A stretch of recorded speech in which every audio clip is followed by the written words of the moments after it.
Universitas Syaifullah is a public university located in Banda Aceh, the capital of Aceh Province.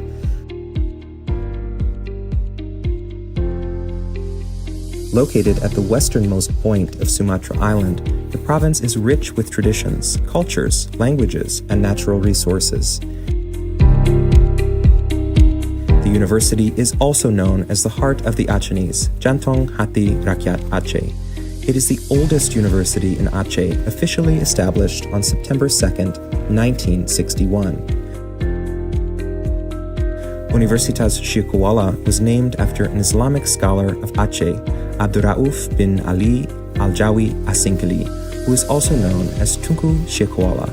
He established an Islamic education center at a river mouth in Banda Aceh, which later became an official higher education institution. During this time, he gave great contribution to the education values and Islamic laws and regulations in Aceh.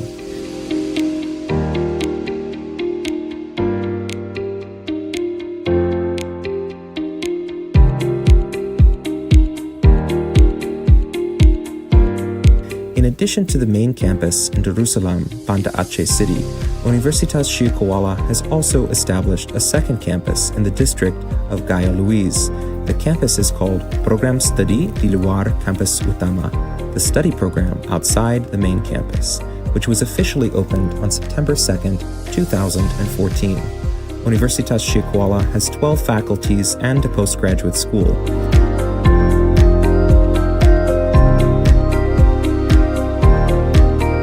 The Faculty of Economics and Business, the Faculty of Veterinary Medicine, the Faculty of Law, the Faculty of Engineering, the Faculty of Agriculture, the Faculty of Teacher Training and Education, the Faculty of Medicine,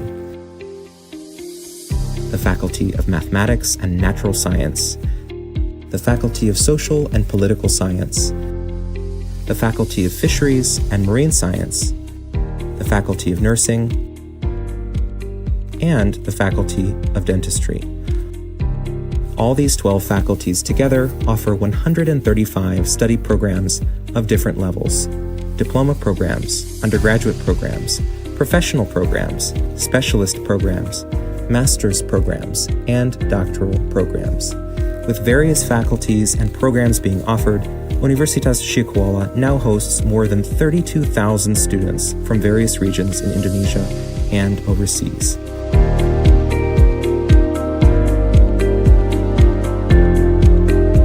The university has received numerous awards for its achievements at both the national and the international levels. For example, with Malam Diwa electric car, Universitas Syaifullah recently won as the second fastest team to compete technical inspection in the electric class at a prestigious competition in Asia, the Shell Eco Marathon Asia competition.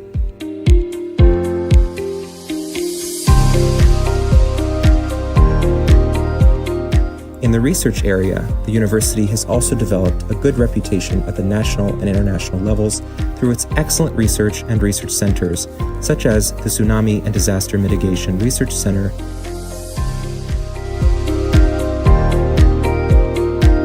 and the Atsiri Research Center. Universitas Syaifullah also publishes numerous scientific journals. Some of them have been indexed by SINTA, the Indonesian Citation Index, as Quartile 1 and 2 journals. One of the university's journals, Studies in English Language and Education Journal, has recently been indexed by Scopus, one of the most reputable journal indexing and citation databases in the scientific world. Universitas Syaifullah has actively participated in several collaborative programs with several countries in Asia and Europe.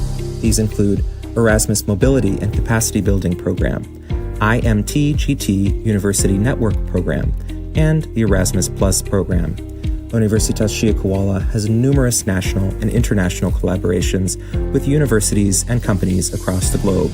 Through this collaboration, the university has successfully organized various academic and non-academic events which have improved the university's national and international reputations. The Joint Research and Publication Program, the Exchange Program, the Internship Program, the Disaster and Cultural Summer Camp, and the humanitarian program are among many others.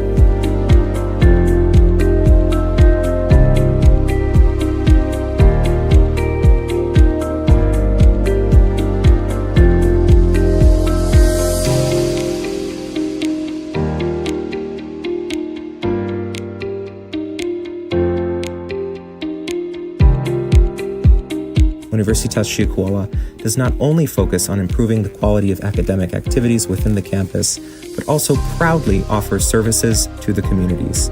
These tasks are assigned to 3 units at the university: the Office of International Affairs, Career Development Center, and Entrepreneurship Center.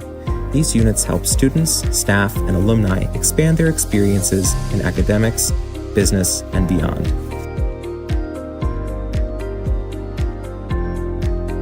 Therefore, Universitas Syaifullah has always appreciated and placed at top priorities all partnerships and collaborations, and has managed to make the university what it is today, the heart of the Acehnese, Jantung Hati Rakyat Aceh.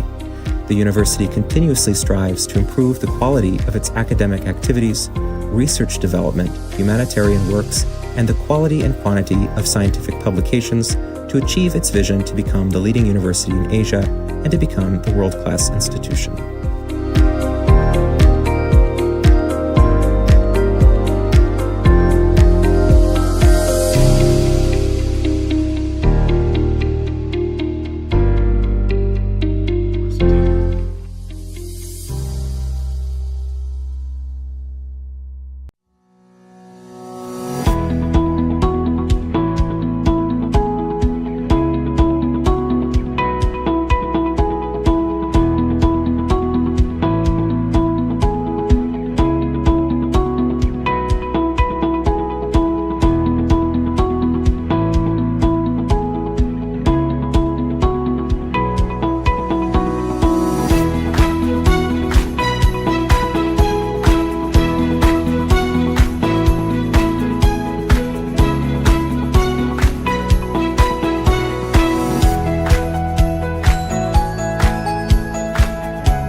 addition to the main campus in Darussalam, Banda Aceh City, Universitas Syekh Kuala has also established a second campus in the district of Gaya Luiz.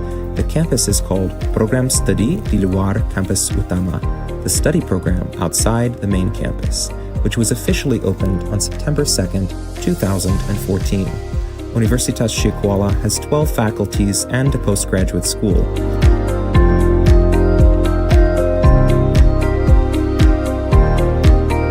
The Faculty of Economics and Business, the Faculty of Veterinary Medicine, the Faculty of Law, the Faculty of Engineering, the Faculty of Agriculture, the Faculty of Teacher Training and Education, the Faculty of Medicine, the Faculty of Mathematics and Natural Science, the Faculty of Social and Political Science, the Faculty of Fisheries and Marine Science, the Faculty of Nursing, and the Faculty of Dentistry. All these 12 faculties together offer 135 study programs of different levels: diploma programs, undergraduate programs, professional programs, specialist programs, master's programs, and doctoral programs. With various faculties and programs being offered, Universitas Syekh Kuala now hosts more than 32,000 students from various regions in Indonesia and overseas.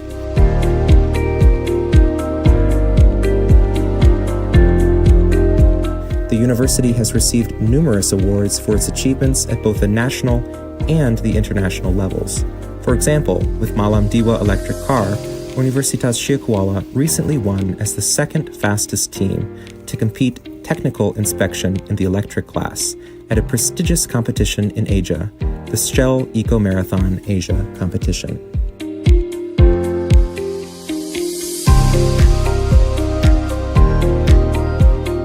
In the research area, the university has also developed a good reputation at the national and international levels through its excellent research and research centers, such as the Tsunami and Disaster Mitigation Research Center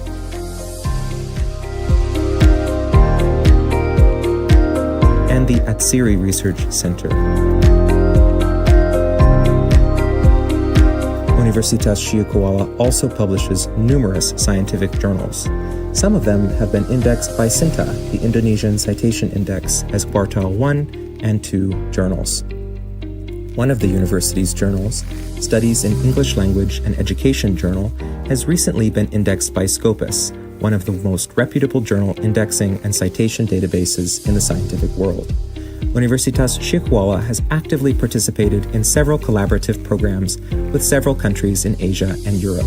These include Erasmus Mobility and Capacity Building Program, IMT-GT University Network Program, and the Erasmus Plus Program.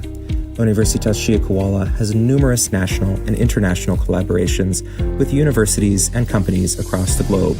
Through this collaboration, the university has successfully organized various academic and non-academic events which have improved the university's national and international reputations.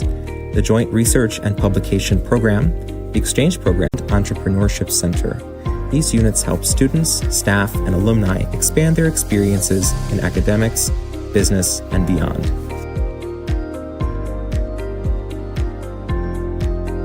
Therefore, Universitas Syekh Kuala has always appreciated and placed at top priorities all partnerships and collaborations, and has managed to make the university what it is today, the heart of the Acehnese, Jantong Hati Rakyat Aceh. The university continuously strives to improve the quality of its academic activities, research development, humanitarian works, and the quality and quantity of scientific publications to achieve its vision to become the leading university in Asia and to become the world-class institution.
addition to the main campus in Darussalam, Banda Aceh City, Universitas Syekh Kuala has also established a second campus in the district of Gaya Luiz.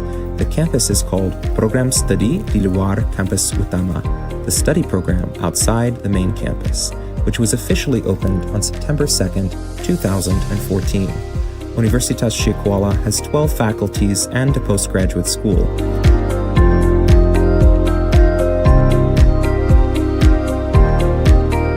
The Faculty of Economics and Business, the Faculty of Veterinary Medicine, the Faculty of Law,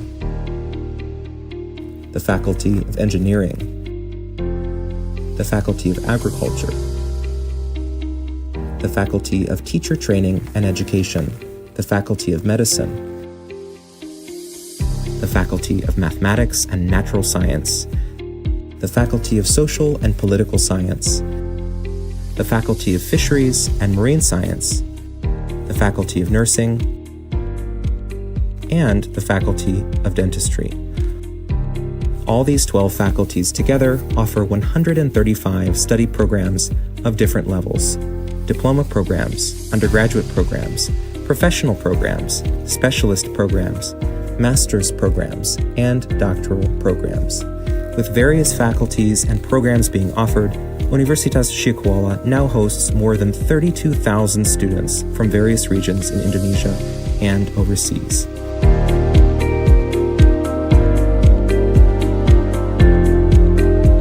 The university has received numerous awards for its achievements at both the national and the international levels. For example, with Malam Diwa electric car, Universitas Syekh Kuala recently won as the second fastest team to compete technical inspection in the electric class at a prestigious competition in Asia, the Shell Eco Marathon Asia competition.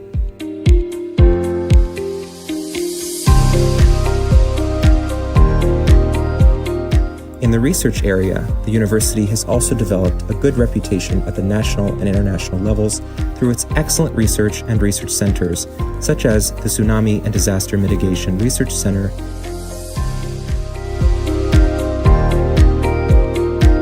and the Atsiri Research Center. Universitas Syekh Kuala also publishes numerous scientific journals. Some of them have been indexed by SINTA, the Indonesian Citation Index, as Quartile 1 and 2 journals. One of the university's journals, Studies in English Language and Education Journal, has recently been indexed by Scopus, one of the most reputable journal indexing and citation databases in the scientific world. Universitas Syekh Kuala has actively participated in several collaborative programs with several countries in Asia and Europe. These include Erasmus Mobility and Capacity Building Program, IMT-GT University Network Program, and the Erasmus Plus Program. Universitas Syekh Kuala has numerous national and international collaborations with universities and companies across the globe. Through this collaboration, the university has successfully organized various academic and non-academic events which have improved the university's national and international reputations. The Joint Research and Publication Program, the Exchange Program, the Internship Program, the Disaster and Cultural Summer Camp, and the Humanitarian Program are among many others.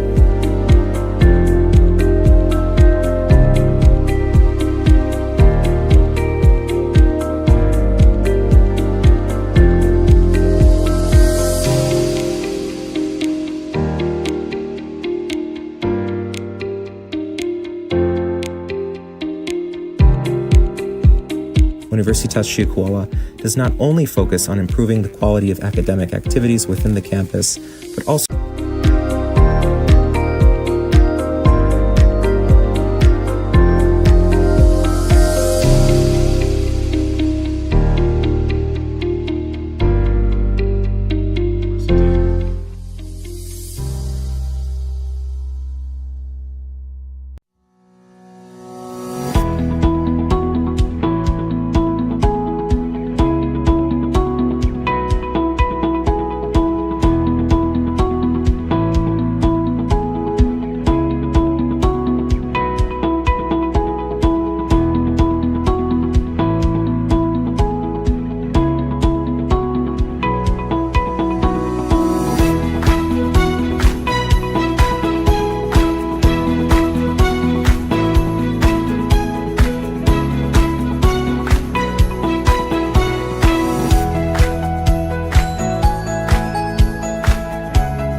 Dear honored guests and speakers, Your Excellency, Professor Dr. Insinyur Marwan, Rector of Syaifullah University, Your Excellency, Dr. Syaifullah Muhammad SMeng, the head of ARC PUI PT-Nilam Aceh, Your Excellency, all Keynote, on behalf of organizer, would like to extend a warm welcome to all of you for taking the time to attend this conference with the theme Sustainable Innovation and Environment.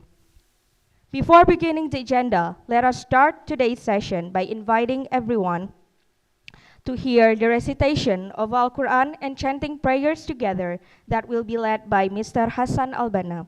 To Mr. Hassan Albana, time and place is yours.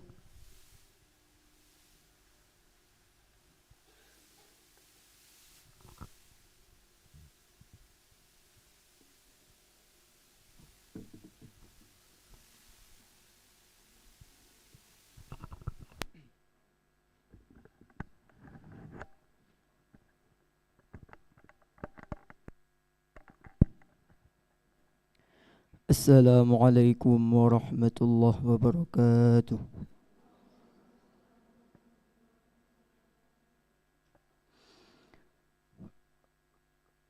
A'udzu billahi minasy syaithanir rajim.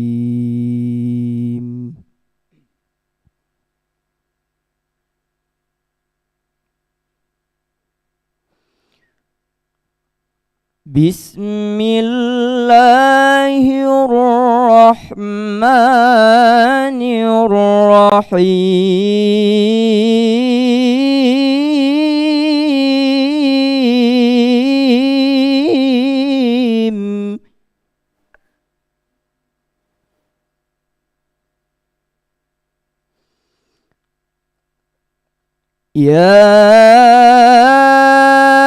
Ayyuhalladzina amanu taqullaha haqqa tuqatih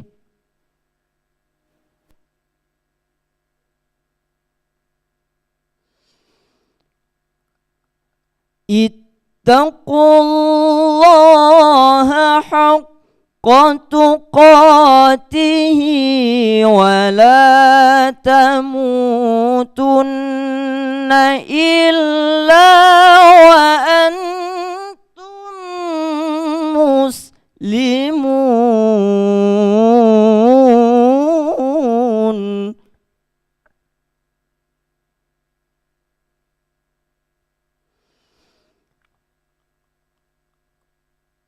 Wa'tasimu bihablillahi jami'an wa la tafarraqu.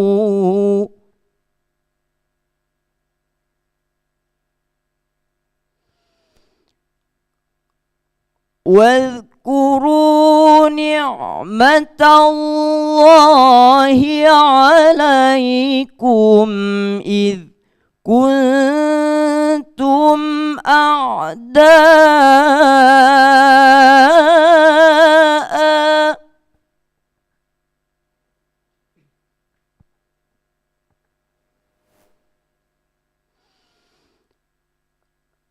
إذ كنتم أعداء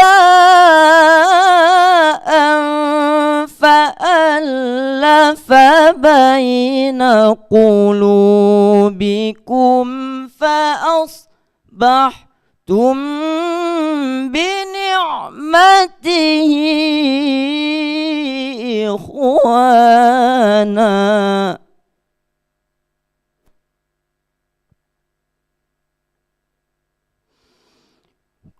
وكنتم على شفا حفرة من النار فأنقذكم منها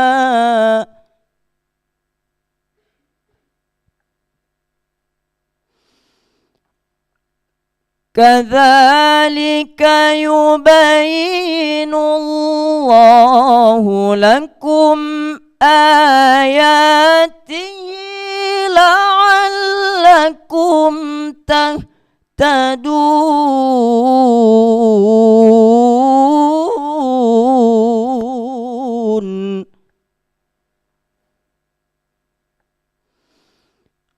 كذلك يبين الله لكم آياته لعلكم تهتدون. صدق الله العظيم.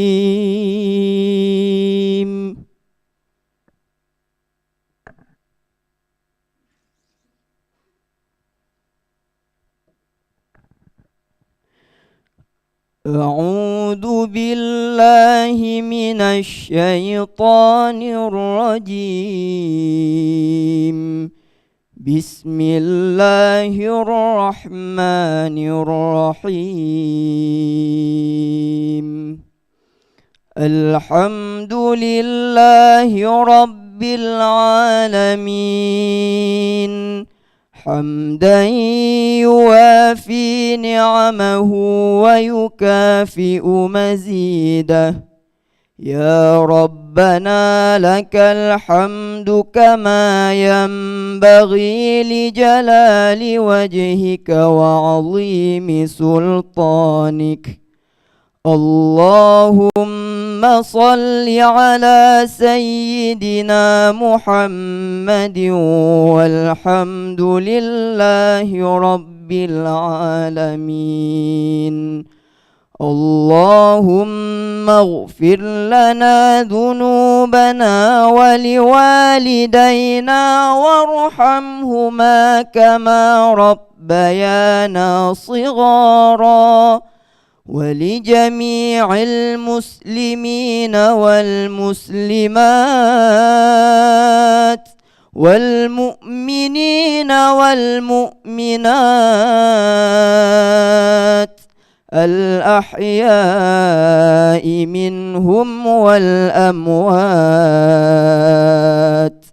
ربنا لا تزغ قلوبنا بعد إذ هديتنا وهب لنا من لدنك رحمة إنك أنت الوهاب. اللهم إنا نسألك سلامة في الدين وعافية في الجسد وزيادة في العلم وبركة في الرزق وتوبة قبل الموت ورحمة عند الموت ومغفرة بعد الموت. اللهم هون علينا في سكرات الموت والنجاة من النار والعفو عند الحساب. ربنا هب لنا من أزواجنا وذرياتنا قرة أعين واجعلنا للمتقين إماما. ربنا تقبل منا إنك أنت السميع العليم وتب علينا إنك أنت التواب الرحيم. ربنا آتنا في الدنيا حسنة وفي الآخرة حسنة وقنا عذاب النار. سبحان رب العزة عما يصفون وسلام على المرسلين والحمد لله رب العالمين.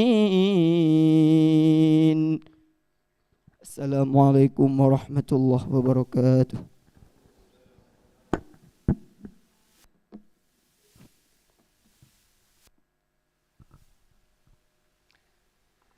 Ladies and gentlemen, we would like to start this session by inviting everyone to stand up for our national anthem, Indonesia Raya, led by Mrs. Adinda Gustifona. The time is yours.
All audiences, have a seat, please.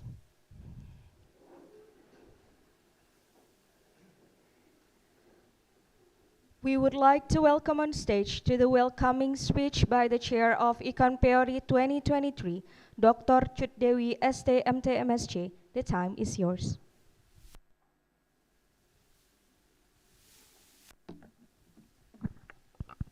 Assalamualaikum warahmatullahi wabarakatuh.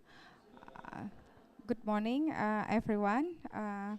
First and foremost, I would like to praise Allah, the Almighty, for the most important blessing from Him, so as we can gather together today. And for His last Prophet Muhammad sallallahu alaihi wasallam, praise be upon him.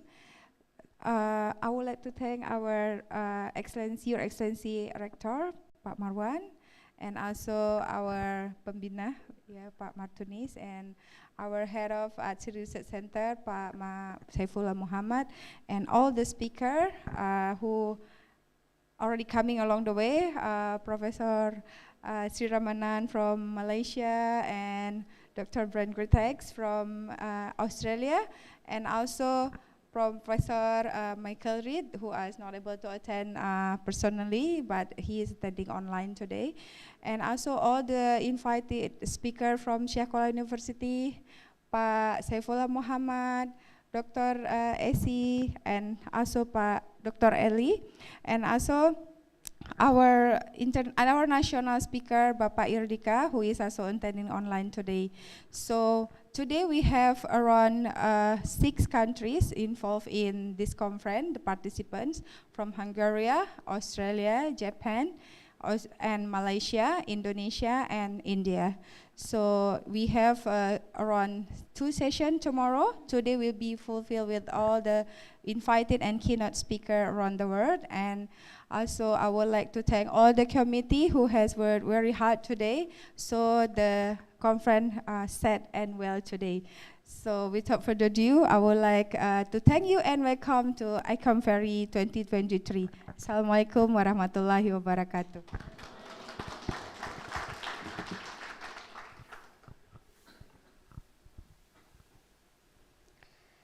We would like to welcome on stage to the opening remarks by the head of ARC PUI PT-Nilam Aceh, Dr. Syaifullah Muhammad STMN. The time is yours.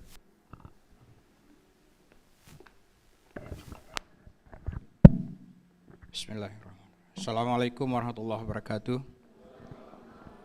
Hamdan wa syukran lillah, salatan wa salaman ala Rasulillah Muhammad sallallahu alaihi wasallam. Pak Rektor yang kami hormati, Your Excellencies Dr. Ben, Prof. Sreeramanan, Martunis, Bapak Martunis from Government of Aceh. He is head of investment office for Aceh. Ibu Kepala LPPM, Sulastri, kemudian everyone, thank you very much for coming for this ceremonial opening for Iconpeori 2023. As we all know that our research center has been established in 2018, about 7 years ago. The main purpose of our research center is to improve the quality of essential oil farmers, actually, especially for Pacholi. At that time, we know that the ecosystem of the business ecosystem of the Pacholi is not good for our community. So we try to find the way how to help the people to increase their prosperity. So after 7 years, we have good result, I think, from 4 districts planting the Pacholi in 2015. At the moment in 2023, almost 17 districts replanting again for Pacholi.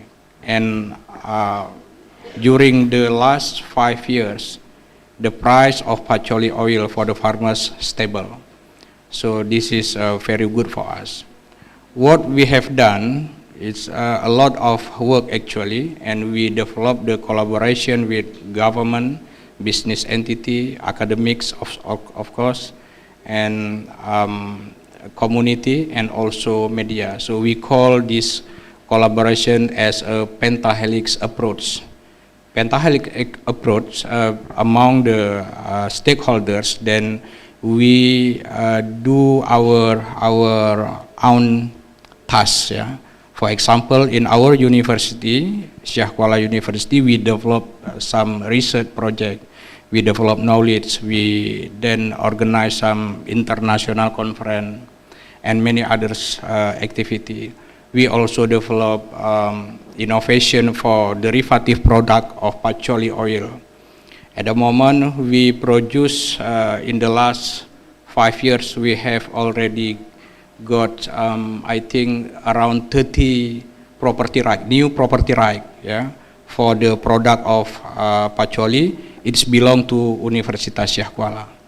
Then our research center have around 57 professor, doctor, master, and they are all doing research until now.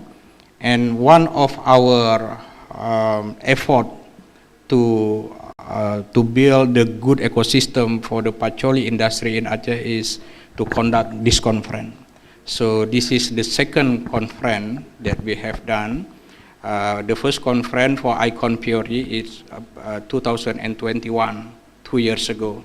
And this is the second. Maybe the next 2 years we will organize the next conference for Iconpeori.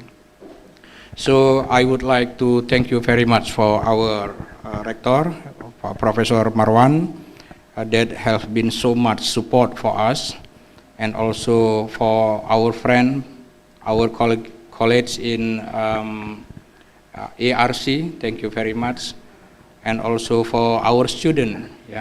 So our student is also organized some activity, very good activity for us. And for this conference, I would like to say thank you for committee. Until I think 11 o'clock last night, we still here to organize everything. Actually, Ben and Professor Sreeramanan, we have very big building, another part of university, very good building. But we choose this building because we would like, how to say, because this is ICT building, information and communication technology building. So everything well organized here. I hope if we got the problem about the network and something, so our expert, Thank you, Pak Rajiv, the head of this building, to provide us this building. And the last, I would like to expect for Pak Rector to officially open this conference, and we hope all of you can enjoy and discuss about knowledge that we have done, we have developed for this conference. Thank you very much. Assalamualaikum warahmatullahi wabarakatuh.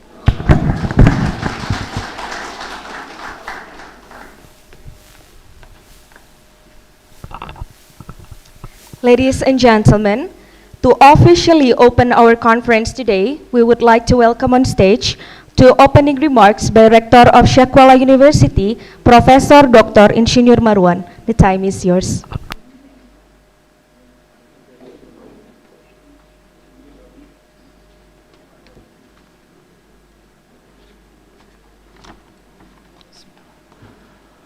Assalamualaikum warahmatullahi wabarakatuh. Very good morning everyone. Alhamdulillah, alhamdulillahirabbil alamin. Asyhadu an la ilaha illallah, asyhadu anna Muhammadan abduhu wa rasuluh. Allahumma shalli ala Muhammad wa ala ali Muhammad fil alamin innaka Hamidum Majid. Praise be to the presence of Allah who has given us His grace, His guidance, and His mercy, so that today we can here to attend the second International Conference on Patchouli and Essential Oil Research Innovation 2023, Iconpeori in good health. Excellency Pak Martunis, representing Aceh Provincial Government, and our keynote speaker, Dr. Ben, Dr. Sreeramanan, and also Dr. Michael Reid, Dr. Ben from Australia, Sreeramanan from USM, Malaysia, Michael Reid from University of Kentucky, I think, United States. Honorable Pak Syaifullah Muhammad, head of Asiri Research Center, and also Bu Sulastri, sorry, representing the head of Research Center, Universitas Syaifullah, and Bu Cuk Dewi, head of the committee of this conference. Honorable ladies and gentlemen, first I would like to express our gratitude to the Asiri Research Center, Universitas Syaifullah, for organizing this year's conference. The second Iconpeori 2023, the theme is Sustainable Innovation and Environment. I'm very pleased to see that this is the second conference. The conference conducted every 2 years. So in this gathering, I believe we can share our idea, knowledge to make this conference fruitful. Ladies and gentlemen, the essential oil business has grown significantly over the past decade and remain the same since the onset of the global crisis. More and more people, as mentioned by Pak Syaifullah Muhammad, are tuning to this oil for its calming, immune boosting, and disinfecting properties to help deal with the pandemic stress. Patchouli essential oil derived from Progestemon Cabdin Ben. The plant is now in high demand. It has wide application in flavor, fragrance, cosmetic, luxury product, food and beverage, and of course, pharmaceutical industries. Essential oil versatile nature and application highlight the importance in global market.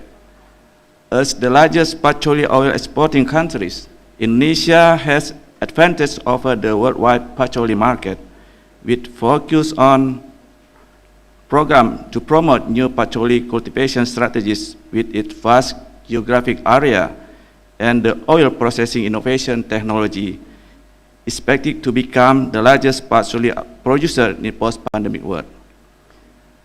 I extend our warm welcome to S.Si Research Center Universitas Syah Kuala for the continued commitment to innovation and international cooperation. The upcoming international conference on sustainable innovation and environment are commendable efforts toward promoting global sustainability. Ladies and gentlemen, I really appreciate for this theme. This is because the issue of sustainability is one of the focus of Sustainable Development SDGs. Sustainable innovation seeks to address those unintended social and environmental impact. It implies that company, everyone, government, university can provide services and products that are good for themselves and also society in long term. Participants, ladies and gentlemen, the conference attracted a broad cross-section of researchers, as mentioned by the head of the committee, passionate about providing an innovative path to a sustainable innovation and environmental issue in future, especially for patchouli and essential oil research innovation industries. We hope this conference can become a medium for transferring knowledge to academic, researchers, policymakers, professionals, and other stakeholders as well as community to provide opportunity to meet and establish networking among participants, as well to increase the importance of living and working in a manner that enhances economic, environmental, and social well-being of our community and share the achievement of the work. Ladies and gentlemen, finally, with this remark, the International Conference on Patchouli and Essential Oil Research Innovation 2023 is officially open. I wish a very fruitful conference. Thank you so much. Assalamualaikum warahmatullahi wabarakatuh.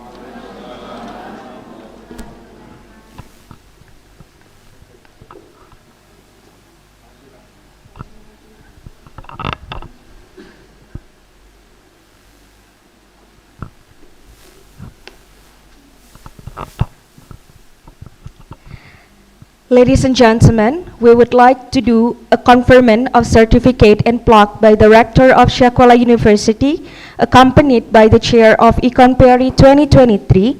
Would like to Professor Dr. Insinyur Marwan and Dr. Dewi ST MT MSc may take the place on stage. For the first session, we would like to call for the keynote speaker attending this conference to Dr. Syaifullah Muhammad STMN and Dr. Ben Greatrex to come forward.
For Rector of Universitas Syaifullah and Ms. Dewi, please stay on stage.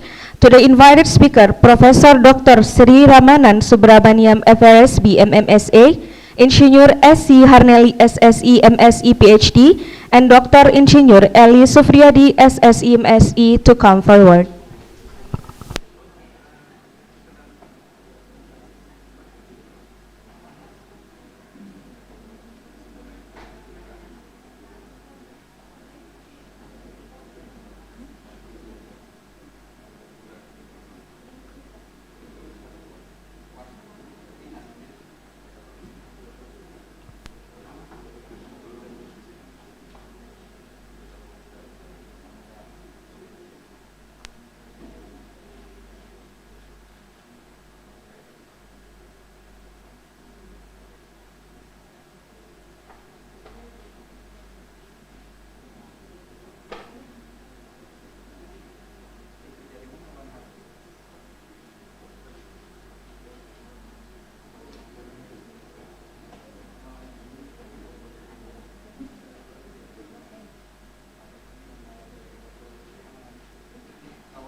Thank you for the invited speaker. For the last session of conferment of certificate, we would like to call for the moderators to come forward. Dr. Hasti Melina STMSE, and then Mr. Muslim M. Infotech, and Dr. Insinyur Izia MSC to come forward.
Thank you for the Rector of Universitas Syaifullah, the Chair of Iconpeori 2023, all invited and keynote speakers of Iconpeori 2023, and also for all of the moderators.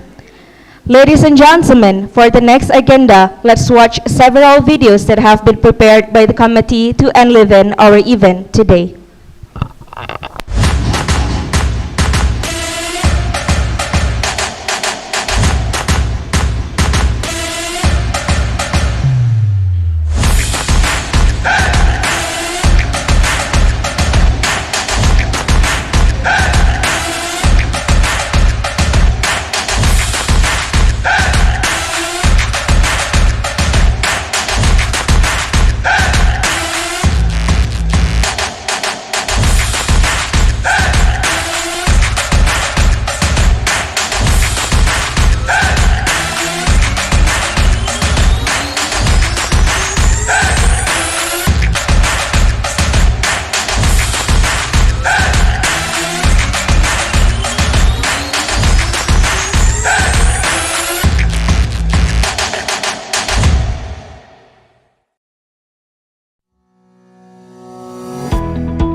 Universitas Syaifullah is a public university located in Banda Aceh, the capital of Aceh Province.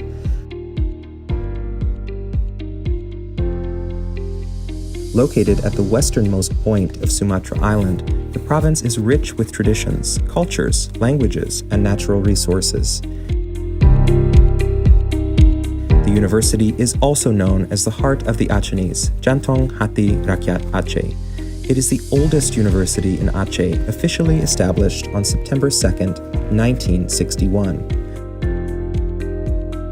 Universitas Syaifullah was named after an Islamic scholar of Aceh, Abdurrauf bin Ali Al-Jawi Asingkali, who is also known as Tunku Syaifullah. He established an Islamic education center at a river mouth in Banda Aceh, which later became an official higher education institution. During this time, he gave great contribution to the education values and Islamic laws and regulations in Aceh.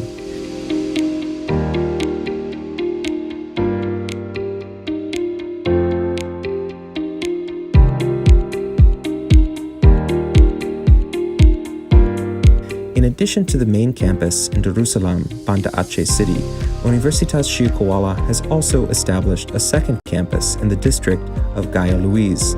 The campus is called Program Studi di Luar Kampus Utama, the study program outside the main campus, which was officially opened on September 2nd, 2014. Universitas Syaifullah has 12 faculties and a postgraduate school.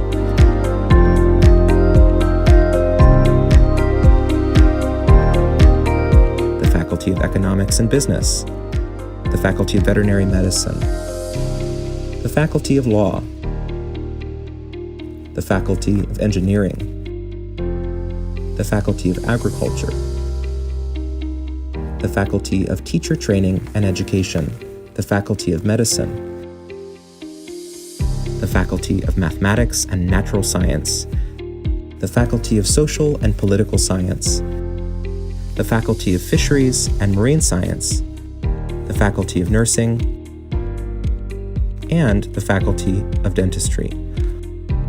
All these 12 faculties together offer 135 study programs of different levels: diploma programs, undergraduate programs, professional programs, specialist programs, master's programs, and doctoral programs. With various faculties and programs being offered, Universitas Syaifullah now hosts more than 32,000 students from various regions in Indonesia and overseas.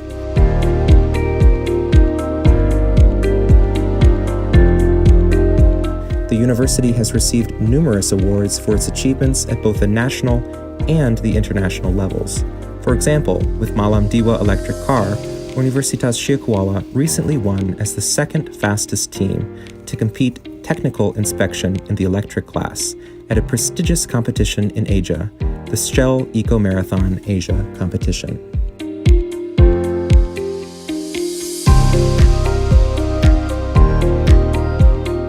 In the research area, the university has also developed a good reputation at the national and international levels through its excellent research and research centers, such as the Tsunami and Disaster Mitigation Research Center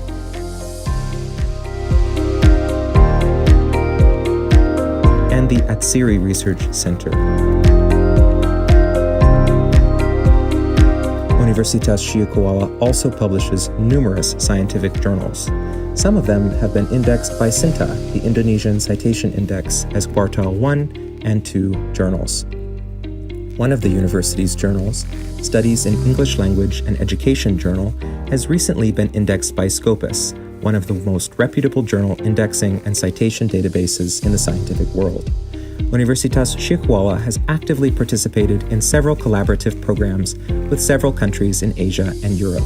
These include Erasmus Mobility and Capacity Building Program, IMT-GT University Network Program, and the Erasmus Plus Program. Universitas Syaifullah has numerous national and international collaborations with universities and companies across the globe.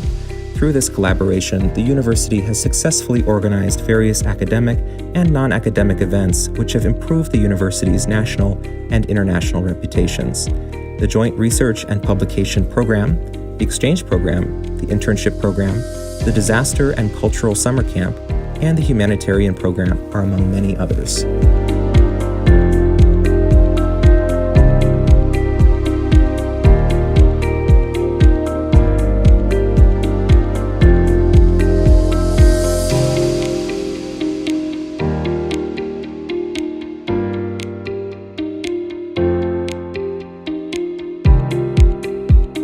Universitas Syaifullah does not only focus on improving the quality of academic activities within the campus, but also proudly offers services to the communities. These tasks are assigned to 3 units at the university: the Office of International Affairs, Career Development Center, and Entrepreneurship Center. These units help students, staff, and alumni expand their experiences in academics, business, and beyond.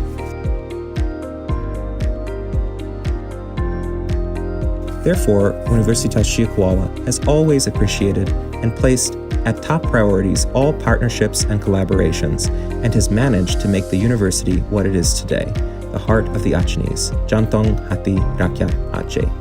The university continuously strives to improve the quality of its academic activities, research development, humanitarian works, and the quality and quantity of scientific publications to achieve its vision to become the leading university in Asia and to become the world-class institution.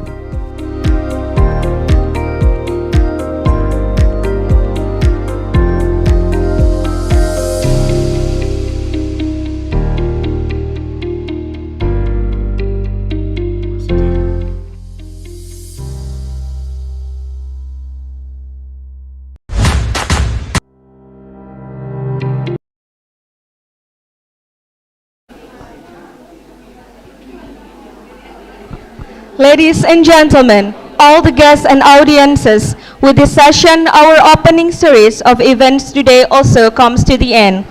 For the next event, we have an exciting panel of speakers lined up for you today, and we hope that you will find their presentations and discussion informative and engaging. So sit back, relax, and enjoy the seminar. Ladies and gentlemen, welcome to the keynotes and invited speaker session. Before we begin, I'd like to take a few moments to explain the rules of today's seminar. Please make sure your cell phones are on silent mode or switch off so we don't disturb the speakers and other attendees. We encourage you to all participate in this discussion and ask questions related to the seminar topic during the Q&A session at the end of each session. Please make sure you keep your question brief and to the point to allow for a productive discussion. We request our attendees to refrain from any side conversations during the seminar, as it can be distracting for the other participants. Please make sure you stay for the duration of the seminar, as it will provide a holistic understanding of the topic. We hope that you will adhere to these rules and participate fully in the seminar. Thank you for your cooperation. Without further ado, let's begin the first session of the keynote speaker. This session will have 2 keynote speakers hybridly. The first one is Dr. Ben Greatrex from University of New England, Australia, and Dr. Insinyur Irdika Mansur, M.ForSC, Head of Dewan Arsiri, Indonesia. This session will be led by Dr. S.Si Melina, S.Si. Dr. S.Si Melina, S.Si received BA degree from Chemical Engineering, Syaifullah University in 2000, and finished her master program at Agriculture Industrial Technology Bogor Agricultural Institute in 2003. She completed her doctoral degree at Kobe University, Japan, in the field of near-infrared spectroscopy and chemometrics 2009 under the supervision of Professor Romina Senkova. Next, we invite our moderator, Dr. S.Si Melina, S.Si, to come forward with the keynote speaker, Dr. Ben Greatrex. Time and place is yours.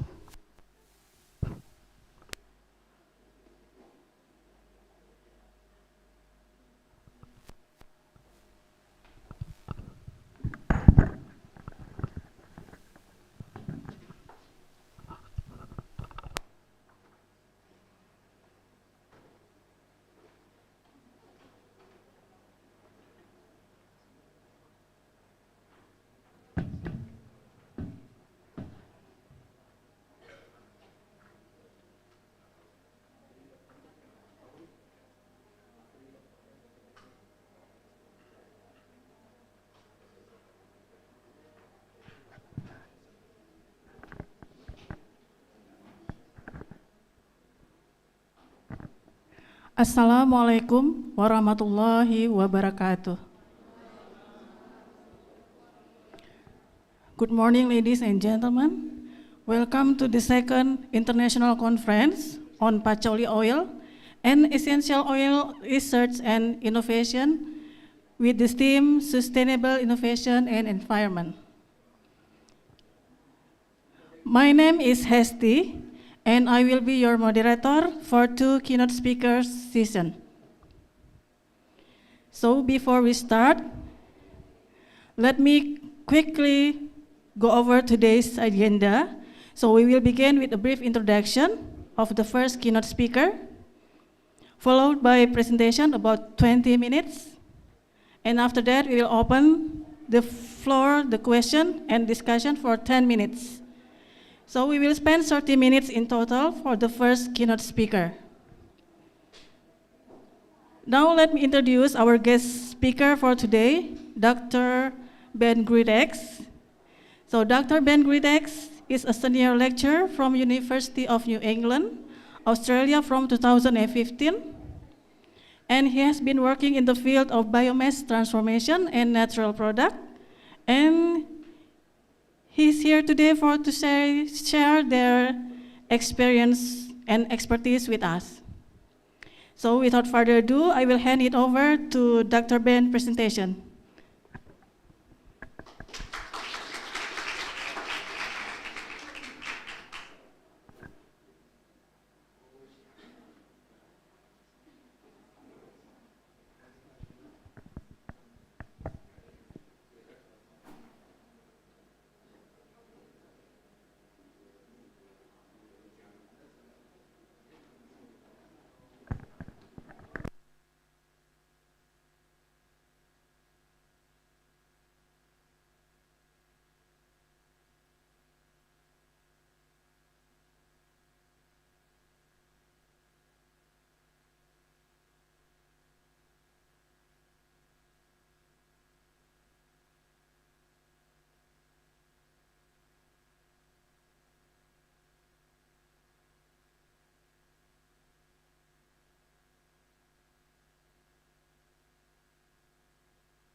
I'll be talking about some coumarins in Australian native flora, and I've slightly changed the topic of my title. I'm not talking just about Reciting. I've expanded it out to the native flora of Australia, and I'll be giving you a bit of our experiences of Australian native plants and the coumarins that are present.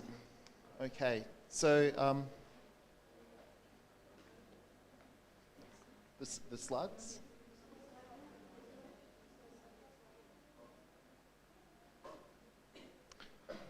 Okay, so next slide.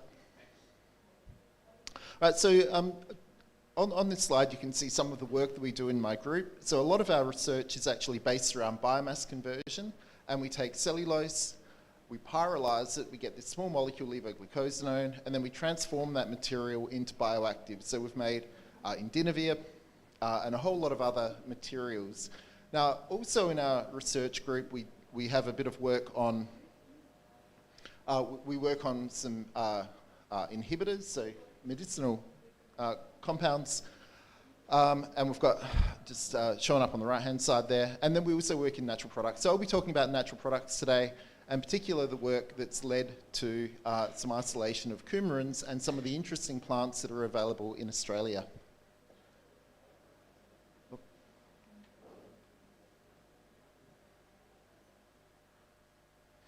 So why natural products? On this slide, you can see some images from a review taken from Newman. And it shows the drugs that have come onto the market over the last 30 years and where they've come from. And on the left-hand side, we've got a pie chart. The green indicates natural products and natural product derivatives. On the right-hand side, by year, you might be able to see that, we've got natural products and derived natural products. And these are compounds that are clinically used. So natural products have formed a very large part of the clinically used drugs that have entered onto the market, and therefore they're really interesting to look at, of course, and I think a lot of you would already know that. So not only do we want to, I guess, look for new natural products, we want to derivatize them because as a scaffold, they've got a lot of the properties to make good drugs, and a lot of the failures that have occurred in the drug industry have resulted from poor pharmacokinetics. Now, natural products, because they're made by plants, they have to be stable in water, they have good permeability, and they often show really good selectivity. And so that's where we've directed a lot of our research, taking natural products from plants and then derivatizing them to try and make new bioactives. So if we want to do natural product isolation, one of the big problems is actually getting the plant that you want to look at and identifying the plant. So I'll just give you a little bit of a rundown of how we do natural product chemistry in Australia. And there are a couple of large databases that are available. We've got the Atlas of Living Australia, and that's got some 130 million references or records of plants and animals. And within that Atlas of Living Australia, we have the AVH, Australia's Virtual Herbarium. And this has got 8 million records of plants. It includes location data, and all of the records have been verified by botanists, so we know exactly the species of plant and where it's located. And we use the AVH. If we want to find a plant, we can go directly to that plant. We know where it is, it's been identified, there are vouchers and also images of the plant that we can obtain. So just to show you how this works, if I look for the genus Fabalium on the AVH website, I'll get hits all around the country and through in the records in Indonesia and New Zealand as well. And that just shows you all of the records from where Fabalium that have been collected, so the genus. Now, if I want to be a little more specific, down the bottom of this slide, you can see Fabalium nodii. So I can search for that species. I then get the records of where they're located. I've circled one of them. If I then click on that dot, I'll get the date that it was collected from and the GPS coordinates for that plant. And those GPS coordinates, if they've been recorded recently, will take you within 5 meters of that plant generally. So you can follow your phone, you walk to the plant, it's on the ground, and then you've got a record, you've got a population of those plants that we can actually access, where we can get the species that we're after. And this takes out one of the big problems where you might be collecting plants, but you don't actually know the species of the plant, and it makes it a little bit simpler, especially if you're a chemist rather than a botanist. So I'm going to be talking about the Australian Rutaceae family now, and some of the compounds that were found in Rutaceae. Now, this is a large family of plants, some 43 different genera, and 486 named species that are native to Australia. So a large family. It's found throughout Australia, and you can see here that even through Indonesia and Papua, there are lots of records of Rutaceae and all over New Zealand. And some of the images on the right-hand side, we've got Philotheca, Coria, and Australasia, and they've got that classical Rutaceous type flower. And then in Australia, we also have the Coria genus, and that's quite a different type of flower, but they're all in that Rutaceae family. And so that's, I've got a couple of stories of Australian Rutaceae and what we've found.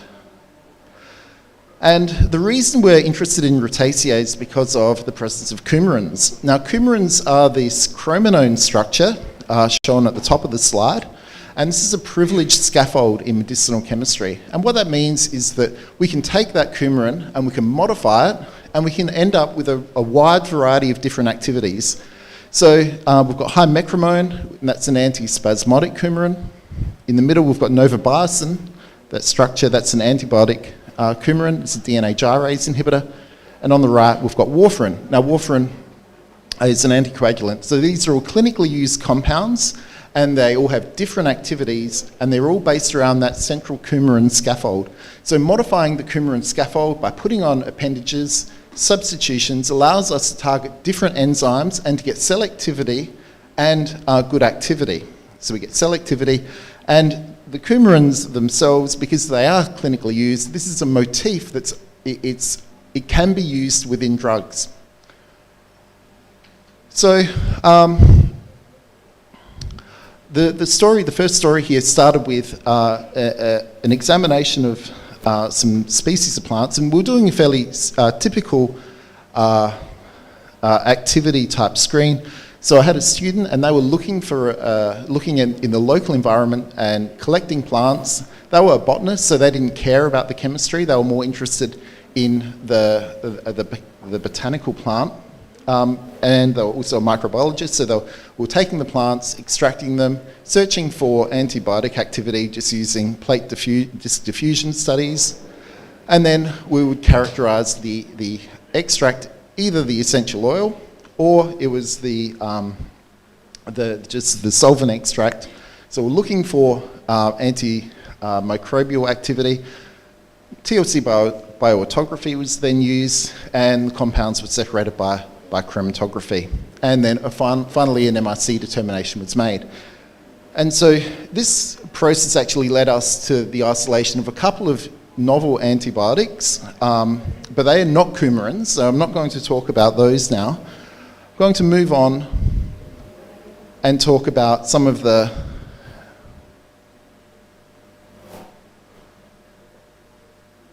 essential oils that were present within the plant. And something really stuck out to me. So on the top of this graph, or this table, we've got different coded plants. And on the left-hand side, we've got some pretty common compounds that are present within the essential oils of these plants. And down the bottom, we've got two compounds, methoxylin and isopimpinellin. And they were found in this plant coded DL48, and they were there in very large quantities. So these are not common compounds that are found within the essential oil. They were a little bit different, and these two compounds are coumarins. So if we go back and we look at what DL48 actually was, we found that it was this plant called Lianema ambiens. And if we search for Lianema ambiens in the Australia's Virtual Herbarium, we can see that it's located slightly north of where the university is. So that little smiley face, that's UNE. That's located in Armidale, which is on the east coast of Australia between Sydney and Brisbane. And so there are records around Armidale of this plant, and in fact this is the only place in the world where Lianema ambiens is actually found. So it's a very restricted geography, and there are really few records of it. It's actually quite a difficult plant to grow, and it's known as the fruit salad plant because of its interesting odour. Now if we look at the GCMS of that plant, we can see some peaks on the right hand side, and they sort of they looked interesting to me, and we had methoxylin identified as one of those compounds just using the NIST database. Now, why is methoxylin interesting? Methoxylin itself is a clinically used compound that can be used for the treatment of psoriasis and vitiligo, an autoimmune disease. And the way that it works is that it's combined with UV light, it's either UVA light or UVB light, and it reacts with thiamine to form these cyclobutanes. So there are two parts of the molecule that can undergo these photoexcited reactions. We have the the benzofuran part of the molecule forms a 4-membered ring, and then also the chrominone part of that molecule can also undergo reactions. These are light-mediated reactions, so the therapy involves taking the drug, and we have 10 milligrams of methoxylin in a normal capsule, and then stimulating the affected part of the body with UV light, and then we have these reactions occurring between the drug and DNA, and it's an anti-proliferative type activity. Okay. So 10 milligrams per capsule, and this plant seemed to be quite abundant in the methoxylin.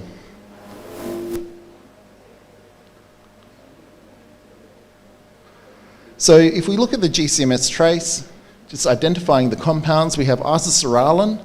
Now that's our first compound, and that's a MAP kinase inhibitor. The second compound was siralin. The third compound was methoxylin, and this is used to treat vitiligo and cancer. And the last compound there was isopimpinellin, and that's an anti-angiogenic compound. So all of the 4 compounds that were present within this plant, or 2 of them, or 3 of them at least, have got quite interesting activity, and they're all different activities. So the question was then, is this plant actually a good source of methoxylin?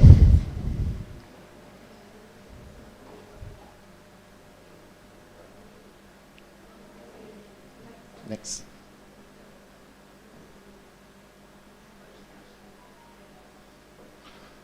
Oh, other way. Other way. Oh no, that's right. Okay. All right. So if we look at the NMR of the plant, the crude extract has got. I've just highlighted, circled the parts of that spectrum that are of interest. We've got quite a lot of aromatic peaks. Okay, so quite a lot of aromatic peaks, and on the right-hand side, then we've got a purified. We had a purified extract showing that you can isolate the methoxylin. That was a single column to get that compound out. So if we go back, can we go back, back.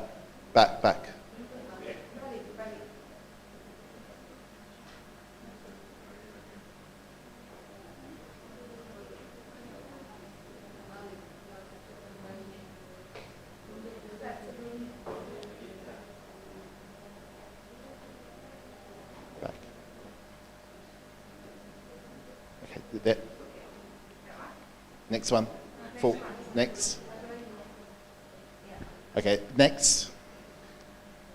Okay, so if methoxylin is this interesting compound, it's a clinically used agent, and it seemed to be abundant in this plant. And whether or not this was of commercial significance or not was really unknown. So we had a look, and you can see here the amounts of methoxylin that are present in other plants. And we've got 4 micrograms per gram in this Ruta chalapensis, 0.57 milligrams in Amimagus, and Sorrelia, we can see we've got between 2 and 6 micrograms per gram. So the bioactive is really present at fairly low concentrations in these plants. It's extracted and then converted into the drug, so then formulated as the drug. But if we look at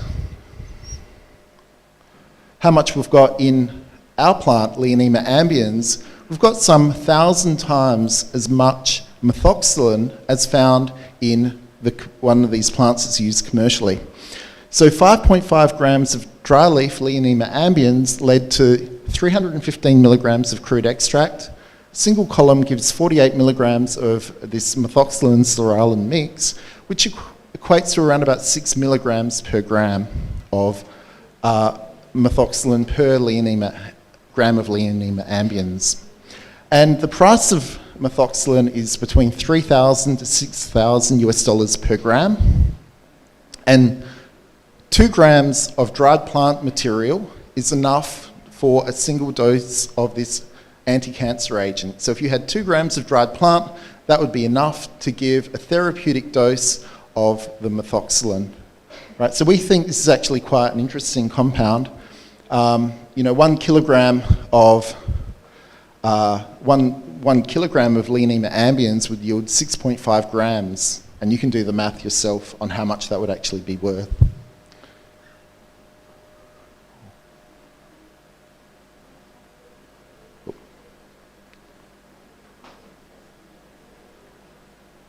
Right, so the next story I'll go over fairly quickly. I've got about 5 minutes.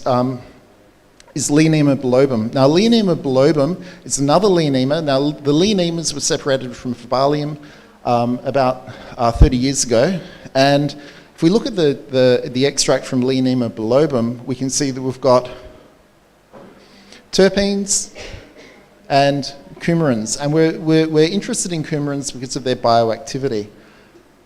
So if we take a leaf of Leonema bilobum, this is a plant that was collected from down in Melbourne, because University of New England's got quite a large and diverse set of students. We do a lot of distance education, and therefore the students are coming from all over Australia.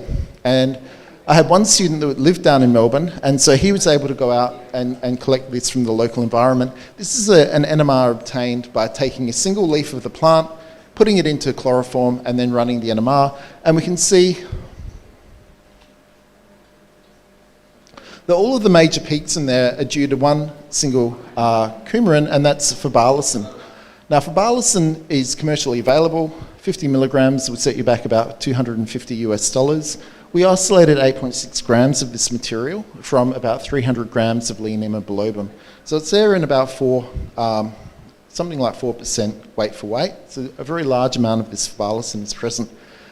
And itself, we've got another coumarin there that you can see that this plant is just really, really abundant in that one natural product. Now, Fabalicin itself doesn't have any published bioactivity. However, murangatin is a diol. So if we ring open that epoxide, we get this diol. Murangatin is an anti-angiogenic compound, so it's used to treat cancer. And we were interested there, because we've got such a great source of Fabalicin, maybe, perhaps we could convert it into murangatin. And boronic acids can be used for the catalytic ring opening of epoxides, so that's what we did here. A couple of examples from the literature.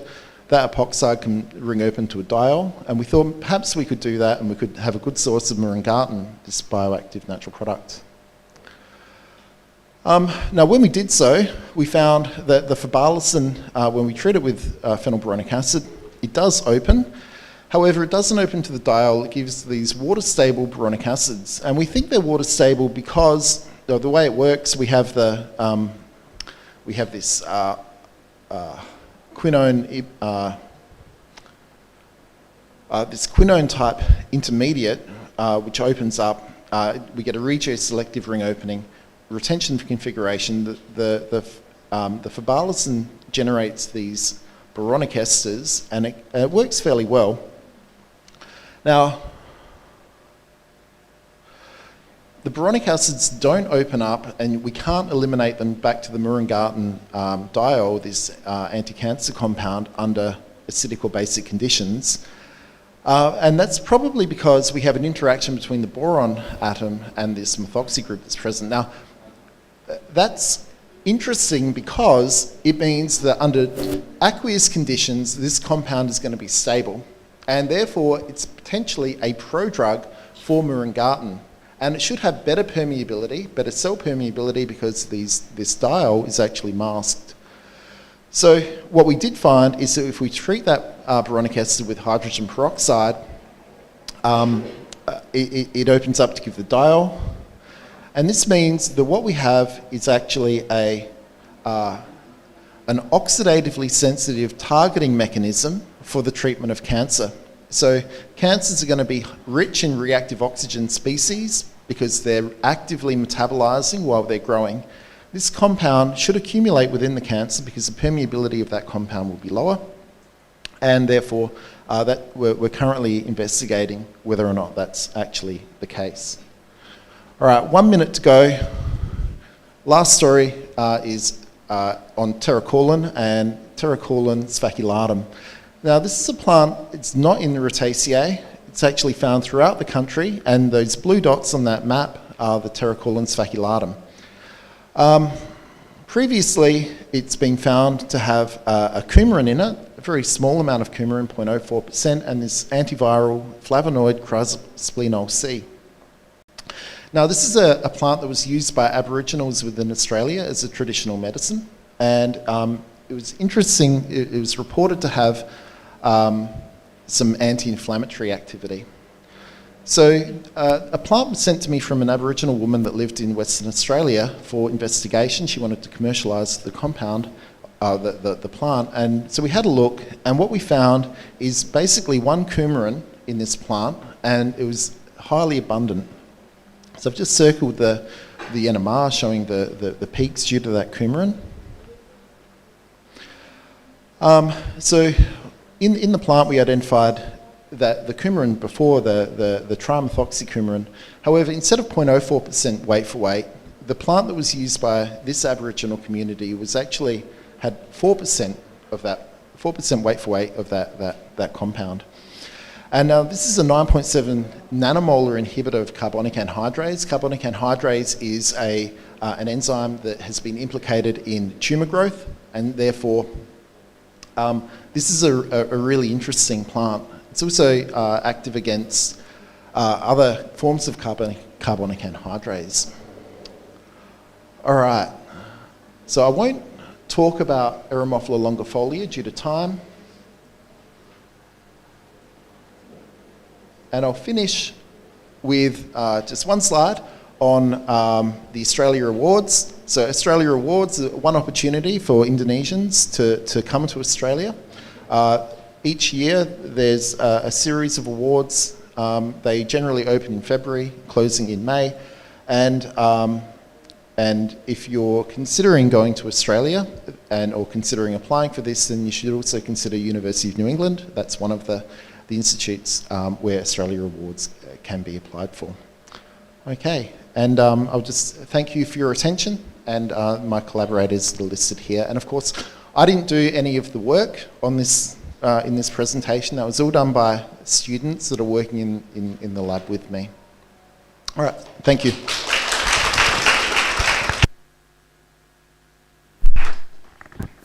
Okay, thank you, Dr. Ben. Maybe you can sit down, please. So it is very interesting about new natural products for new drugs, and I'm surprised that in Australia there are so many natural products that we can explore to make it as drugs, and also for pharmacy and application.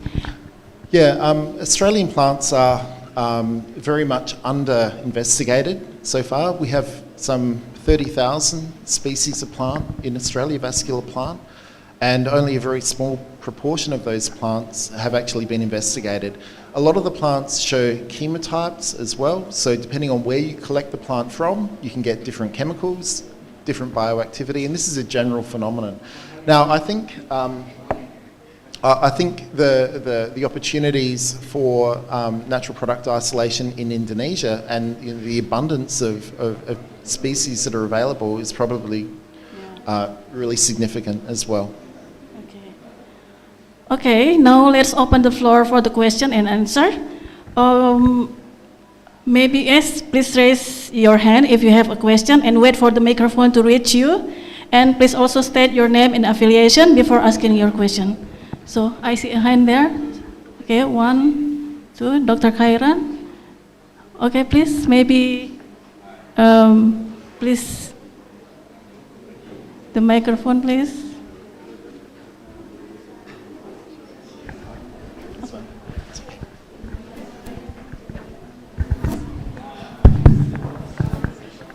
Yeah.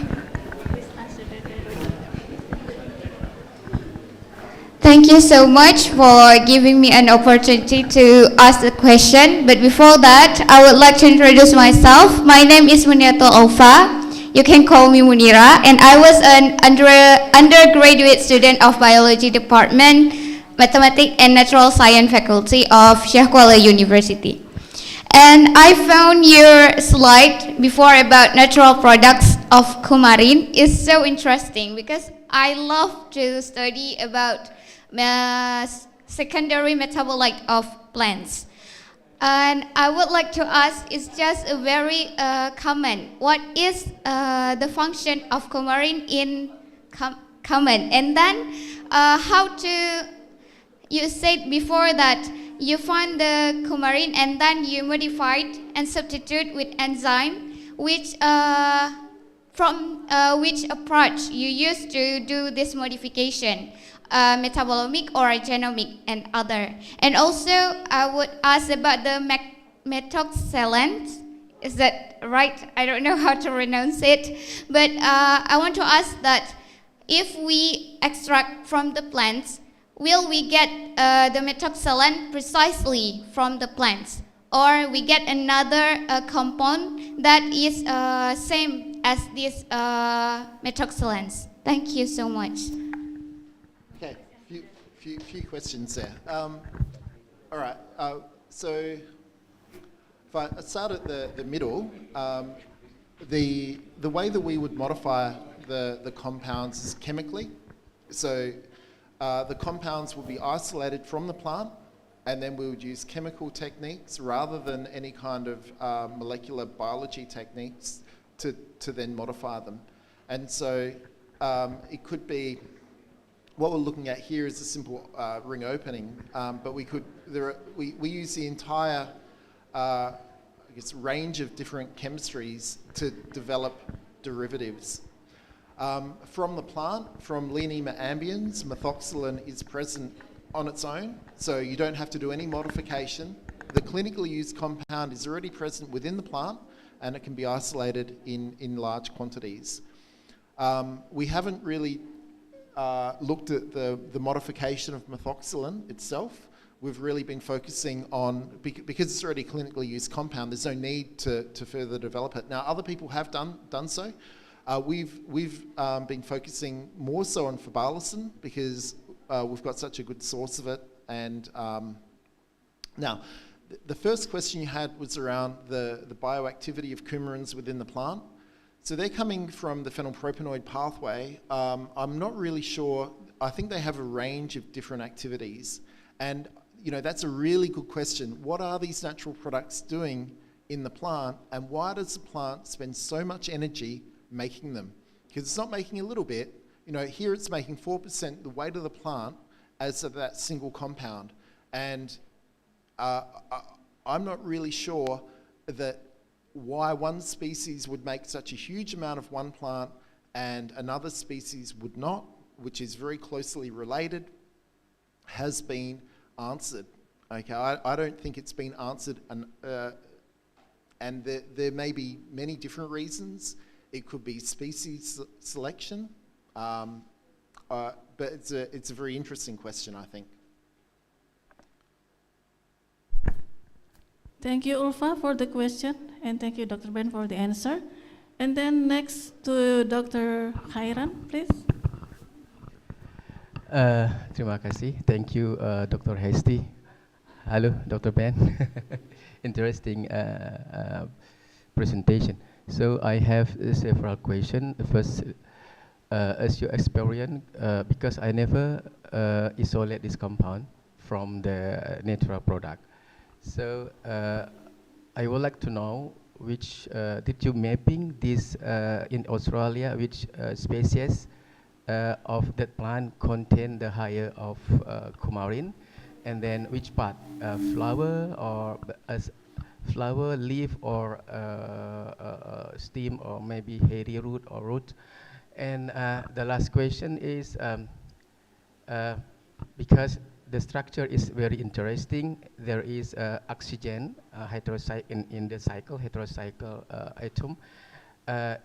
If possible, if we change or substitution the oxygen atom with the sulfur, for example, or selenium or tellurium, this is chalcone atom.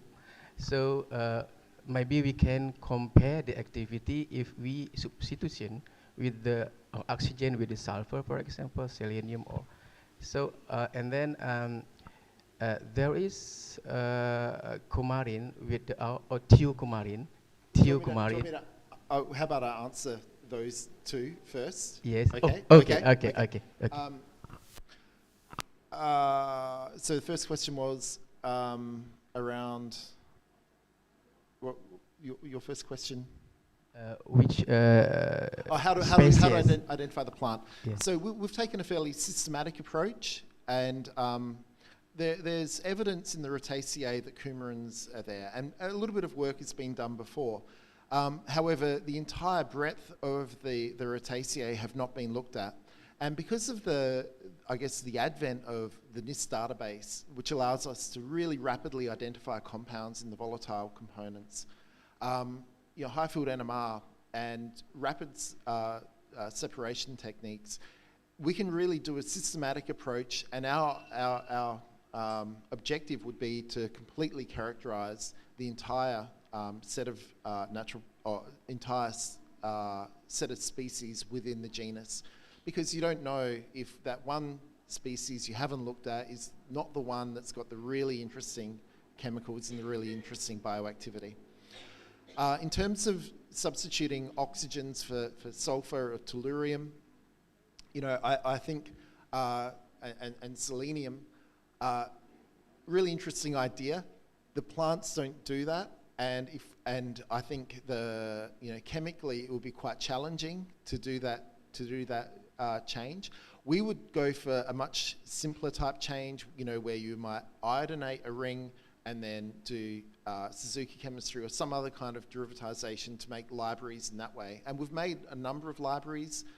We actually, as an undergraduate experiment, each year we have our medicinal chemistry class, and that each student would make their own member of the library. So we take a natural product, dish it out to all of the students in the class, and then they all go ahead and they make it a bioactive, and then we combine them together, and we've submitted them to the Open Drug Discovery OIDD platforms and Wellcome Trust antibiotic discovery platforms. Okay, because based on our experience when I was taking my PhD, so we working with the sulfur compound or organosulfur compound. When we change the oxygen to sulfur or selenium or tellurium, can increase the activity, the IC50 also, and for the cancer activity. So if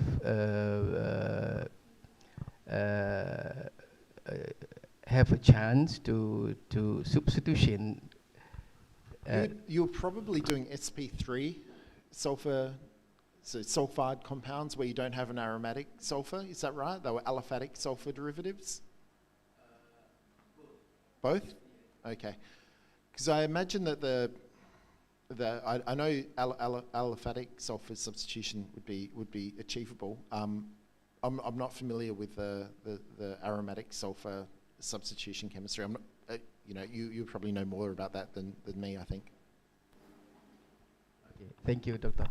Ben. We can talk about it later. Yes. Okay, thank you. And one more question, please, from the audience. Yes, please. Okay. Yes.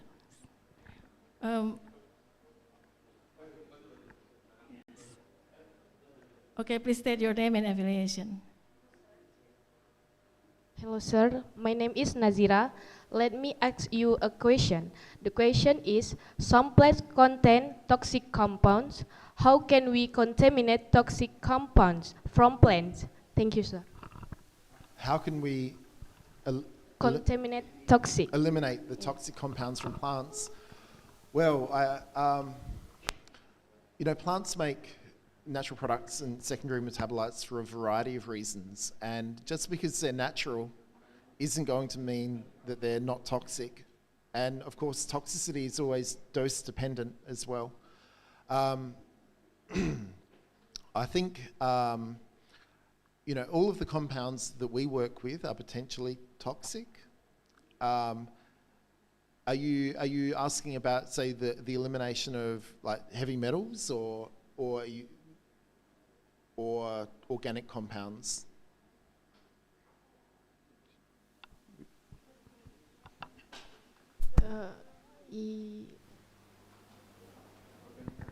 Organic compounds, yeah. Right? Yeah. So I think the key there would really be to just ensure that the purity of the natural products that you generate. So ensure that they're clean. But I would always recommend taking all safety precautions when working with natural products, because exposure can, like to any chemical, can be dangerous. Okay, is it clear? Yeah. Okay, thank you. And the last question from Dr. Martinez, please. Thank you, Dr. Ben and Ibu S.Si. My question is not going to details because this is not my things. So how long does it take from this research can be used as the marketable products, such as pharmaceutical products? And the second one is, I would like to know, perhaps you can share what is the policy, what kind of policy, Australian policy to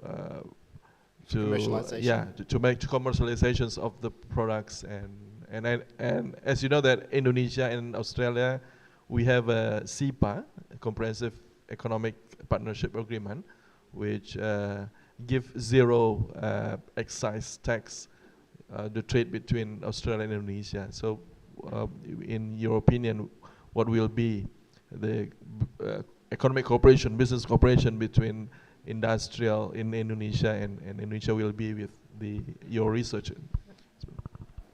So in terms of commercialization at a university, commercialization, universities are traditionally teaching and research institutes, and historically they've done quite poorly at commercialization.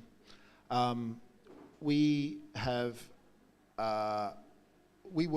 work with companies, a couple of companies in drug discovery, but also in the biomass conversion. And it took, for example, the biomass conversion, that company started in 2006 and really got going 2010, so that's 4 years, and the product was on the market in about 2017. So we're talking about a 10-year lead time between when the company was started and the commercial product came onto the market. That company actually that I work with, it was two people to begin with, and they had some angel investors, and they listed on the Norwegian Stock Exchange for 350 million 2 years ago. So that started from nothing, their biomass conversion, and now they're building a 5,000 tonne per annum plant in France. I would say it's going to take at least 10 years to go from a academic discovery to a commercial product. And of course you've got that gap in the middle, right? And that's where most of the ideas die. So getting intellectual property is fine, but really that next step to go from, we've got a discovery to actually having a marketable product is, I guess it's called the innovation gap, is it? I think that's where the big problem is. Now, in terms of Indonesian-Australian cooperation, I think in terms of chemistry, there are lots of opportunities. And in the Australian chemical market is still developing, and particularly in, say, natural products. So, I guess, you've got a patchouli here, and Australian natives are becoming more popular, especially in the Australian market, but also internationally, as flavour and fragrance sources. But I would say we're definitely in the development phase in that area. I think, does that help? For academics, we have we share. Getting things done within the university setting is very challenging though, and moving outside of the university is something that you generally would normally have to do if you want a commercial product, because the focus of the university is teaching and research, and they still don't do commercialization well. Now, some other universities may be different, and there are academics that are successful, but that's in the Australian context, that is not the norm. Normally, it's only when they move out of the university system that they actually have success. Trying to do things within the university is much more challenging. If we do have a licensing agreement that comes out of our research, then the inventors, including the students, get a share of that profit, and it would normally be a 30% split to the academic researchers, And then of that 30% that goes to the academics, it would be then proportion between the students and the academics based upon contribution, and that would have to be agreed early on. Okay, thank you, Dr. Martinez. And maybe from me, I would like to ask about why it is important and relevant for the world today about exploring the natural products for new drugs. Maybe you can explain and describe why it is important. Oh, I think new new sources of drugs are always going to be interesting, and of course, natural products are a very good source of compounds. Developing a new drug is a very challenging activity, and in Australia, we've only had 1 or 2 compounds that have actually made it from labs into the market. Relenza was a biota discovery. That was like a Tamiflu type drug. New Zealand, I know, have only had 2 successes getting drugs onto the market where we're talking about a pharmaceutical compound. So it's really challenging. And if you can get one in your career, one clinically used compound, then that would be an achievement. It costs a lot of money, something like $1.2 billion to get a new compound onto the market now. That's the estimated cost. Maybe how about the cost? Maybe it is more expensive from natural product, or maybe if you compare with the cost. I think they're all going to have a very similar cost in terms of the development. Yeah. Okay, thank you, Dr. Ben, and let's give a big round of applause for Dr. Ben. So, ladies and gentlemen, thank you for your attention and participation. Now it's time to hear from our second keynote speaker, Dr. Irdika Mansur. Ya, Bu. Oh, okay. Yeah, I attend online. Okay. So first, I would like to introduce Dr. Irdika. Is a senior lecturer at IPB University and also chairperson of Indonesian Essential Oil and Essential Oil Council, and the field of interest are silviculture, rehabilitation of post-mining sites, and essential oil plant and trees. Is it right? Yes, that's okay. right. And please join me in welcoming Dr. Irdika. Please give him applause. Thank you very much. I would like to share a presentation from Bogor. Okay. Thank you. For 20 minutes, or yes, about 20 minutes. Okay, can you see my presentation now? Yes, please. Okay, thank you very much. I would like to thank first to Dr. Syaifullah Muhammad, the chair of the ARC. Sorry. And then Dr. Chudevi for as the chair of this conference, and also all the team and resource persons and keynote speakers, ladies and gentlemen. Yes, it is really a great pleasure to be to join this conference. Actually, I plan to attend in person, but because of some problem, I could not attend today.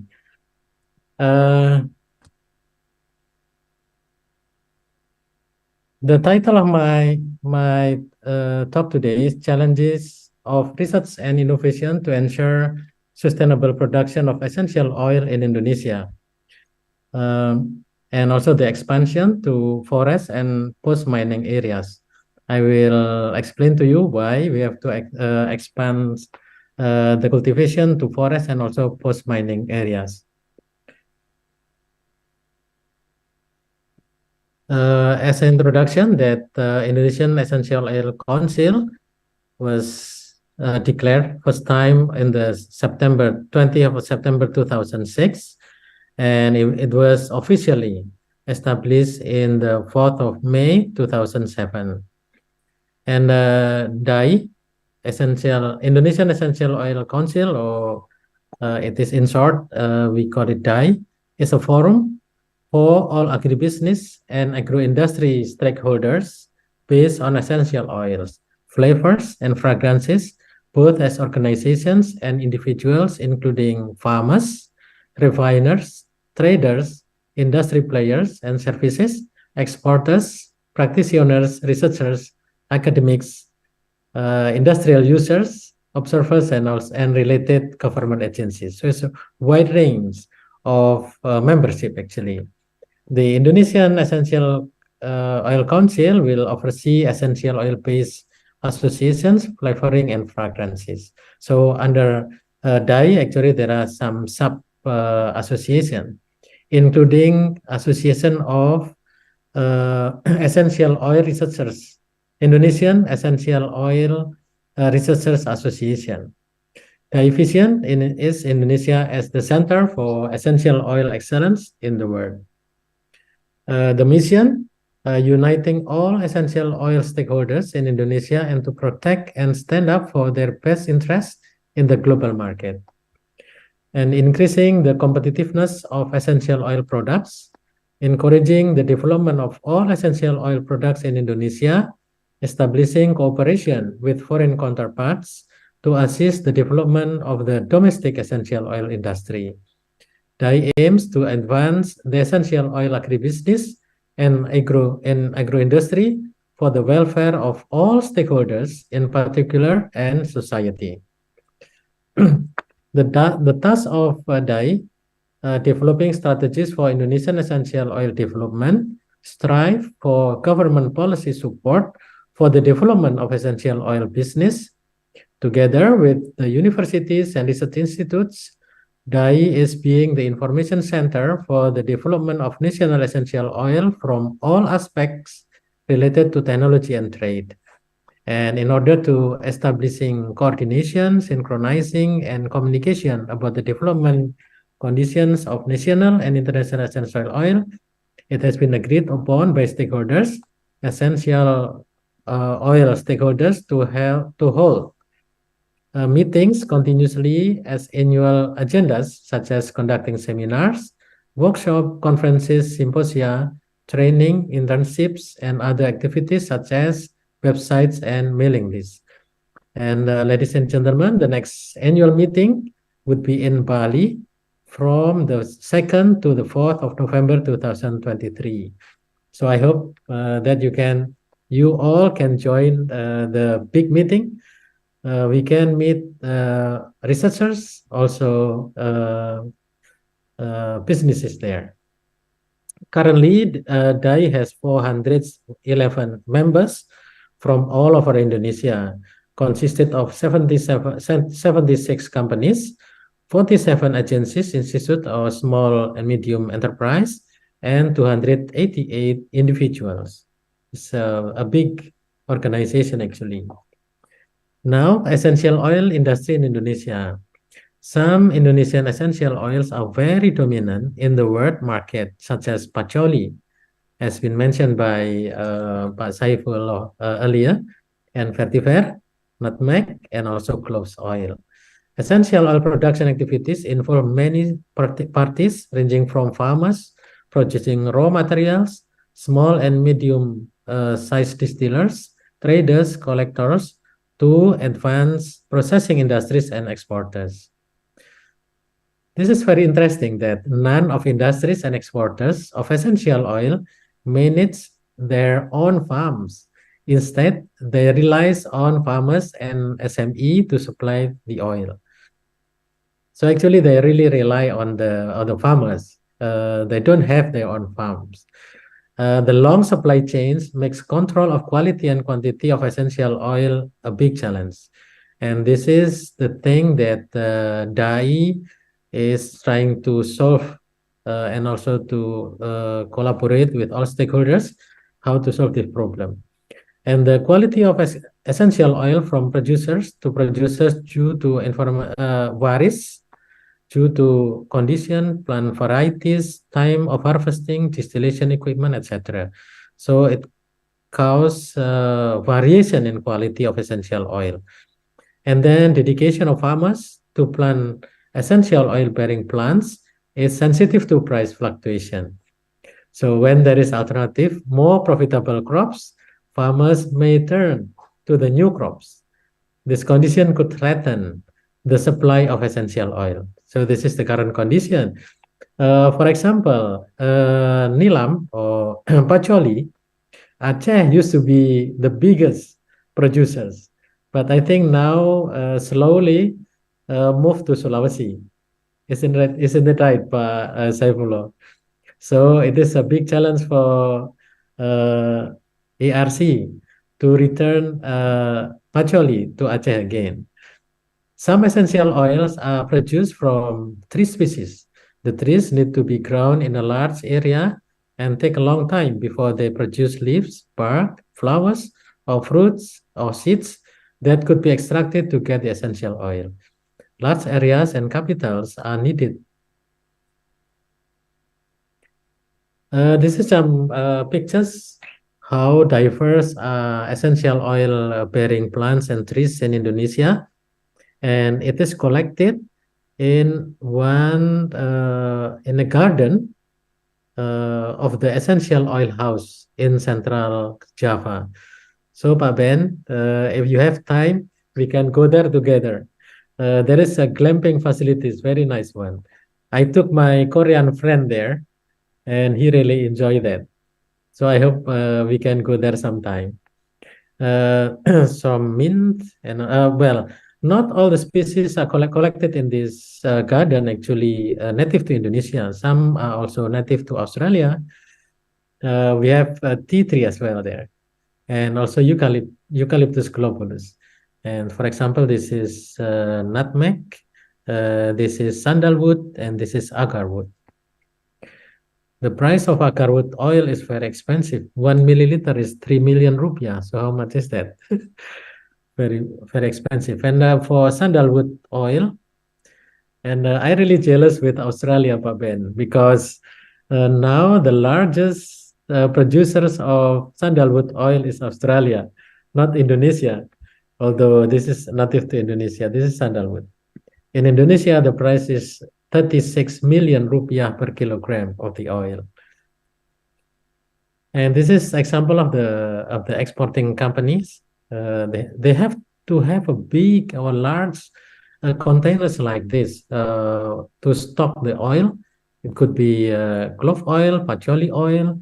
This is to secure the stock, because the supply from the farmers may be fluctuation, while the companies would they bound to contract with buyers, so they have to send the product in the right quantity in the right time.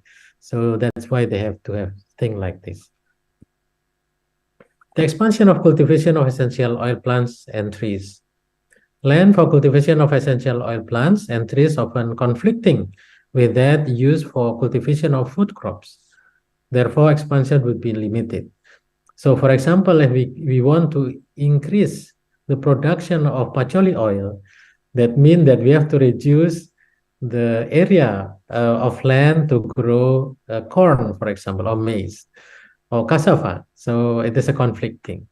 So the alternative land are forests and post-mining lands. But please be careful. And also because land area in the forest doesn't mean that actually we want to convert our forest into essential oil plants.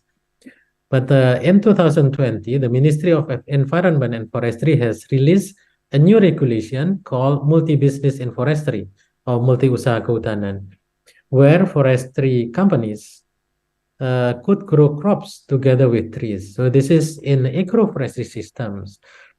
In the multi-business in forestry, the company is not allowed to land clear or convert forest into other land use. Instead, it has to be a combination between forestries and other crops. So this is actually to improve the cash flow of the company before they can cut their trees. So in the forest area, the presence of trees reduces light intensity. This is the challenge, and it is the challenge for ARC too, how to find species of essential oil plants that can grow under trees or under forests. So you need to select species that of variety that could tolerate low light intensity, and then rearranging tree stocking. So for example, if we used to plant 1,000 trees per hectare, so we can reduce to 200 and 400 trees. This is the final stocking actually. When we harvest the trees, usually only about 200 400 trees left in the ready to harvest. And harvesting trees need a long time, at least 5 to 7 years.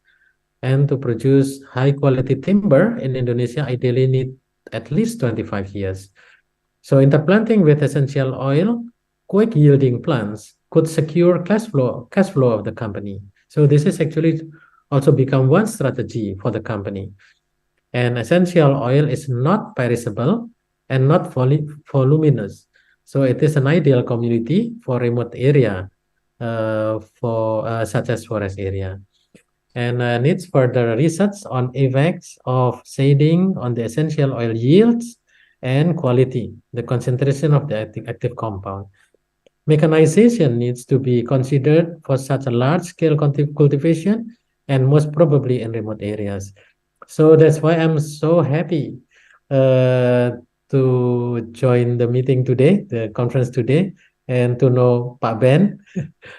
And I will contact you later, because I know that Australia has a very good mechanization system for cultivation and also harvesting of some essential oil plants and trees. I give you an example. Right now, we have problem for marketing of kajuput oil. Why? Because kajuput oil harvesting is still conducted manually, while eucalypt oil from China, it is harvested mechanization is there. So the price is so low compared to the kajuput oil. That's why now it is very difficult to sell the kajuput oil. So we would like to learn from Australia later how to cultivate and also to harvest the essential oil in large scale using mechanization. This is example of combination of essential oil bearing trees and also forest trees. This is a fast growing Ochroma bicolor. This can be harvested within 5 to 7 years. The diameter could reach something like 40 centimeter already. Yes, we are lucky that in the tropical country we have fast growing tree species that can be harvested in a short time. And under the trees, because we plant the trees not very dense, that's why we can grow a kajuput tree here with small leaves. This is melaleuca. That's also we can find this melaleuca in Australia as well. And then we can have also pineapple underneath. So it's a very efficient and effective forest land use here.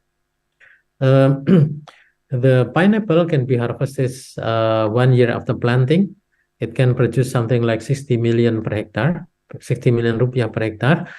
And then the kajuput tree, the leaves can be harvested 4 years after planting, and then every year, or every 9 months or 6 months.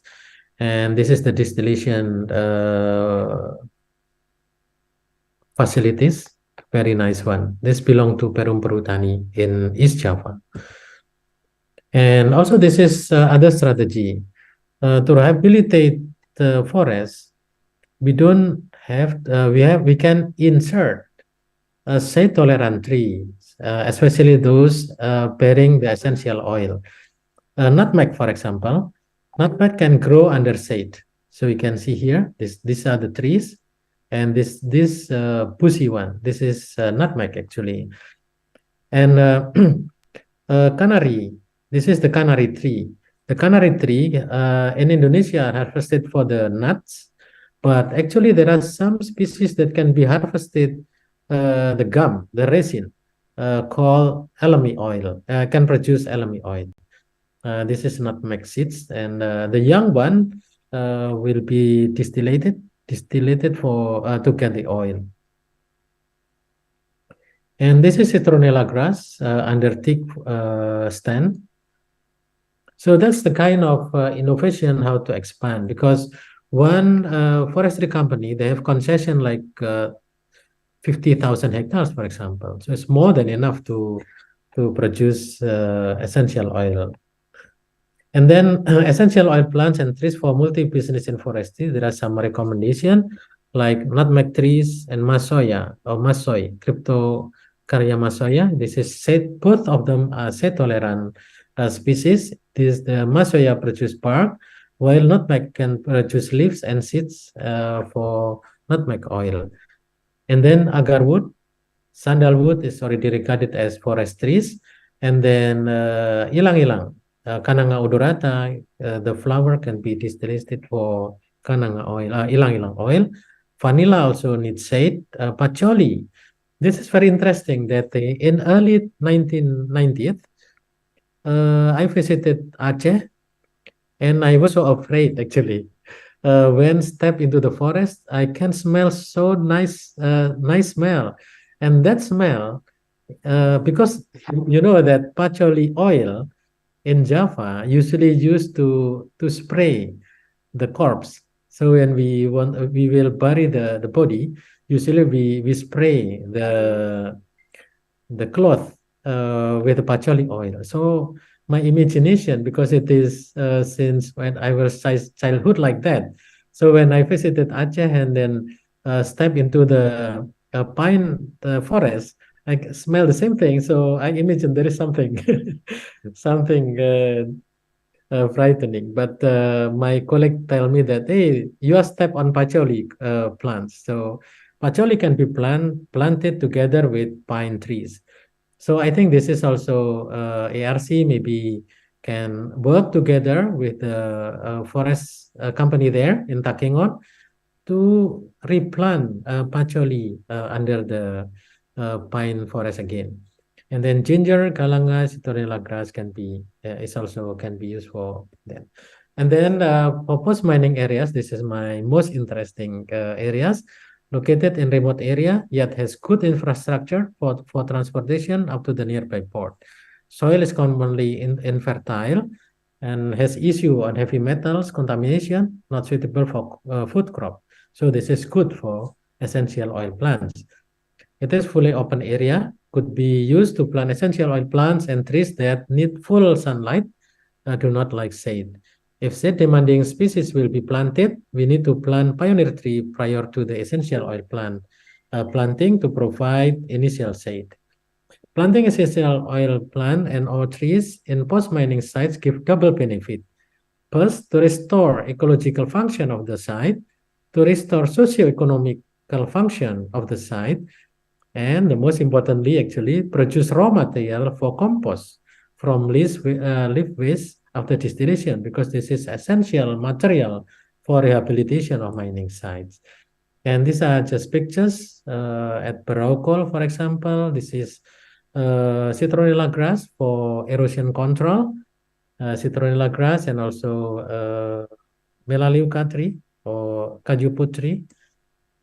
It is in nickel. That one was in coal mining, and this is in nickel mining. It's also growing very nicely. Even the legume is already green, yellowish like this. The citronella grass is still growing very nicely. This is very interesting. And this is in cement industry. This is limestone mining. Yeah, a little bit yellowish because it is a very dry season. Long dry season in Indonesia. Interestingly, the company also work together with the community, produce many different products from the citronella oil. So we have something like hand sanitizer and also liquid soap, message oil, etc. So essential oil plant entries for post-mining sites. These are some recommendations that has been planted and successfully. Kaju trees, ilang-ilang, agarwood, citronella grass, lemongrass. Patchouli has not been planted on post-mining sites, but now I'm confident with ARC, we can work together, we can try to plant patchouli in ex-mining sites. But in the Central Kalimantan, we have one big mining company actually develop cultivation of patchouli as part of CSR program, and now the oil is already commercialized. And the roles of Indonesian Essential Oil Council, conducting seminars and workshops for forestry and mining. Companies interested in cultivating essential oil plants and trees, conducting training for those companies wanted to start cultivation, business matching between essential oil companies with forestry and mining companies, and establish collaboration with forestry and also mining association. Thank you very much. Thank you, Dr. Irdika. So next we will have a question maybe from the audience and maybe from the audience in the online audience maybe.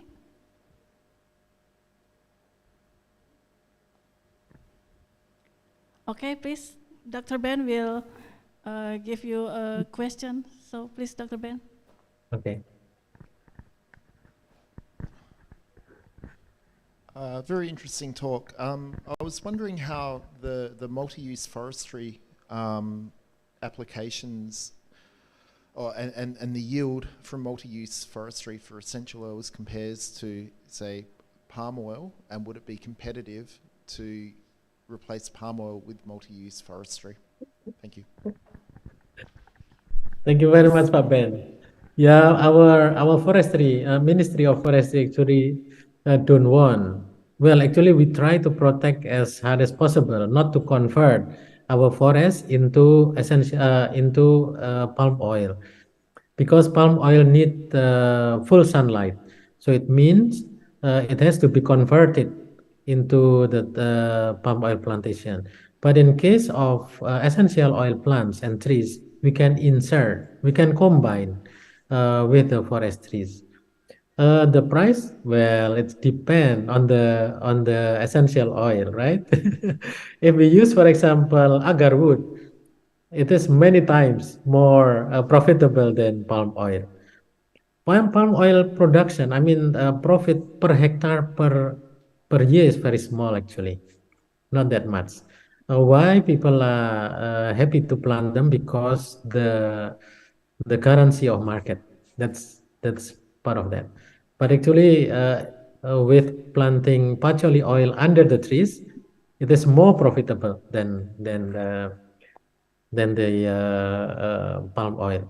But now we also working with the plantation as well, rubber plantation, palm oil plantation, but outside forest area, to combine with essential oil plants as well.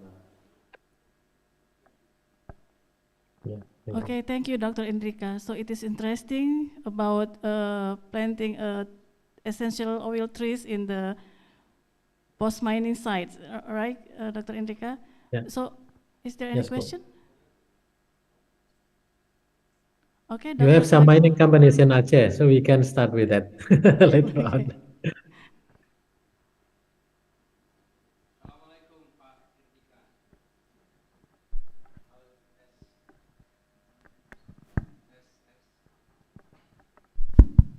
Tes.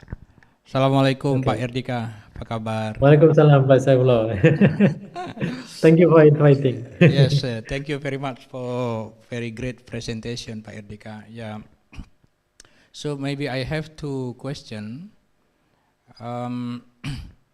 Number one, at the moment, almost all our patchouli has been exported to abroad, yeah, to many countries, because the technology to purify it and also to derivative products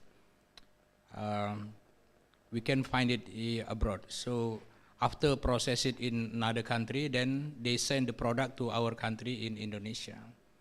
So what we have to do, Pak Irdika, because this is very important for national economy, because we need to do some downstreaming, downstreaming to the derivative product of essential oil. For example, in Banda Aceh, we try to support the local small business enterprise in Aceh to create the innovation product. We train them in university and to help them to develop their business. But the scale is too low.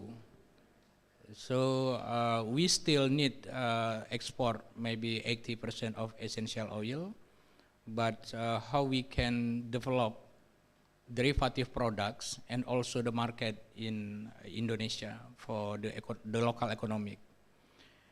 The second question is, actually I really need to sit down with you and drink some coffee, Pak Irdika. Yeah, so Pak. yeah, maybe I next miss time that you too. can come to Banda Aceh. Thank you very Yes, much. I will. Yeah, thank you, Pak Syaifullah. Yes, a good question. That's what I learned after appointed as the chair of the Indonesian Essential Oil Council. We only export raw materials, while there will be purification and then isolation somewhere else, and then return back to Indonesia with many times prices increase, right? So yes, now we have to strengthen our capacity and collaboration, researchers in the chemistry, to develop the techniques. Now it is easier to develop, to scale up the production. If you have ideas or you have recipes already, procedures, how to formulate and also isolate compounds, for example. Now we have some companies, big companies, very big one, that can actually absorb or adopt the technology and scale up the production. There is one that I saw you in the picture. There's one company, one example of company in Solo. Actually, that company, the group actually bought essential oil company because of my suggestion. So they are not establishing a new one. Instead, they buy most of the share in that company, and they want to develop something like what you said actually. So now he is gathering information, what kind of essential oil, and also how to do for purification and isolation and purification, so that they can produce advanced products, something like that. So that's why I really want to visit ARC so that we can collaborate. I hope that I can bring the company to you and also to Australia, to Pak Ben, so we can go there together. Yeah, thank you, Pak Syaifullah. Thank you, Dr. Syaifullah. And maybe one more question, yes, from Dr. Khairan, please.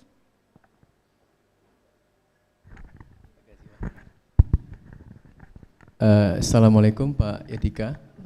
Waalaikumsalam warahmatullahi. So I have one question.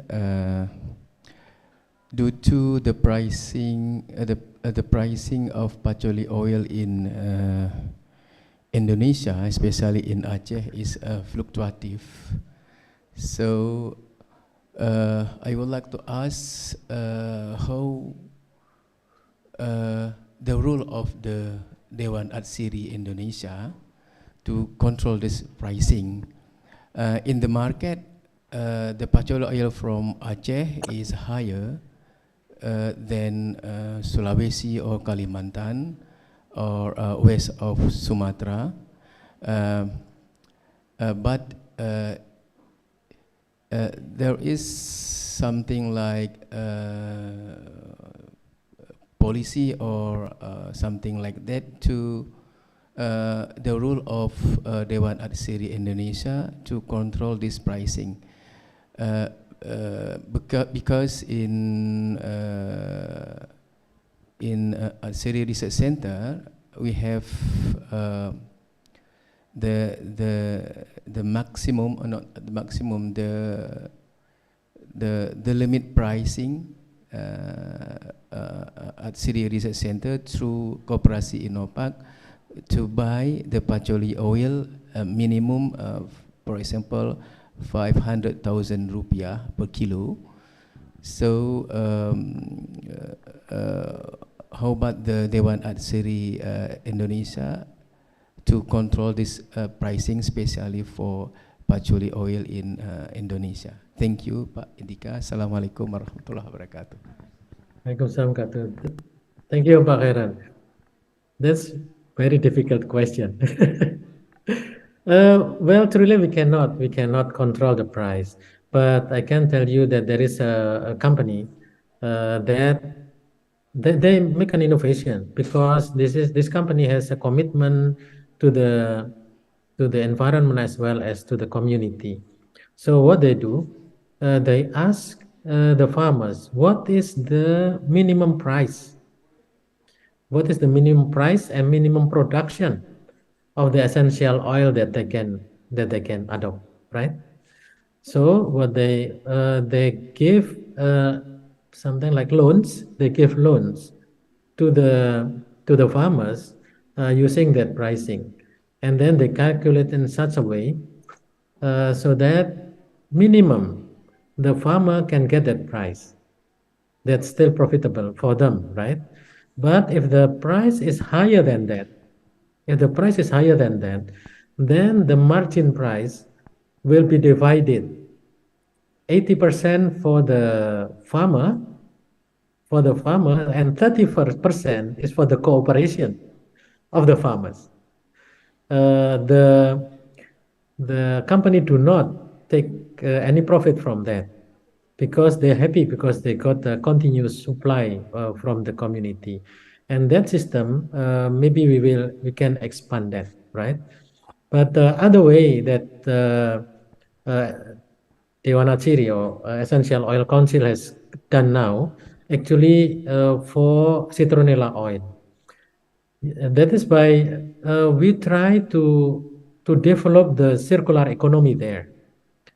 But we haven't done for patchouli. Maybe ARC later can help us because we don't really it is very far to have a patchouli plantation from Bogor. It is too far.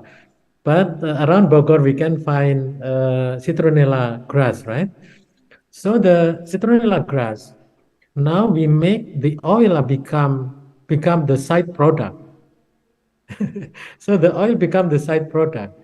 The main product is what's so-called now the product, the waste, right? So after the distillation, the leaves, the waste, after distillation can be used to produce mushroom, for example. It's the same as straw, right? The same as rice straw. So we can produce edible mushroom. So 1 ton of citronella grass can produce only 7 kilo of oil, right? So it's only maximum only 1.4 million rupiah, right, per ton of the grass. But from 1 ton of the citronella leaf waste can produce 500 kilogram of mushroom, and the price is to 20,000. So from the leaves, it can produce 10 million rupiah. So it is more profitable, isn't it? And also it can be used for animal feeder, animal feed. And the water, the distillating water, it can be used for biopesticide. And 1 bottle, now the price is 5,000 in West Sumatra. So we can do things like that. So help us to think what we can do for the patchouli, the waste of the patchouli. because you know that the essential oil product yield is only 0.01%, right? So we have to think about the 99%. So which what you can use for that. Thank you, Pak. I think the same with we doing here. So the waste from the Pacholi, the leaf from after distillation process, we use this for biofertilizer. Right. So giving back to the Pacholi plantation and then as the compost. Okay. But for cultivation of mushroom, we never do this. But this is a good idea from Pak Indra. Irdika. Irdika, I'm so sorry for Irdika. Yeah. We could try this to cultivation, because 1 kilo of mushroom here in Banda Aceh from cultivation from the waste of the palm kernel is around 50,000 rupiah per kilo of mushroom. Right. Maybe if we Yeah, could wow. try with the waste of the leaf from distillation process of Pacholi, we will see. But we don't know eatable or not if we cultivation the mushroom using this Pacholi was leaf from the distillation process. Okay, thank you, Pak Indika, for your answer, and thank you. Assalamualaikum Welcome, Pak. warahmatullahi wabarakatuh. You can send the leaf to us, then we can try here. Okay, good. Thank you. Yeah. Okay, thank you, Dr. Khairan and Dr. Irdika. So maybe I have a question for Dr. Irdika. Yes, Bu. Yeah. Please. I would like to ask about is there any effect to the quality of essential oil if we plant in the post-mining site and we compare the quality of essential oil from the community land? Is there any effect to the product maybe? We have tried for kajuput oil. So the kajuput oil yield in the mining is higher than the yield that is produced in perhutani. And then the sineol content is also higher in the post-mining sites than in perhutani. I think because essential oil is a metabolite, secondary metabolite, right? So in the stress condition, the production could be higher. I think that's one of the answer. Thanks. So we wonder about the. I mean that is there many heavy metal? logam berat? Yes. Yeah, heavy For metal. examples, yes. Yeah. Well, theoretically, if the water evaporate, it is only the water evaporate, right? Like in the sea. when it is evaporate, the natrium is not evaporating, the magnesium is not evaporated, right? So, but yes, we have to check that too. Thank you. Okay, thank you, Dr. Yes. I leave it to ARC to study further, because you have MIFA there. There is a mining company that we know in Aceh. I used to work there too, so maybe we can connect you with them. Thank you. Okay, thank you, Dr. Irdika. So, thank you for great presentation and discussion. I'm sure our audience has learned a lot from you and from your perspective and also arguments. And we have come to the end of our keynote speaker session. And we have heard from two amazing keynote speakers, from Dr. Ben and Dr. Irdika. So we hope you enjoy this seminar and gain some valuable knowledge and inspiration from our speakers. And before we end this session, let's have a final round of applause for Dr. Ben and Dr. Irdika. Thank you very much. Okay, thank you. So I'm S.Si. Assalamualaikum warahmatullahi wabarakatuh. Waalaikumsalam warahmatullahi.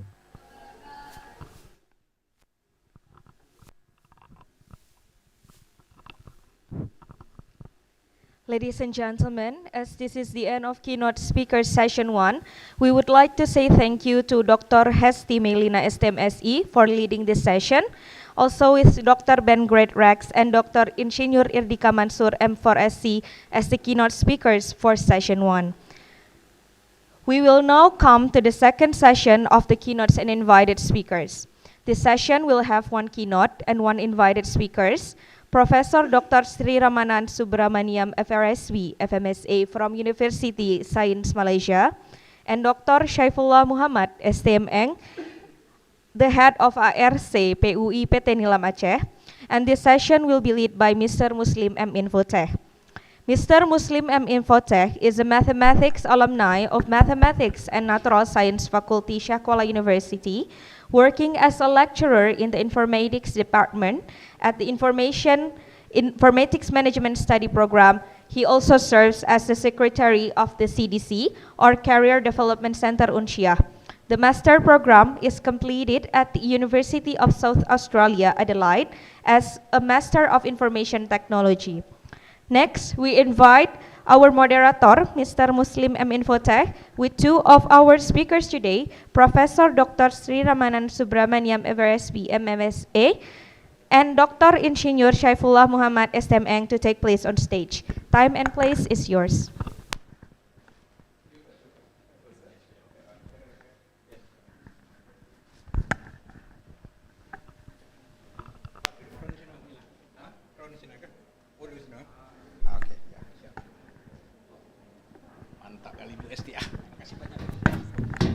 Bismillahirrahmanirrahim. Assalamualaikum warahmatullahi wabarakatuh. Okay, ladies and gentlemen, it is my distinct pleasure to welcome our esteemed speaker for this session today. It's very unique man from Malaysia. Please give applause to Professor Dr. Sreeramanan Subramaniam FLSB from School of Biological Science, University of Science. It is very interesting. You have very unique names. Yeah, Sreeraman or Sreeramanan? Sreeramanan. Sreeramanan. Okay, I will tell you what is FRSB and FMSE. Yes. I take from Google. He said that he awarded Fellow of Royal Biology Society UK, United Kingdom in 2019. And then Top Research Scientist Malaysia in 2020 and Fellow of Malaysian Scientific Association in 2021. Wow, give applause. Okay, Mr. Sreeramanan today is senior expert in plant biology such as plant tissue culture, antibacterial toxicity, and so on and so on. Those research in the field led him not only doctor but professor also. Okay, today he will share with us about development of LED technology for production of secondary in plant tissue culture and farming system, which is sure to be very interesting and wow, yeah. Okay, we are really honored to have Mr. Sreeramanan with us today, and we appreciate his willingness to share the knowledge and expertise. I encourage all of us to listen attentively and take this chance to ask question, what is relation between LED and patchouli oil? Okay, please welcome Mr. Sreeramanan.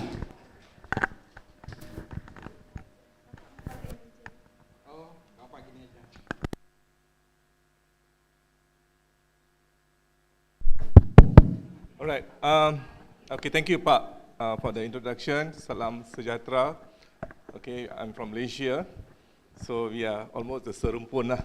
All right. Okay, even though I'm an Indian origin, I'm the 5th generation. All right, so I'm a Malaysian. So normally I speak Bahasa lah. All right, and Aceh and the language almost same. All right, to the Bahasa. Okay, so today thank you to the organizers. Thank you to Dr. Syaifullah, Dr. S.Si, everyone here. So I'm going to share something on our work on plant tissue culture and indoor farming using LED technology. I hope you can bear with me. I try to finish up within 25 minutes. All right. So you can call me Sri, short name. Okay, I'm from University of Science Malaysia. Next. All right, okay, let me tell you about tissue culture. This is where I started on banana, on transformation, genetic modified work 20 over years ago. But then there's an issue on biosafety. We're talking about genetic modified, transgenic plant, a lot of problems. You need to get regulation, you have to go through regulation and so on. So eventually we need to be innovative. We need to go according to the trend. We need to have something, what you have done research, you must have the output. All right? So this is how I started on tissue culture. So next, what is tissue culture? Also known as a plant micropropagation. So actually it's a propagation of genetically homogeneous and pathogen-free plants. In short, we are cloning the plants. I think it's well established. It comes under biotech, but there are a lot of what they call output application of this technology to the agriculture. So myself, I being a planter's son, so I need to continue my legacy, my parents' legacy. They are planters. They say don't go to the estate plantation, go to the urban. So I started with the plant tissue culture and urban farming. Next. So tissue culture look easy. A lot of people say, oh, easy, low tech, but a lot of contamination. You must try first. If you never try, you won't know. All right? So despite tissue culture is considered old technology, there's so many things we can do, new things we can try to explore. So I'm working this example on fig, buatin. So we work on fig. I'm surprised to see my photo there in 2017 during the introduction of Kuala Shah, where we had a meeting there. That time I was younger, half of my size, current size, right? So for the meeting on IMGT. Next. So tissue culture, you try, you know that. The difficulties, it's not as easy, but it's interesting. So along the way, we try to find many innovative methods to make it higher number. We go for the quality and quantity. So we have tried many methods, and one of the methods we have tried is thin cell layer. So I've used on orchids.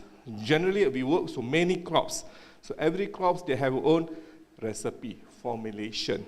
All right, next. Orchids is how we started, all right, many years ago. So it was successful. From orchids, we have tried many other plants, crops along the way. Next. Next part, sorry, but actually, who's controlling? Sorry, actually, who's controlling? Okay, sorry. All right. Sorry. So we have tried on fig, Ficus carica. It's become very popular in Malaysia in 2017, eventually also in Indonesia. So we try on these particular plants. We have established the system. We're not talking about tissue culture, 1 become 2 or 3. We try to produce 1 to become 30 plants. From 30, it's become, again, times 30. And we want to make sure that those plants actually don't have any variation or lower incidence of somoclonal variations. All right? Sorry. Okay, so there are many methods we have tried in fig methods. All right, so this is the example, establishment of meristem culture. We worked on that, we optimized. And this is example. From 1 plant, report says 4 to 5 plants, we have produced up to 36 shoots, multiple shoots. All right, so there are many stages involved in tissue culture. So we have done that up to the colonization, hardening, and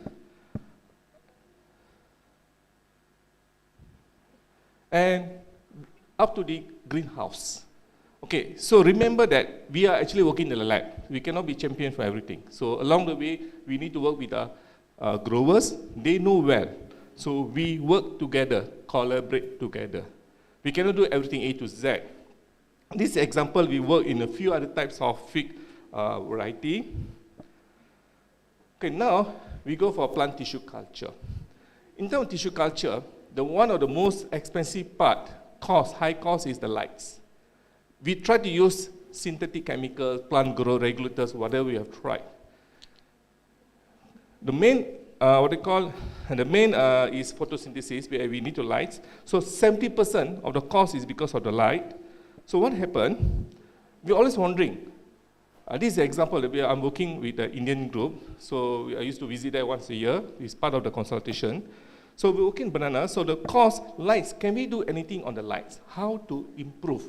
Because we know that lights, we have power, photosynthetic radiation, the power, the region between 400 nanometer to 700 nanometer. So we need to, always we use only white light. Now we have LED technology, all right. So LED technology, that means we can choose specifically which light we want to use to let them grow at the best quantity or level.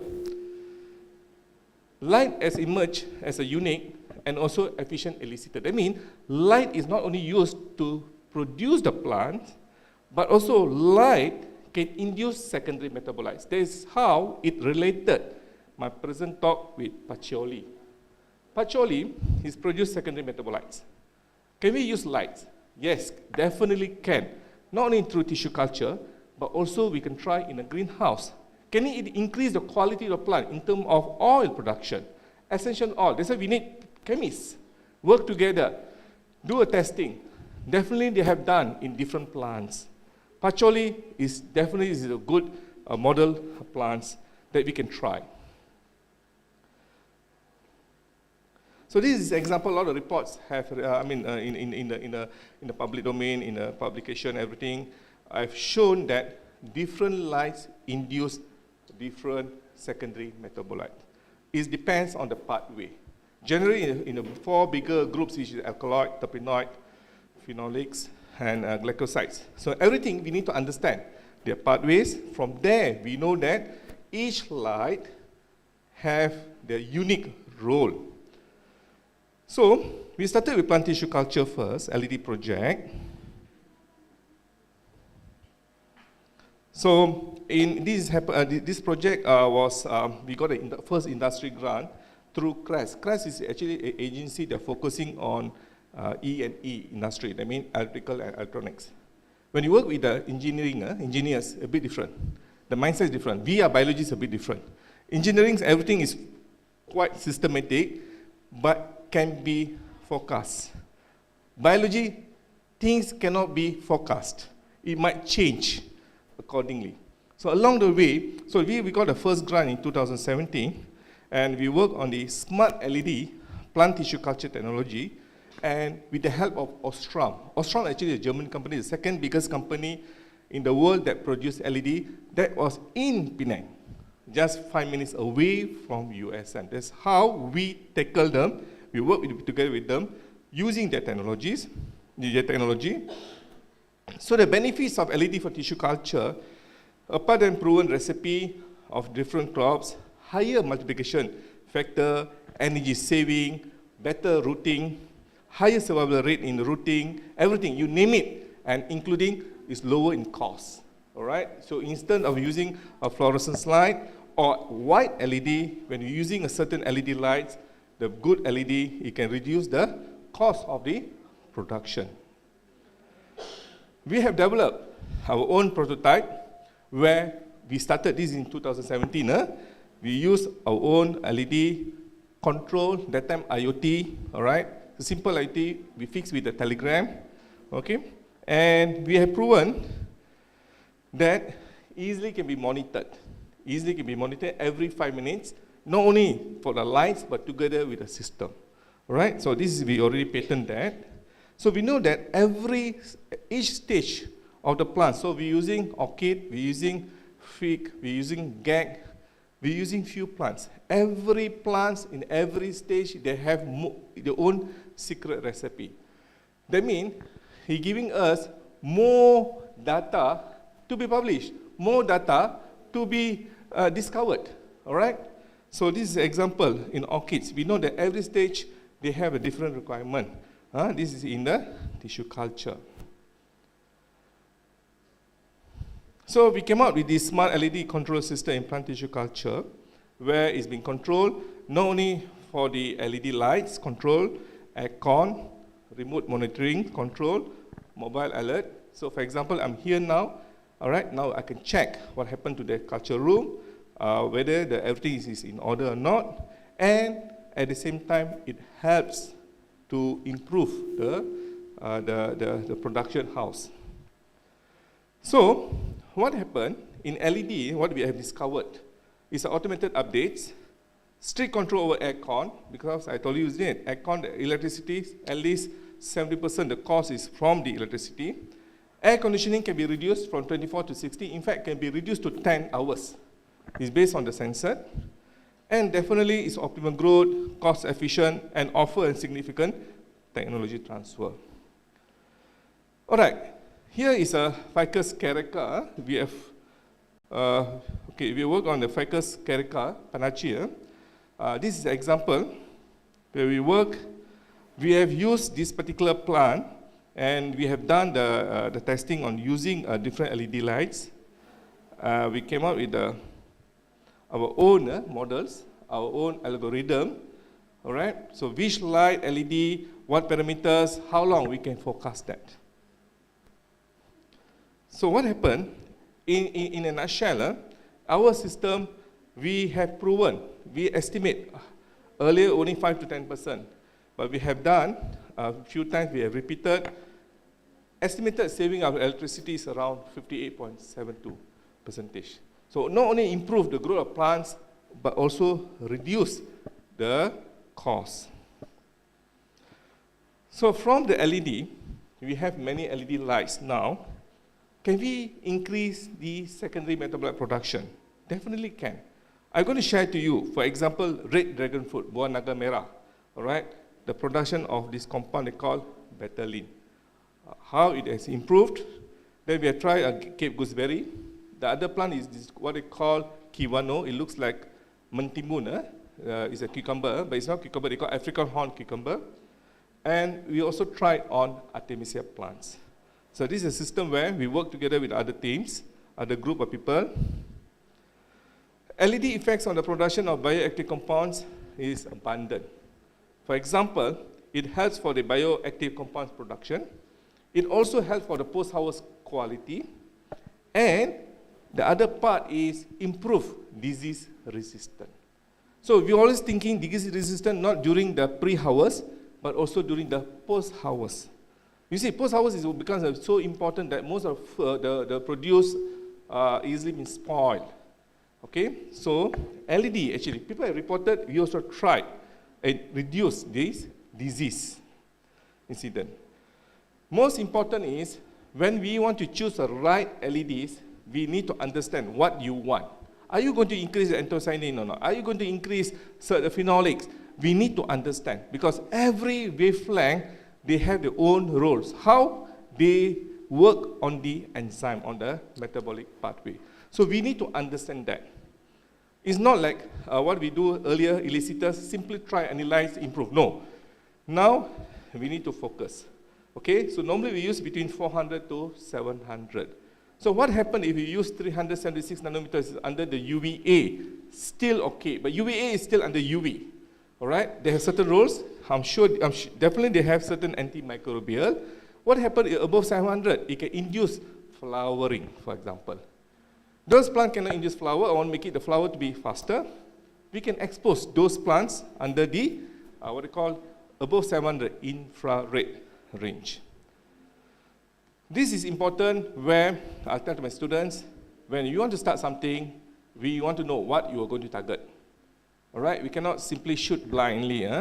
We need to be focused. So from here, we understand if you want to increase the carotenoids, so what are at what wavelength you need to expose to the plants, and it works accordingly.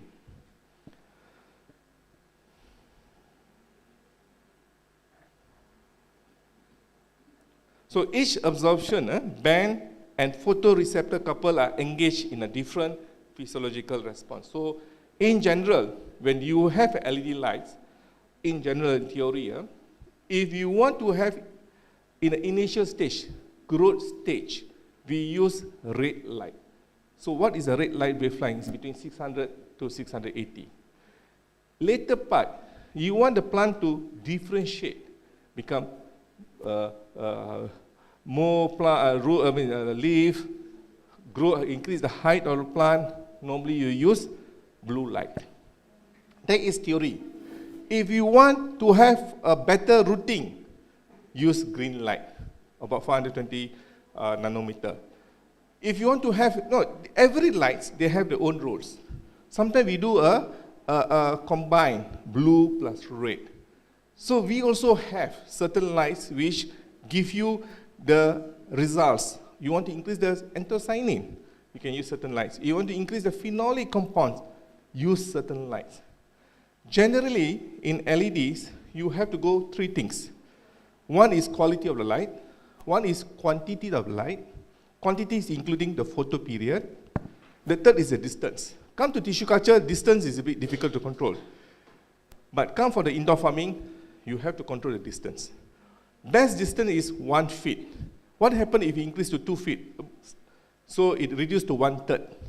What happens if it increased to 3 feet? It reduced to 1/9. So there's certain calculations there. Okay, so we need to understand that particular, what I call concept.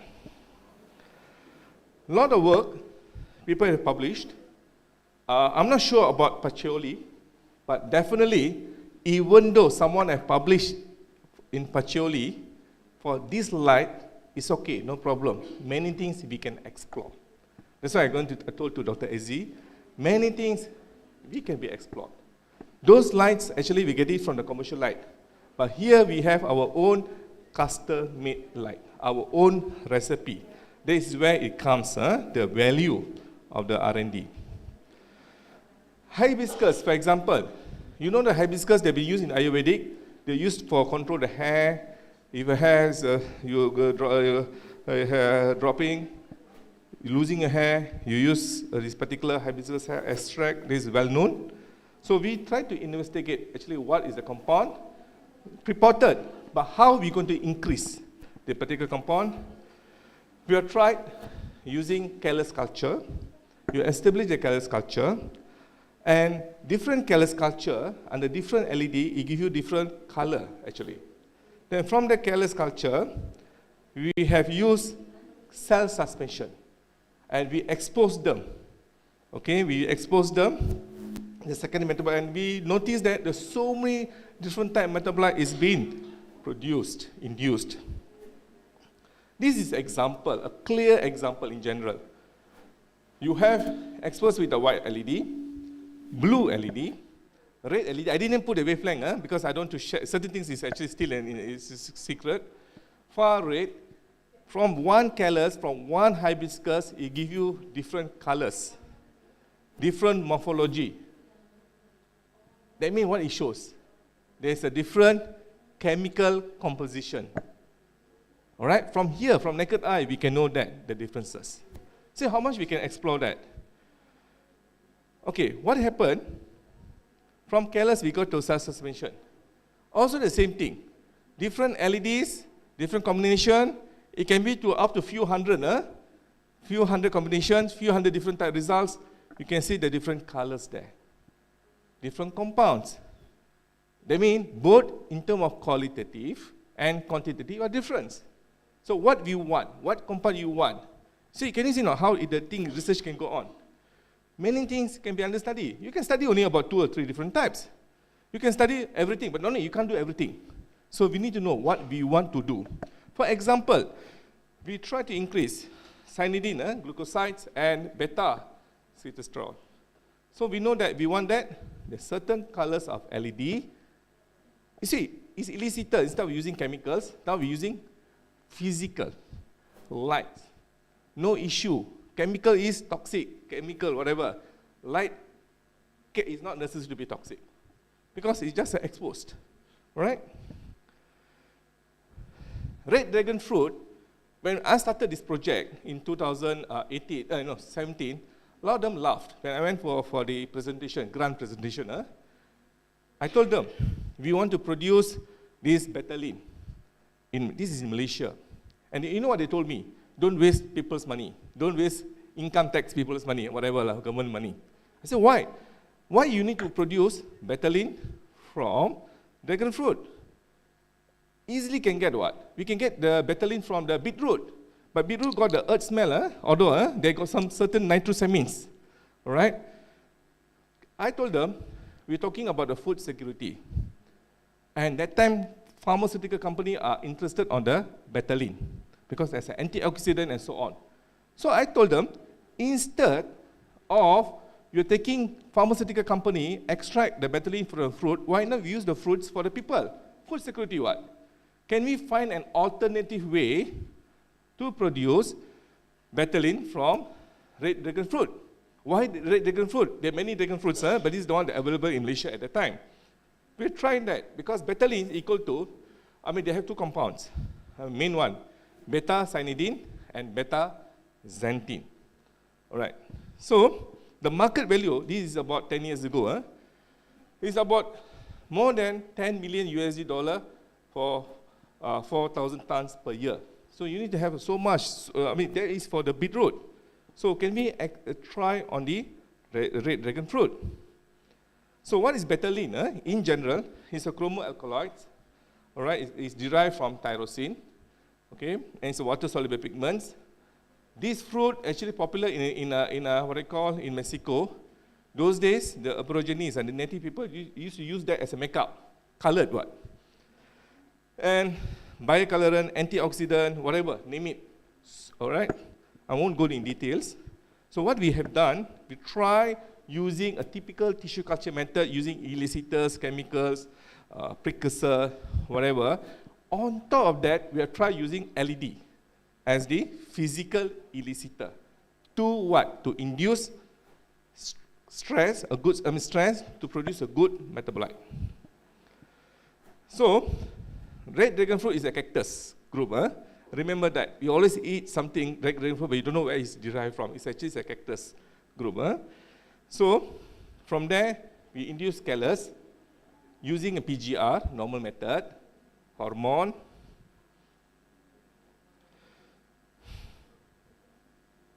Then we notice that different lines, different treatments have different colors, different morphology. All right, I'm sure in tissue culture we're using a fiber callus, all right, for the secondary metabolite for the suspension. Compact one, we go for the regeneration. And also, it produced different colors and different intensity. All right, so this is what we did. We also published this work in two journals. In this case, when we have done a simple work, we have noticed that that red light at that specific wavelength produce higher betadine. TB means total betadine. But then always we think that betadine means must be red in color. In our case, we noticed that yellow callus produce higher total betadine as compared to the red color callus. All right, this is yellow color callus. And we tried betadine in the red callus. We produce red only about 9.42. Yellow is around 11 point something. All right. Okay, so the research output, callus as suspension culture can be potential for the betadine compounds, and we no need to sacrifice the fruit. Let the people enjoy the fruit. Let the pharmaceutical company enjoy of extracting the treatment. That's what we want to highlight at the time. Tongkat Ali, Pasar Bumi, very well known. Okay, everybody know that in South Asia. We call Tongkat Ali, in Indonesia it's called Pasar Bumi. So now currently, no need to give any introduction about Tongkat Ali or Kaceh Fatima. All right. So what happened, through LED, my colleague working on hairy culture, we're using different lights, we induce different compounds. All right, different compounds. Even though we know that 9-methoxy-6-on and uricumon is commonly been used, been isolated, extracted. My colleague, we are together, we try to find some other new compounds. Okay, this is how we do, using the same concept. Different lights have different, what they call hairy root, the formations. Then we also did on the histology. So actually it's ongoing. We want to see which light is the best. All right, whether it's a white, blue, red, or blue-red in a certain combination. Histology is important. We have done that. Hopefully next year we can come out something new, interesting output.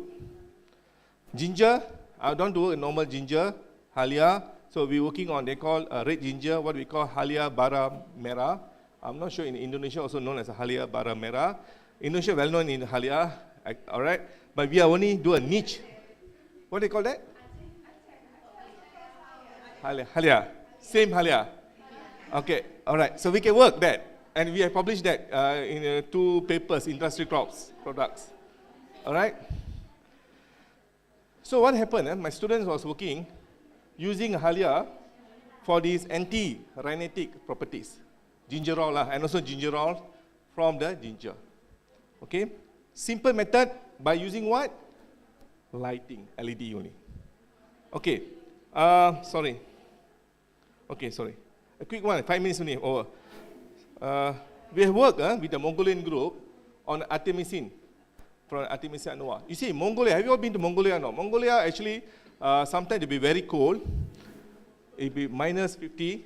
Summer, it will be 20 degrees. Most of the Artemisia annua, the plant supposed to be grow this high, it can't grow that well because of due to the temperature, their harsh condition. So they said they cannot produce a good artemisinin. So we work with the Mongolian group, Mongolian Academy of Science, and we bring to Malaysia tissue culture, and through what they call LED work, we could increase the artemisinin. Because most of the Artemisia annua, they've been used artemisinin from China or Vietnam, or other part of, also in the US. This is orchid. Orchid, normally we think must be flower, beautiful in flower. But orchid also have inner beauty. The inner beauty is what? Medicinal property, sumber ubatan. So this wild orchid, I'm sure Indonesia got a lot. This is what they call as jewel orchid. So nobody knows this is an orchid. They thought some pokok herba ke apa. Am I right? So we have tried, this project already completed, we tried, because in Malaysia also we do have this orchid. We want to isolate anthocyanin, right, from a cell. In fact, I spoke to Ben also. The idea I got it is from one of, maybe your colleague or from Adelaide. They isolate anthocyanin from the grapes. So we use in this orchid work. So you see, when you go to the jungle, you can't find the orchid. you need to have a special eye to detect the orchid. You can find, because otherwise we think orchid must be big, flowers, and so on. Yes, doctor. So this is how. So we need to create awareness, all right? And this orchid is popular in China. In Chinese, everything you brew is tea. We brew only tea, Camellia sinensis. So this is in Chinese. So that's why I got the idea, and we started work on this. The project started as a prototype when we developed this in 2016. This particular one plant, I mean fig also got many fig varieties. This fig you cannot induce roots. And what happened, we have an exhibition, we on the green light, and it was a big chaos, the time raining storm in Penang. So we didn't go for 1 week. After 1 week, we want to collect back.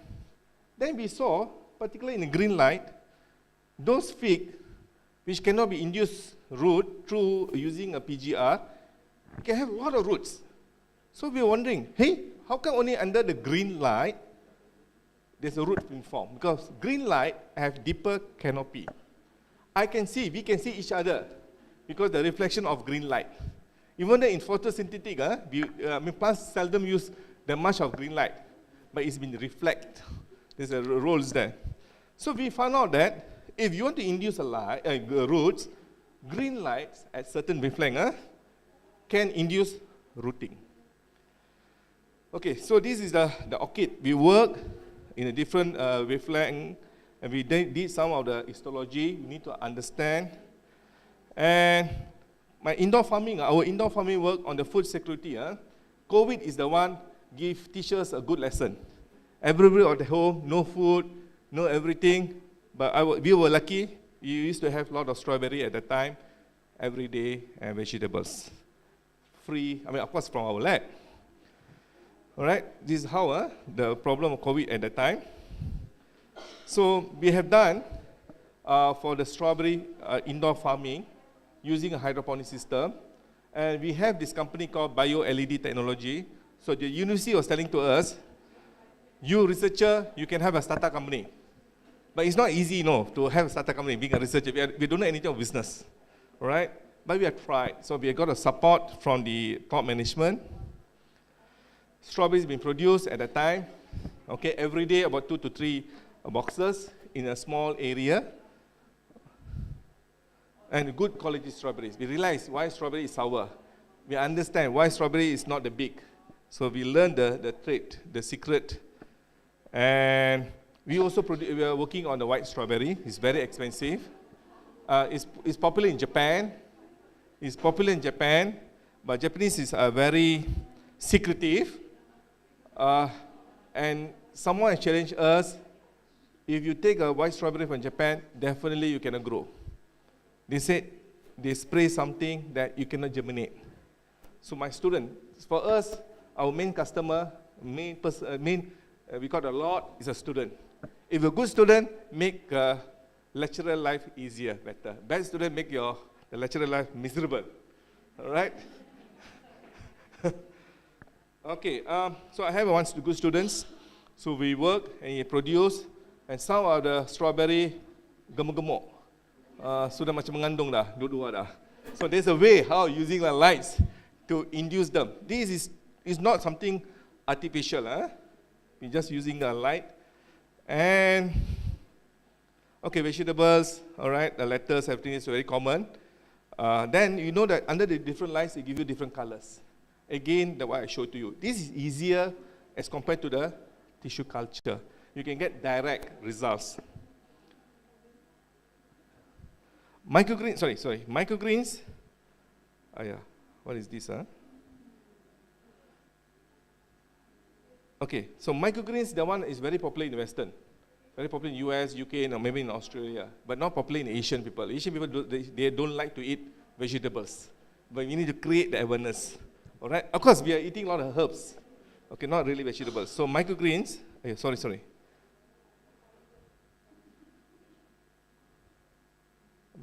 Macam mana ni? Okay. So currently we have microgreens, many types of microgreens, about more than 25. All the while we thought microgreen means mini plants is alfalfa. All right? Wheatgrass sometimes. But actually we can produce microgreens from all the vegetables, including sunflower. All right? Lettuce, cauliflower, broccoli, and so on. And what is the microgreens? You know what is a tauge? You love to eat tauge. All of us love to eat tauge.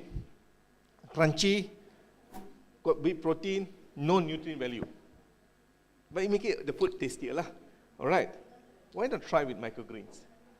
Their nutrient content is 20 to 30 times more than the broccoli.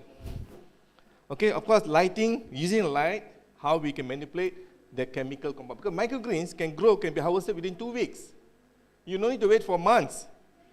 Grow, harvest microgreens within 2 weeks. Some are within 10 days. All right, so we have set up our own, these are our own customized, what they call LED racks in our indoor farming. So now this is the latest, our own formula, looks a bit similar, definitely people cannot copy us. Okay, there's where we need to control our IP. So our students, we have students from Nigeria, we have students from China, working on this project.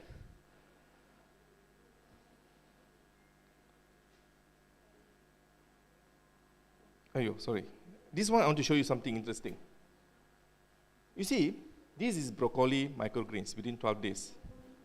Broccoli, not necessarily to be the flower, but it can be in the microgreens also.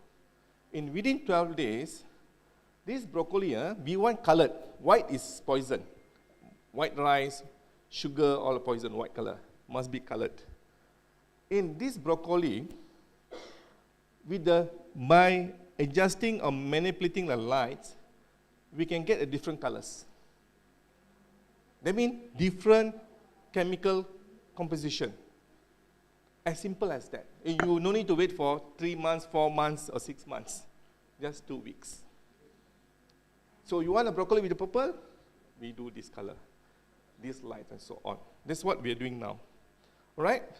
Nutrition facts is very important. Everybody wants to live healthy. All right?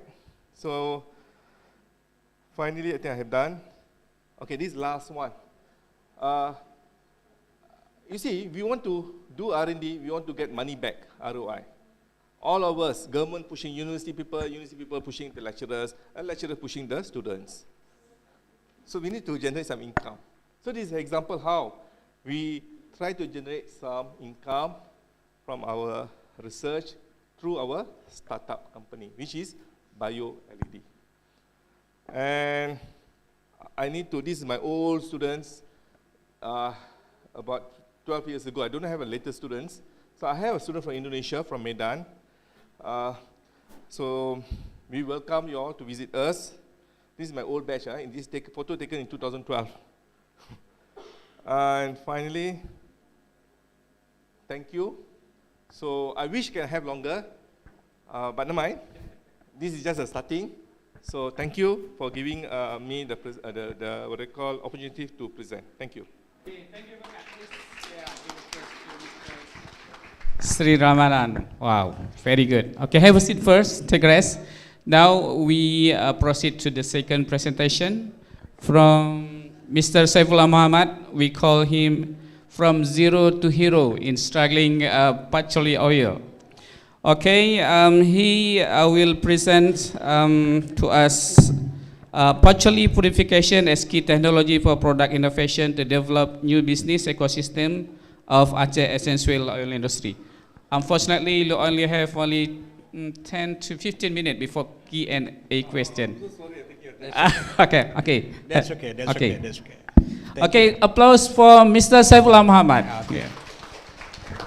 Because this is the second, the last contestant, so I just sit down here. Actually, sebenarnya kalau pendengarnya ini nggak perlu lagi presentasi ya, cukup lihat wajah saya udah tahu. Oh Ben, I told to them, if the audience is like this, I don't need present anything. Just they look at my face, so everything will be clear. Okay, the first keyword is patchouli purification. The second keyword is innovation, product innovation development, and new business ecosystem. So just three things that I need to explore in this presentation. Okay. Oh, di sini nggak bisa? Dari sini, saya kontrol di sini aja. Okay. This is my handsome photo, yeah. Please look at it. Okay, we have conduct this research, I think, since 2016 until today. So the idea is how to develop the new ecosystem with the innovation, so we can do some derivation product and help the people. So in the last 10 years, I and my team have around 35 research project. So a lot of data we got, and we can present in another time. So this is how we get the patchouli oil from the plant. Yeah, we do steam distillation process, and also we conduct supercritical extraction methods using CO2. Yeah, with many methods, and also we do some purification to get the high grade patchouli. We call light fraction and heavy fraction of patchouli oil. So we also then formulated the product innovation of, for example, anti-aging serum. Yeah. So we have a lot of product. One product we call serum anti-aging serum. So if you use it, you all will more beautiful, more handsome, and more glowing. Yeah. Okay, we also conduct tests for the human skin. Yeah, we got around 50 volunteers for clinical trials. We carry out the research, and we develop the product based on light fraction and heavy fraction. Usually, light fraction we use for cosmetics thing or skincare, and the heavy fraction we use it for the fixative of fragrance. So usually all the people in ARC have their own fragrance, and if you sit down with them, and you also will be smell good. Okay, we check it with GCMS, yeah, what the component of the crude patchouli. Actually, we got a lot of the component, around 50 component, but I just show you around 17 components.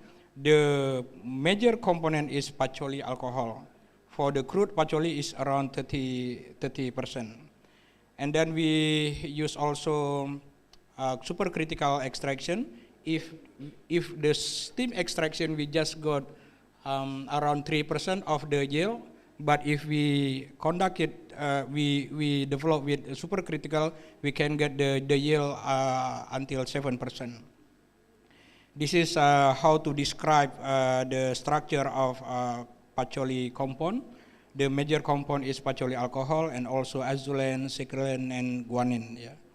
Okay, we also conduct with Fourier transform infrared to understand how the functional structure of the chemical, and also we develop how to characterize the patchouli oil. Yeah, for example, what about the refractive index, density, and many other variable to understand is it met the standard for export or not. Yeah.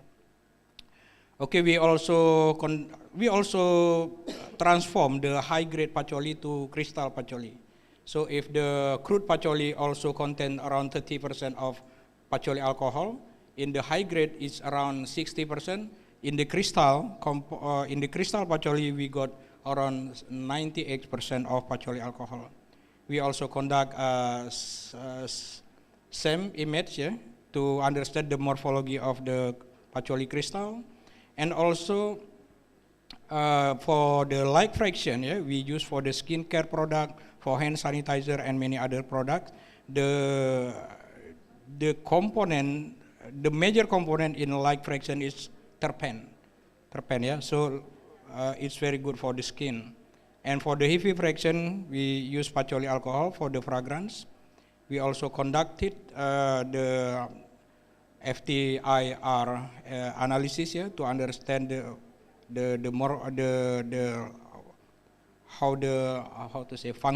functional structure of the organic compound.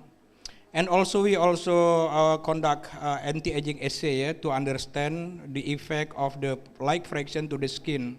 So it's very good, yeah, very good activity for the skin. And also we try to develop the model, what we call Higuchi model, to understand how the patchouli alcohol can diffuse into the skin.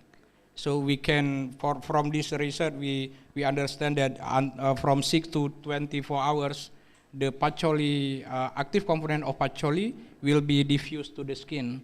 That's why it can make effect to, yeah, glowing. And yeah, this is some of our research to the human skin. We have around 50 volunteers for this one. After that, after all the research, yeah, we try to develop products. So I think many people in this room use this skincare product. We call Biona. Biona is come from two language, bio and na. Bio mean life, and na in Bahasa Aceh mean exist. Yeah. So Biona is very good brand. And then this is many product that have been developed in our research center, and this is commercialized already by the company, yeah, cooperative and also business entity in ARC. We got also property right from the government. In this morning, I mentioned that around 30 property right, the new property right that we have got from this research, yeah. And also this is for the commercialization. We have Koperasi Inovasi Nilam Aceh or Inopak. Some a minister from Jakarta come to our research center, and they are very happy with this product because this is the support local economic for the community. By this product, then we can help the farmers, yeah, to produce much more for the patchouli. We also develop the digital marketing. We also attend many international expo. The last event we went to Germany, Hannover Messe, and we got very good support from the international community. We also export the patchouli to France. This is one example, yeah, the export activity to France. This is the ecosystem that I mentioned, that after we develop the technology, and then we use the technology to produce the product, and then the product can be sold to the public, then many business entity then grow, yeah, and then we can create the good ecosystem for the Pacholi industry in Aceh. This is what we call blue ocean system and red ocean system. It's too long if I explain about this. And also this one is the last slide, I think. Yeah, this is what we call pentahelix and innovation cluster approach. So in the last 6 years, we can support the community. It's very well. In this morning, I mentioned that from 4 districts planting the Pacholi, now 17 districts planting the Pacholi. This is our team. So here, some of the team is here. Thank you very much. Okay, thank you. Please give applause to both presenters. Unfortunately, Azan is sounding now, but so you have 1 or 2 questions for each speakers. Okay, if you think it's not enough, so when we do lunch, you can go for next, and then if not enough too, we can go to coffee shop, right? Okay, 1, 2, 3, and 4. Okay. Yeah, only 4, 2 and 2. Okay, the Batman. Yeah, thank you for the opportunity. My name is Muhammad Auza from Pacholi Entrepreneurs. First question is for Pak Syaifullah. Actually, it's not a question, it's an idea for me. Continuing from the topic from Mr. Irdika, actually it's for him, but I want to ask to you, is it possible to create a combination between agarwood and Pacholi plant? Because agarwood, as we know, is a long-term plantation to get the benefit from the essential commodity from agarwood, and Pacholi is a medium term to get the benefit. Is it possible to combine agarwood and Pacholi oil? Actually, for the post-mining side. And the second question is for Sreeramadi. Is it very interesting, truly interesting topic that different will produce a different quality of plant and different color of plant? It should also be possible to college scripsi or thesis. You can find a different and different color of light to create different color of Pacholi, which can produce increase higher concentration of Pacholi alcohol from different light. I want to ask your opinion. Is it possible to produce Pacholi plant from tissue culture? As we know, tissue culture has many differences and have many disadvantages to produce between the normal seedling method. As we know, tissue culture will produce less resistant to pest and disease, less productivation from between normal seedlings. I want to ask you, what is your opinion if we produce Pacholi from tissue culture? Is it possible to create, or is it possible to remove the alcohol, essential oil concentration from the Pacholi itself? Thank you, Mr. Okay, thank you. So the answer is yes or no. So do you want answer now or later? Auza, this guy actually stay in one village in Long and support around 100 farmers, Pacholi farmers. It's very, very great guy, this one, Auza, yeah. Auza, that is very possible.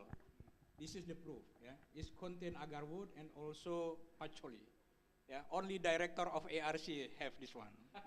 So you can't get any fragrant area. Jadi ini mengandung oud, agarwood dan juga minyak nilam. So it can be combined because to create the fragrance we need to put many type of essential oil. It's different the evaporate point. Yeah. So we have to create the top notes, middle note, and the base note. So usually Pacholi and agarwood or oats, it can be a base note, and then we can combine with the flowers and fruit. So it's very good idea, and we have done it. Yeah. Okay, thank you. Next, Mr. Sreeramanan. Is it possible to have a new Pacholi plan by using LED technology? All right. Okay. Sure. Thank you, Pak. Okay. Thank you, Pak, also for your questions. You have posted many questions, so I try to answer whatever the questions there. The first one, you see, Pacholi. What's the purpose of we growing Pacholi? Is because of the oil. So why not we target for the oil? Through LED lights, we don't create a new colored Pacholi or whatever, because we're not going to consume the Pacholi leaf. I'm not sure about Pacholi. So you want to get the oil on his net. So now we need to understand whatever the secondary metabolites pathway which lead to the production of that oil. Then we need to study back what are the possible potential LED lights, whatever might increase. So Pacholi oil is under, I'm not sure under what group. So we can do that. We need to understand the basic foundation there. So possible. Why I produce lights, different colors? Because for veggie, short veggie means lettuce only about 50 days. Basils, we can produce the colors. Basils, basils, what they call that? Basil. Yeah, basils or everything. So Pacholi, we go for the oil. If you want to produce different colors, different through the lights, still the same green color, Pacholi color, but it can give you different composition of that oil. Yes, possible. Yes, Second, the answer both yes. Yes, but we target for that. Second, tissue culture. If you notice that one of the first tissue culture paper on Pacholi is reported in 1970.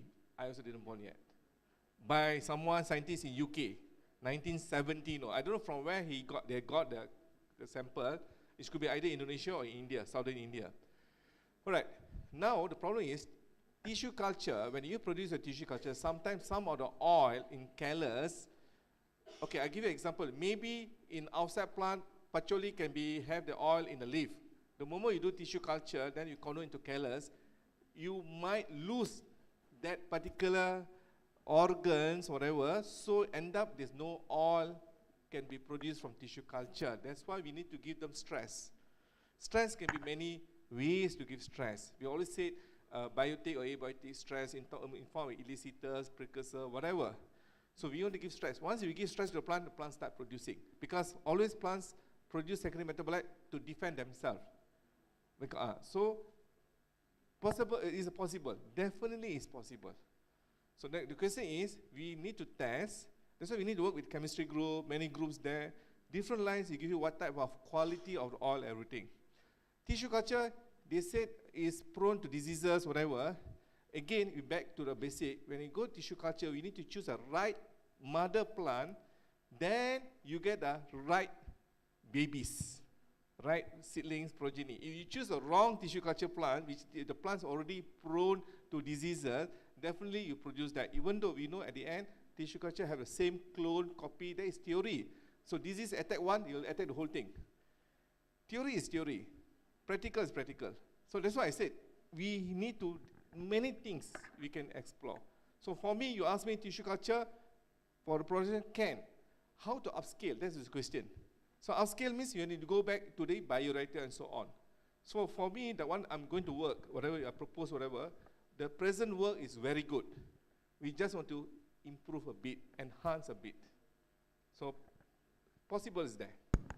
Okay, if the answer is yes and possible, so maybe IRC can send a few students to follow Mr. Sreeramanan to do next master or even the doctoral. Okay. In fact, we propose that you can do work here, you can register in USM. It's just sebelah kampung saja. Okay, thank you, Mr. Sreeramanan. Go back the same day. Okay, thank you very much. Okay, the second question from Professor Nina. I predict she will ask you about pathogen, bacterial, or and what relation or how to improve with LED.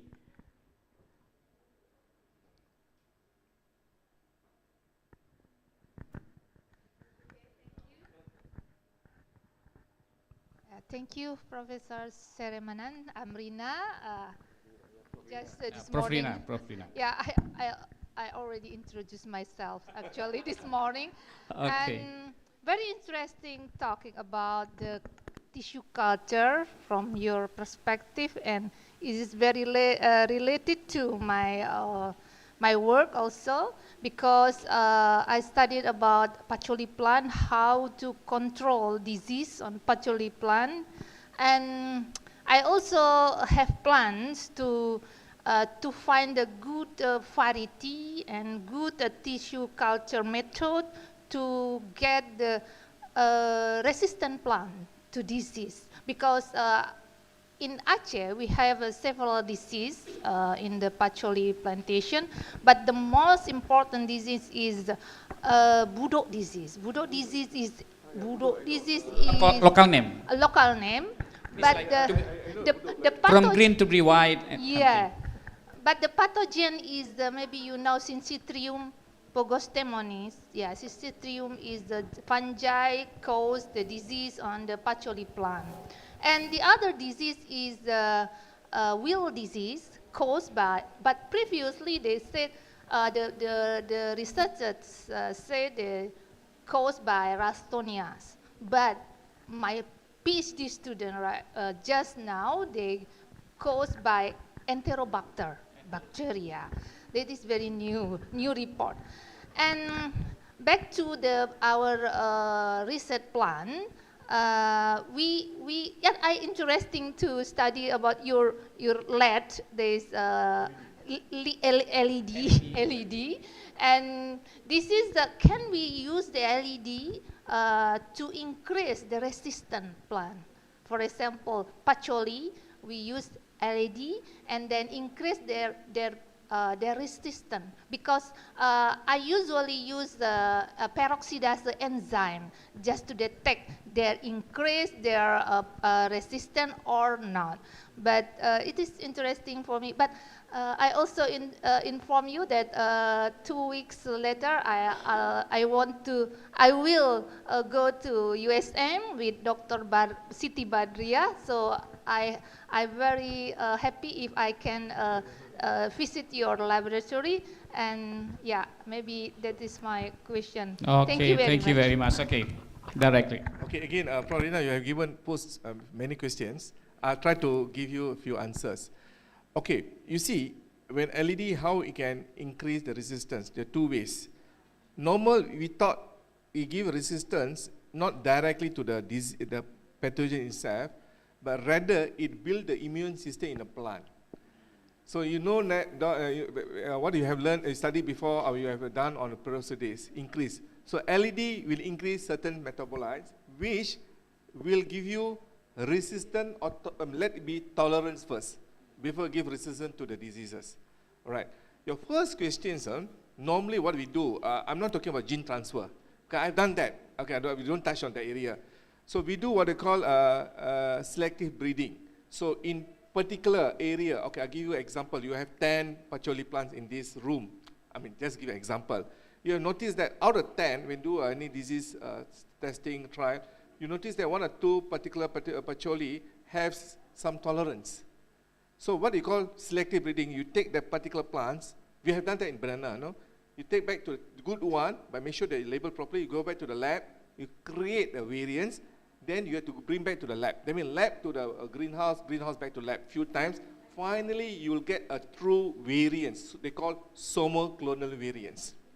That is how we can, and in fact, this also we can do for the, some of the plant will have a certain high oil, essential oil. So you already select, you tag, you keep working on that particular plant, bring tissue culture, everything. Finally, you get the true types, which is very high in quantity. So it must be a dual approach.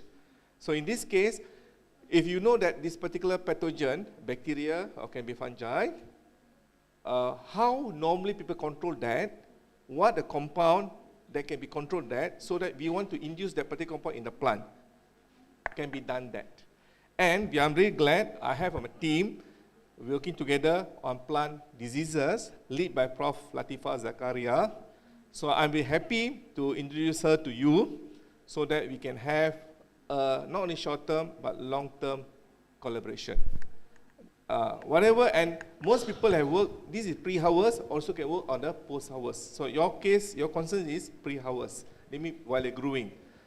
A lot of reports have done that. We use that as a benchmark, then we see from there how we can work it. Blue light is the best so far to control disease. Blue light. So you can get some idea, then we can work something out. Okay, thank you for Prof. Rina. If you think not enough, you can continue in the lunch session or coffee shop session. Okay, next okay, the blue students, is it? Yeah. Because Mr. Sreeramanan say that the blue light is very good for resistant color.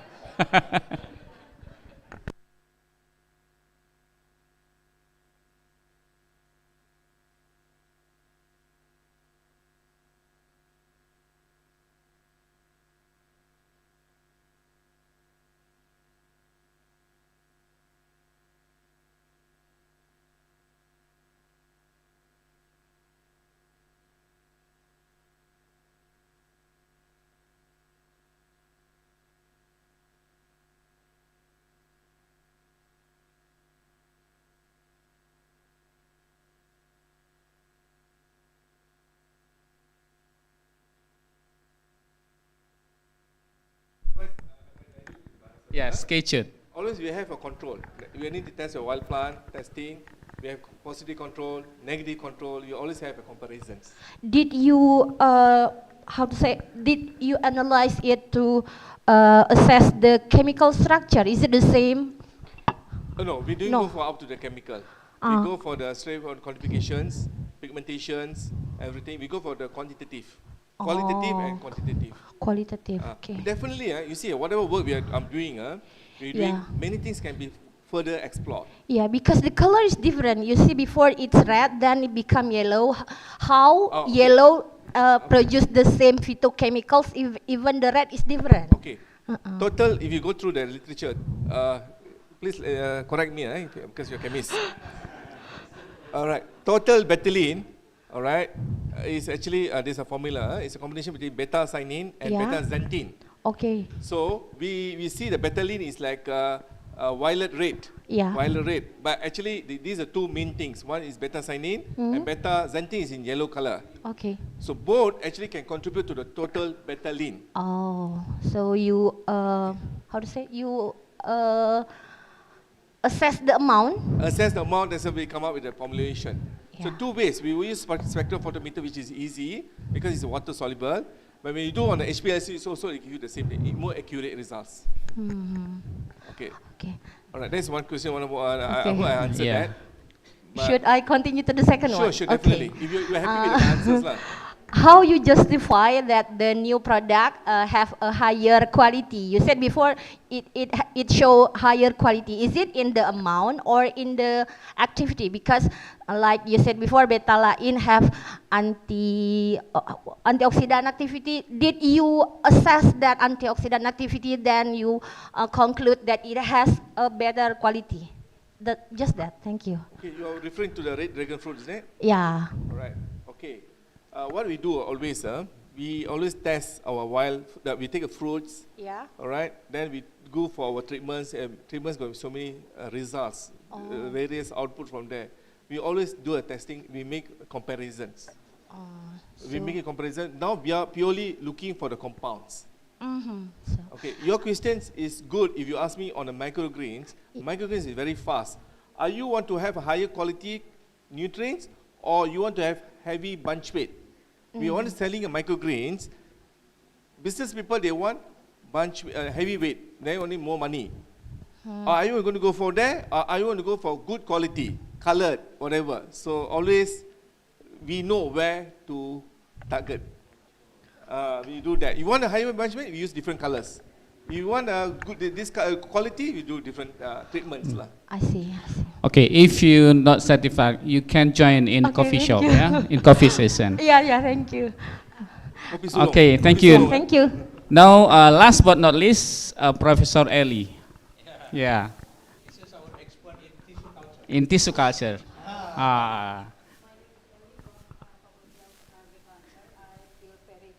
With your presentation. Would you like to help me to the slides, maybe number 3 from your presentation, please? Slide number 3.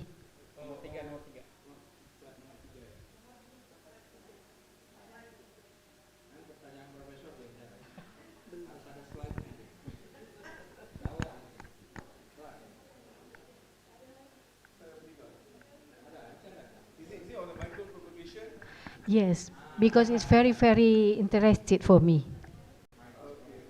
There is a banana.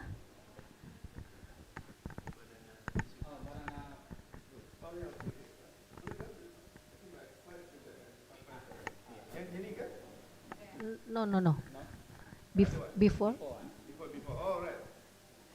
There is like a yes. Because first I want to ask you what kind of banana that you use in this tissue culture, and then what kind of plant grow regulator that you use, because I never see like this in as long as I be a tissue culture persons, because it's very, very nice. And then the seconds I want to ask you, as long as your presentation is look like the red LED is very, very good for enhance the grow and the grow of the plants that you done in your experiment.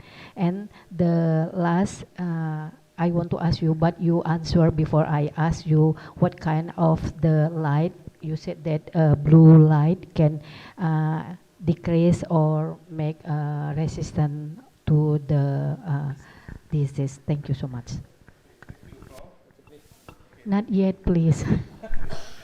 Okay, I forgot question number 1. Question number 1. Okay, show me the slide. Is it question number 1 on banana? Okay, this photo taken in 2002 when I was doing my PhD. Okay, 2002 means 21 years old. 21 years ago.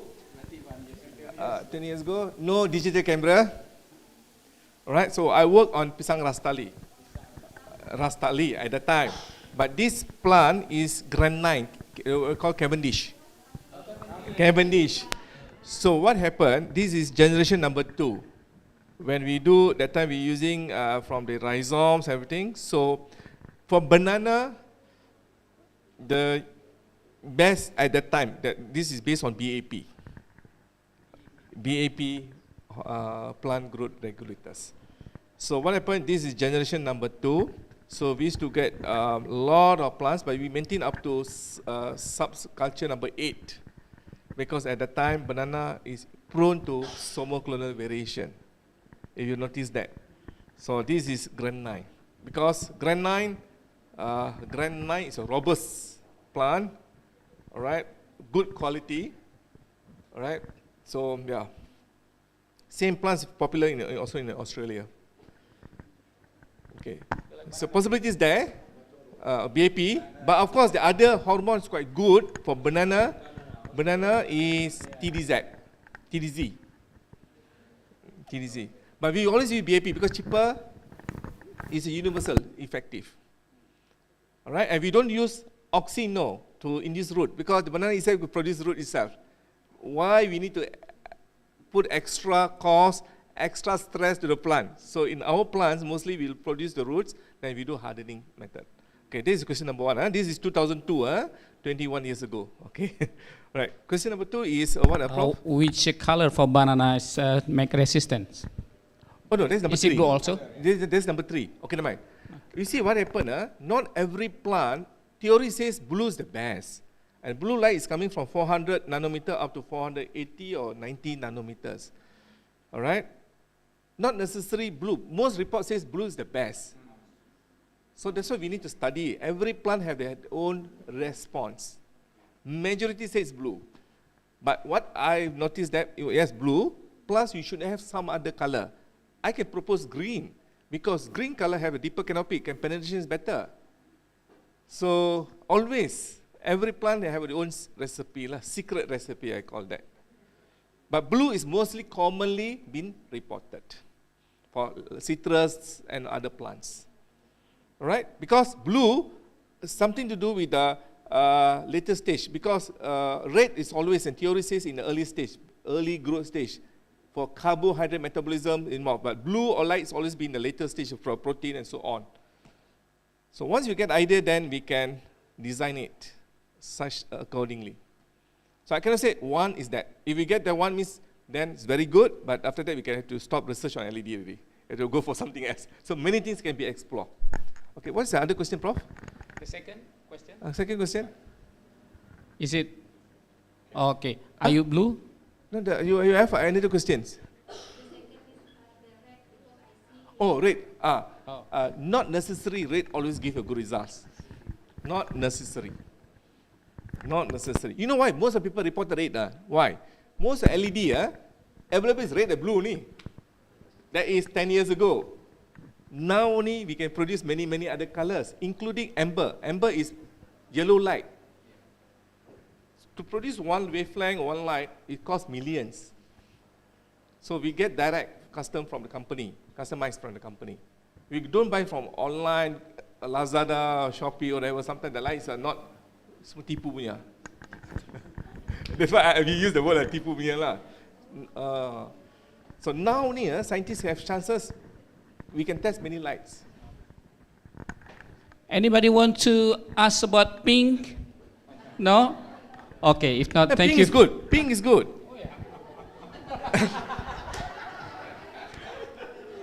I mean, not really pink. 50% of pink, red plus 50% of white is good for strawberry. And also good for basils, early stage. Okay. Yes. Okay, this is a very, very interesting session. So we have next coffee session. Yeah, Sulong, coffee Sulong, eh? Coffee Sulong, okay. No, not Sulong, we know modern. Oh, modern. Modern. Okay, thank you very much. We are so sorry because we passed Duhur time, but we can do together. Okay, thank you very much. I give this session to MC. Assalamualaikum warahmatullahi wabarakatuh. Thank you, Mr. Sreeramanan and Mr. Syaifullah.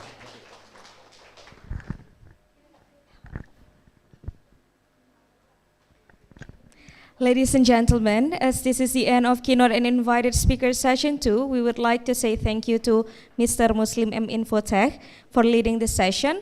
Also for two of our speakers today, Professor Dr. Sreeramanan Subramaniam, FRSB MMSA, and Dr. Insinyur Syaifullah Muhammad, STMN. And then, ladies and gentlemen, we will now come to the Duhur prayer and lunch break. Please come back to the hall at 2 p.m. At 2 p.m., where we will still have the third session of keynotes and invited speakers. See you at 2. Wassalamualaikum warahmatullahi wabarakatuh.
Universitas Syaifullah is a public university located in Banda Aceh, the capital of Aceh Province.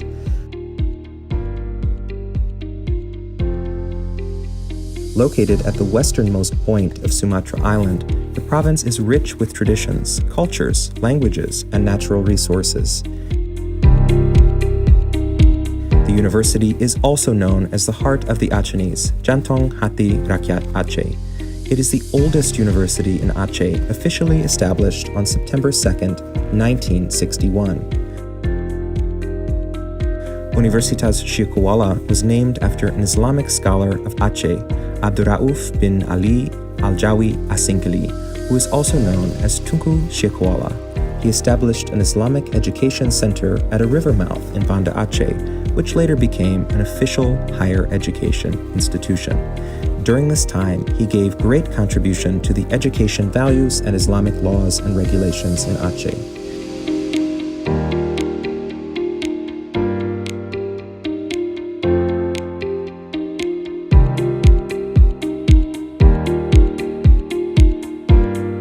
In addition to the main campus in Darussalam, Banda Aceh City, Universitas Syaifullah has also established a second campus in the district of Gaya Luiz.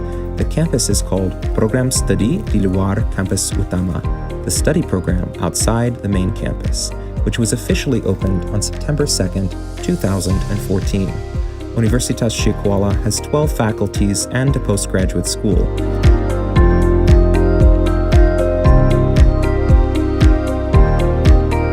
The Faculty of Economics and Business, the Faculty of Veterinary Medicine, the Faculty of Law,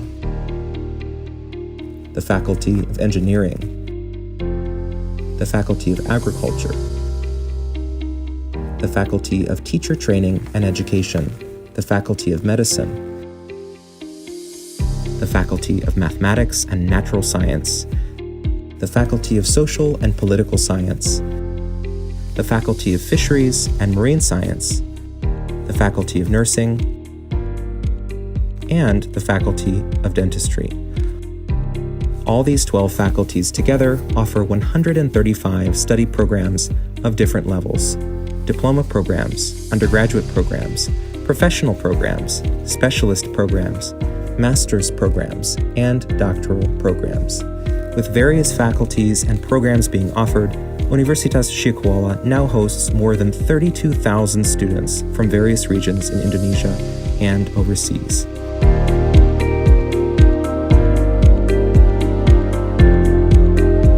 The university has received numerous awards for its achievements at both the national and the international levels.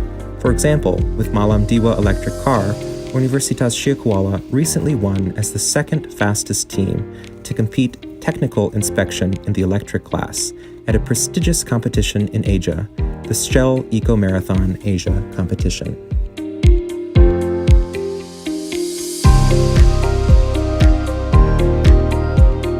In the research area, the university has also developed a good reputation at the national and international levels through its excellent research and research centers, such as the Tsunami and Disaster Mitigation Research Center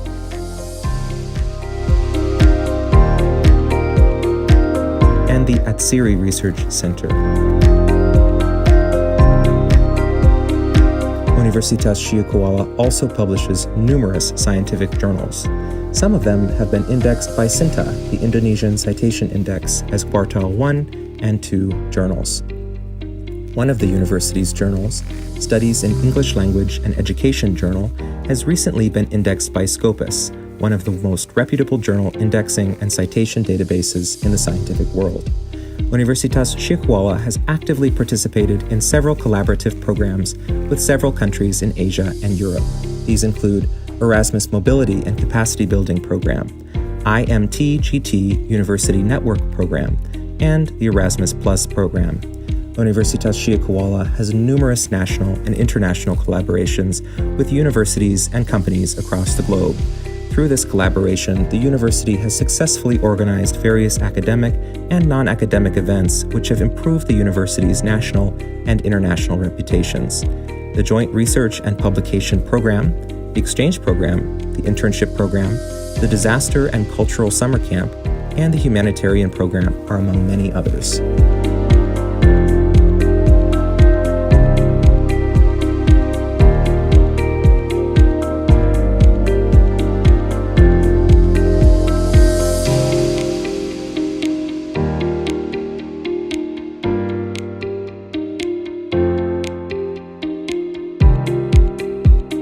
Universitas Syaifullah does not only focus on improving the quality of academic activities within the campus, but also proudly offers services to the communities. These tasks are assigned to 3 units at the university: the Office of International Affairs, Career Development Center, and Entrepreneurship Center. These units help students, staff, and alumni expand their experiences in academics, business, and beyond.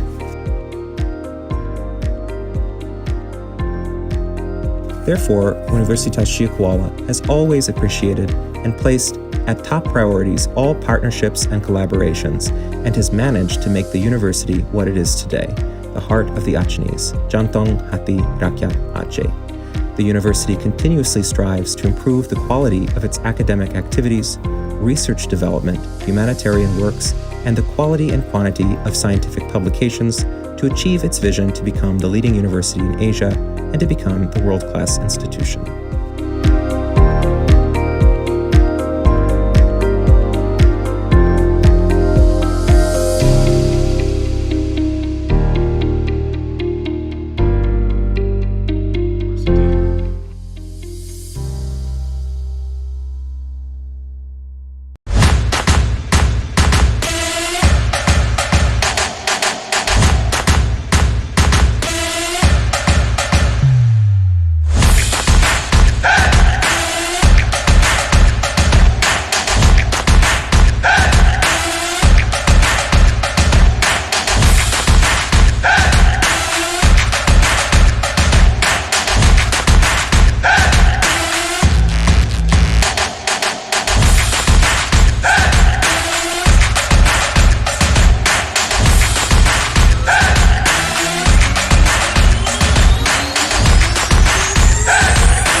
Universitas Syaifullah is a public university located in Banda Aceh, the capital of Aceh Province.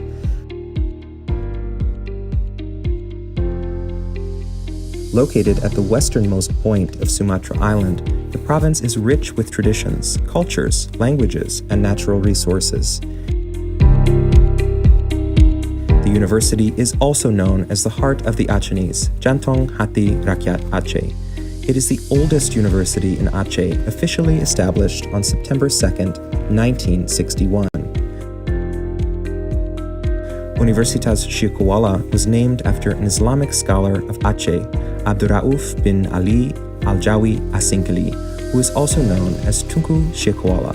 He established an Islamic education center at a river mouth in Banda Aceh, which later became an official higher education institution. During this time, he gave great contribution to the education values and Islamic laws and regulations in Aceh.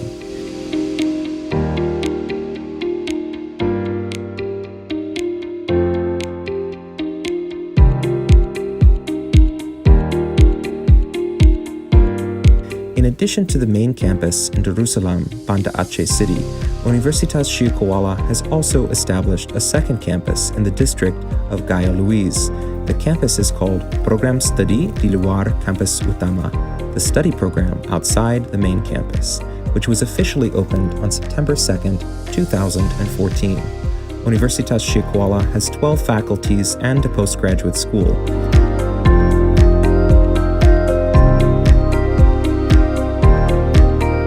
Faculty of Economics and Business, the Faculty of Veterinary Medicine, the Faculty of Law,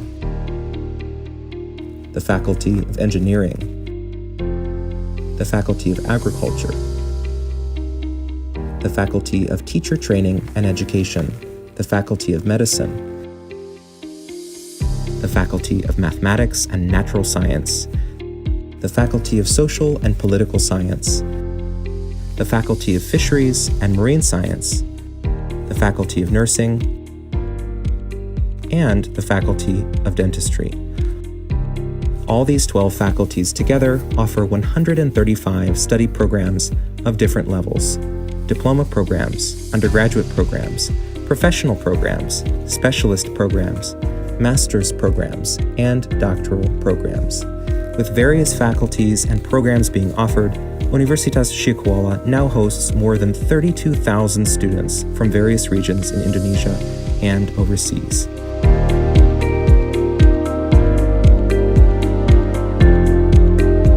The university has received numerous awards for its achievements at both the national and the international levels.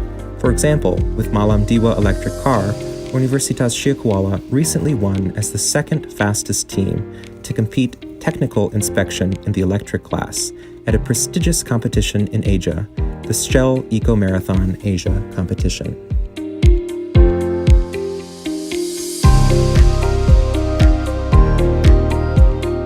In the research area, the university has also developed a good reputation at the national and international levels through its excellent research and research centers, such as the Tsunami and Disaster Mitigation Research Center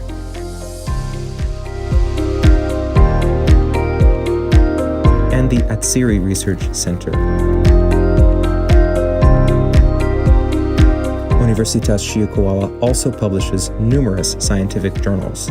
Some of them have been indexed by SINTA, the Indonesian Citation Index, as Quartile 1 and 2 journals.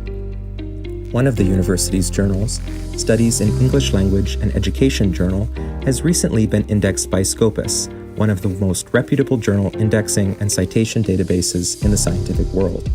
Universitas Syaifullah has actively participated in several collaborative programs with several countries in Asia and Europe. These include Erasmus Mobility and Capacity Building Program, IMT-GT University Network Program, and the Erasmus Plus Program. Universitas Syaifullah has numerous national and international collaborations with universities and companies across the globe. Through this collaboration, the university has successfully organized various academic and non-academic events which have improved the university's national and international reputations. The Joint Research and Publication Program, the Exchange Program, the Internship Program, the Disaster and Cultural Summer Camp, and the Humanitarian Program are among many others.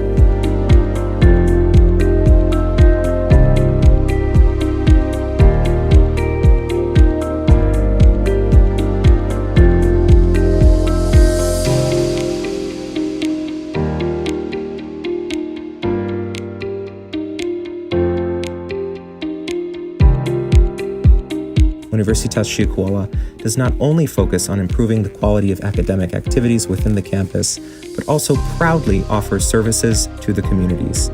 These tasks are assigned to 3 units at the university: the Office of International Affairs, Career Development Center, and Entrepreneurship Center. These units help students, staff, and alumni expand their experiences in academics, business, and beyond.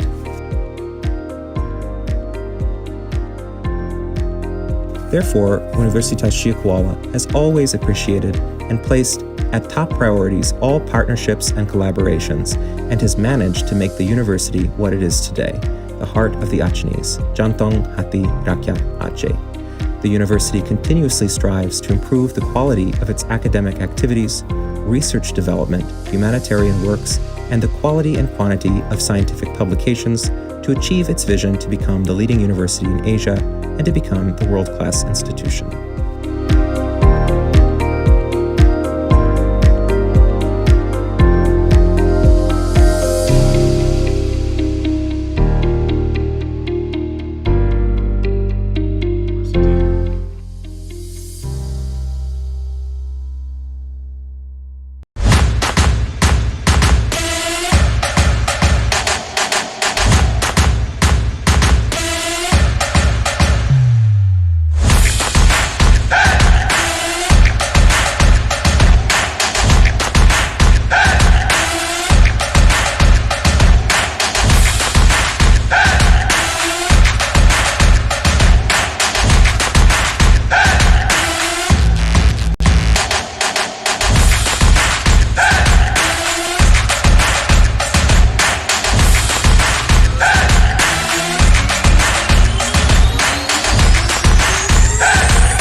Universitas Syaifullah is a public university located in Banda Aceh, the capital of Aceh Province.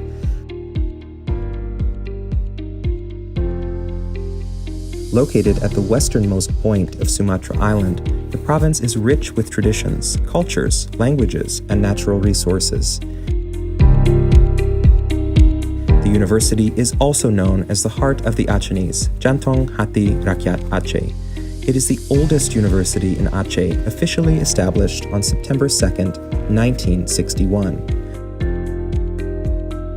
Universitas Syaifullah was named after an Islamic scholar of Aceh Abdurrauf bin Ali Al-Jawi Asinkali, who is also known as Tunku Syekuala. He established an Islamic education center at a river mouth in Banda Aceh, which later became an official higher education institution. During this time, he gave great contribution to the education values and Islamic laws and regulations in Aceh.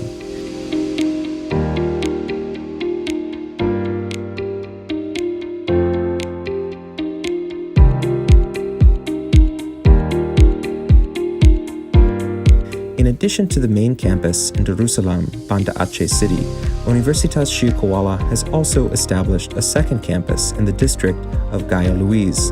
The campus is called Program Studi di Luar Kampus Utama, the study program outside the main campus, which was officially opened on September 2nd, 2014. Universitas Syekuala has 12 faculties and a postgraduate school.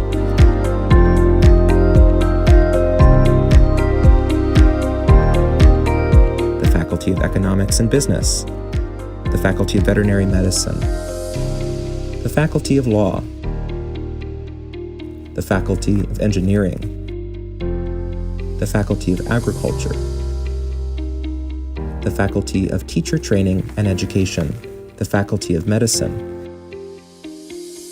the Faculty of Mathematics and Natural Science, the Faculty of Social and Political Science, the Faculty of Fisheries and Marine Science, the Faculty of Nursing, and the Faculty of Dentistry. All these 12 faculties together offer 135 study programs of different levels: diploma programs, undergraduate programs, professional programs, specialist programs, master's programs, and doctoral programs. With various faculties and programs being offered, Universitas Syekuala now hosts more than 32,000 students from various regions in Indonesia and overseas.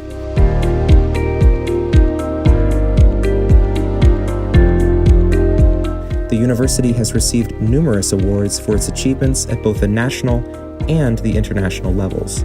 For example, with Malam Diwa electric car, Universitas Syekuala recently won as the second fastest team to compete technical inspection in the electric class at a prestigious competition in Asia, the Shell Eco Marathon Asia competition.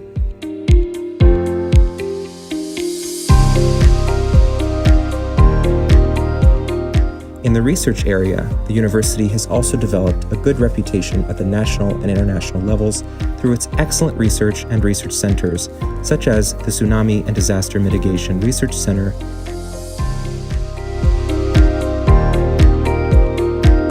and the Atsiri Research Center. Universitas Syekuala also publishes numerous scientific journals. Some of them have been indexed by SINTA, the Indonesian Citation Index, as Quartile 1 and 2 journals. One of the university's journals, Studies in English Language and Education Journal, has recently been indexed by Scopus, one of the most reputable journal indexing and citation databases in the scientific world. Universitas Syekuala has actively participated in several collaborative programs with several countries in Asia and Europe. These include Erasmus Mobility and Capacity Building Program, IMT-GT University Network Program, and the Erasmus Plus Program. Universitas Syekuala has numerous national and international collaborations with universities and companies across the globe. Through this collaboration, the university has successfully organized various academic and non-academic events which have improved the university's national and international reputations. The Joint Research and Publication Program, the Exchange Program, the Internship Program, the Disaster and Cultural Summer Camp, and the Humanitarian Program are among many others.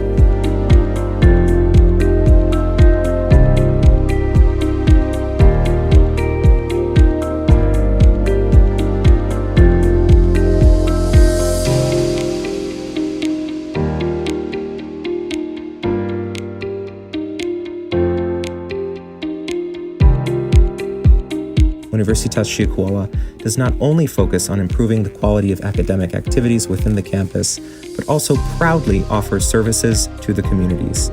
These tasks are assigned to 3 units at the university: the Office of International Affairs, Career Development Center, and Entrepreneurship Center. These units help students, staff, and alumni expand their experiences in academics, business, and beyond.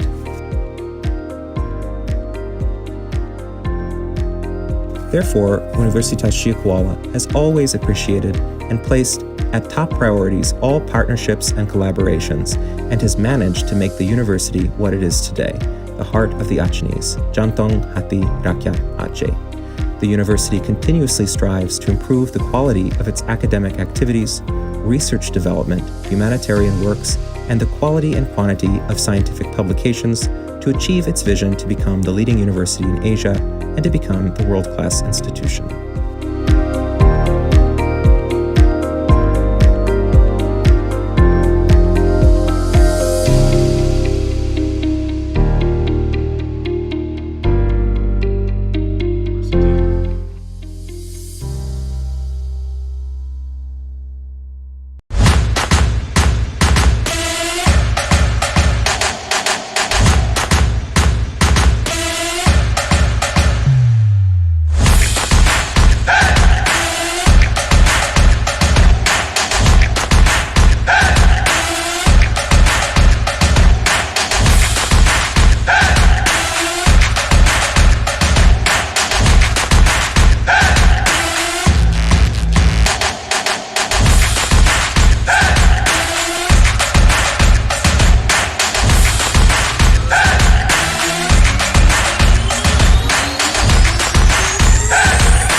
Universitas Syaifullah is a public university located in Banda Aceh, the capital of Aceh Province.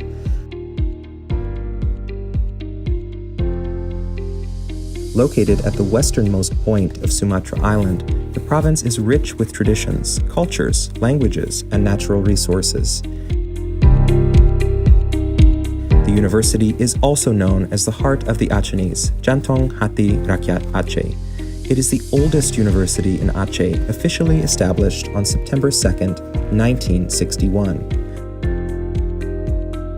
Universitas Syaifullah was named after an Islamic scholar of Aceh, Abdurrauf bin Ali al-Jawi Asingkali, who is also known as Tunku Syaifullah. He established an Islamic education center at a river mouth in Banda Aceh, which later became an official higher education institution. During this time, he gave great contribution to the education values and Islamic laws and regulations in Aceh.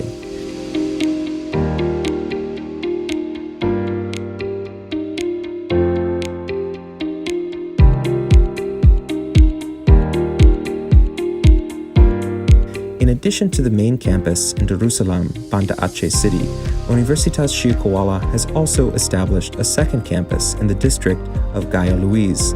The campus is called Program Studi di Luar Kampus Utama, the study program outside the main campus, which was officially opened on September 2nd, 2014. Universitas Syaifullah has 12 faculties and a postgraduate school.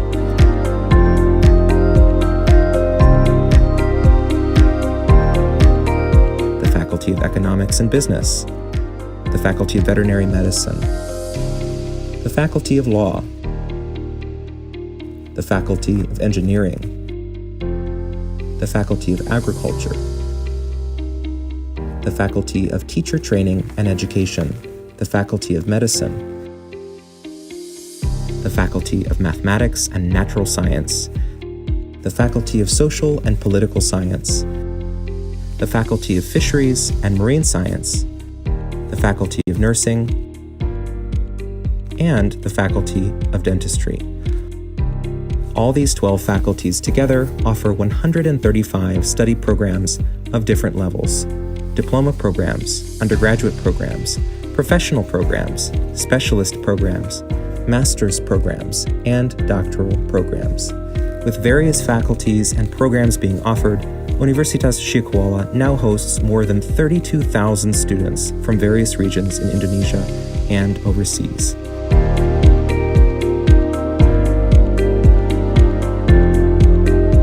The university has received numerous awards for its achievements at both the national and the international levels. For example, with Malam Diwa electric car, Universitas Syaifullah recently won as the second fastest team to compete technical inspection in the electric class at a prestigious competition in Asia, the Shell Eco Marathon Asia competition.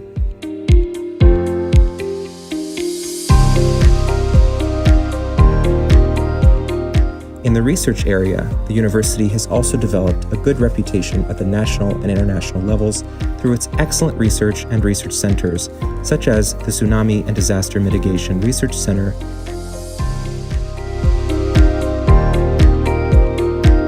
and the S.Si Research Center. Universitas Syaifullah also publishes numerous scientific journals. Some of them have been indexed by SINTA, the Indonesian Citation Index, as Quartile 1 and 2 journals. One of the university's journals, Studies in English Language and Education Journal, has recently been indexed by Scopus, one of the most reputable journal indexing and citation databases in the scientific world.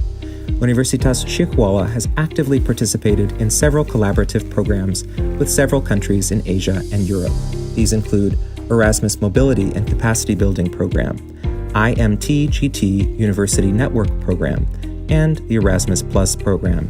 Universitas Syaifullah has numerous national and international collaborations with universities and companies across the globe.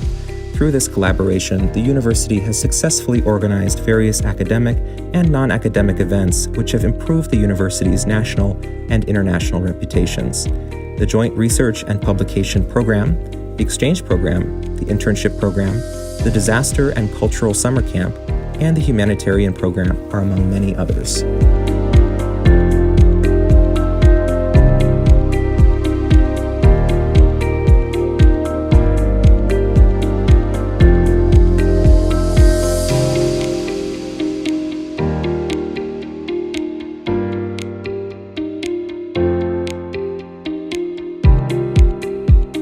Universitas Syaifullah does not only focus on improving the quality of academic activities within the campus, but also proudly offers services to the communities.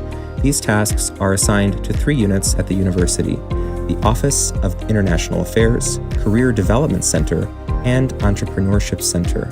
These units help students, staff, and alumni expand their experiences in academics, business, and beyond.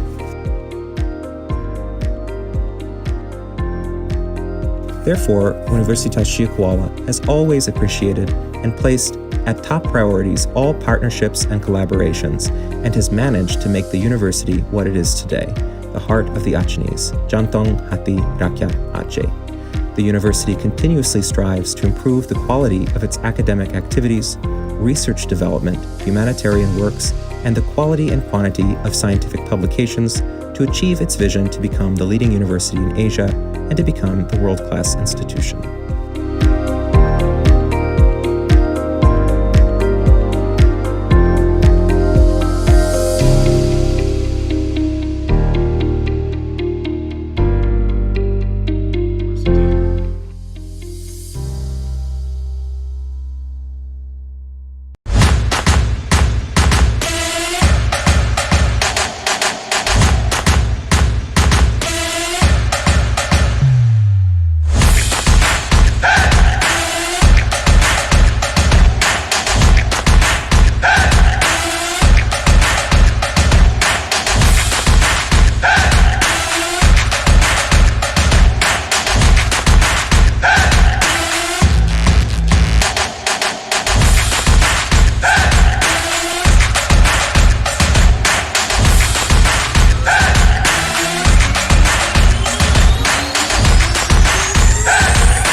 Universitas Syaifullah is a public university located in Banda Aceh, the capital of Aceh Province.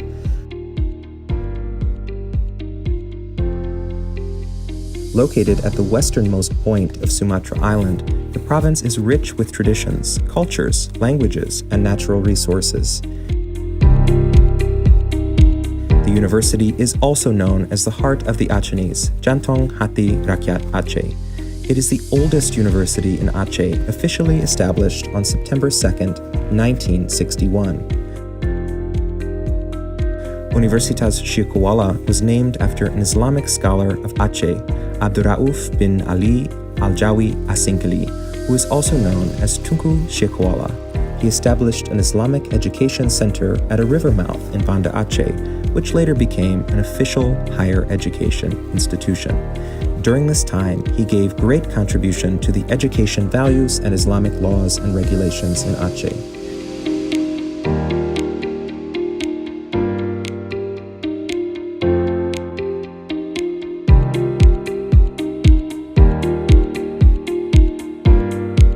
addition to the main campus in Darussalam, Banda Aceh City, Universitas Syaifullah has also established a second campus in the district of Gaya Luiz.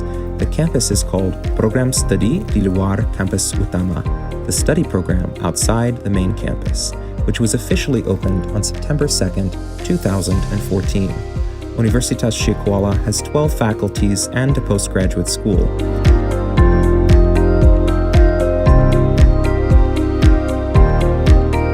The Faculty of Economics and Business, the Faculty of Veterinary Medicine, the Faculty of Law, the Faculty of Engineering, the Faculty of Agriculture, the Faculty of Teacher Training and Education, the Faculty of Medicine, the Faculty of Mathematics and Natural Science, the Faculty of Social and Political Science, the Faculty of Fisheries and Marine Science, the Faculty of Nursing, and the Faculty of Dentistry. All these 12 faculties together offer 135 study programs of different levels: diploma programs, undergraduate programs, professional programs, specialist programs, master's programs, and doctoral programs. With various faculties and programs being offered, Universitas Syaifullah now hosts more than 32,000 students from various regions in Indonesia and overseas.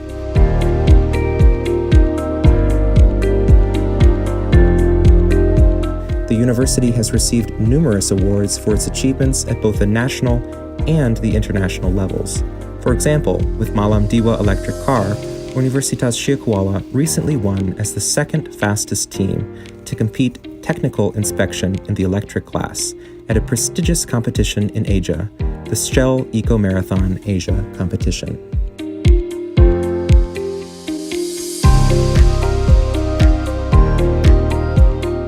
In the research area, the university has also developed a good reputation at the national and international levels through its excellent research and research centers, such as the Tsunami and Disaster Mitigation Research Center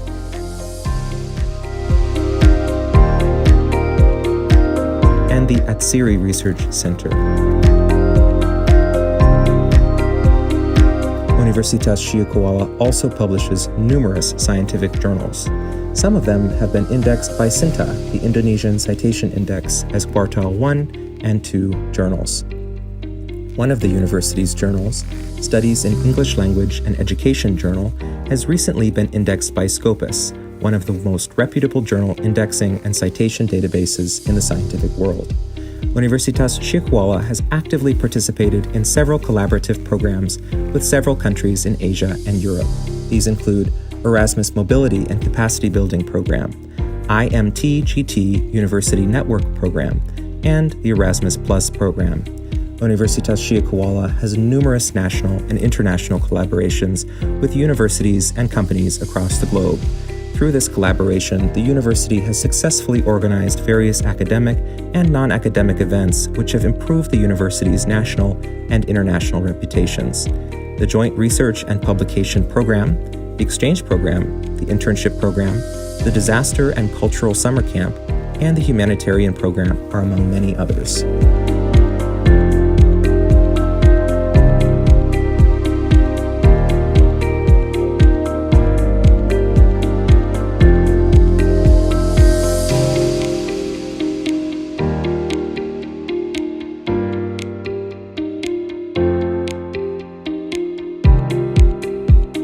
Universitas Syaifullah does not only focus on improving the quality of academic activities within the campus, but also proudly offers services to the communities.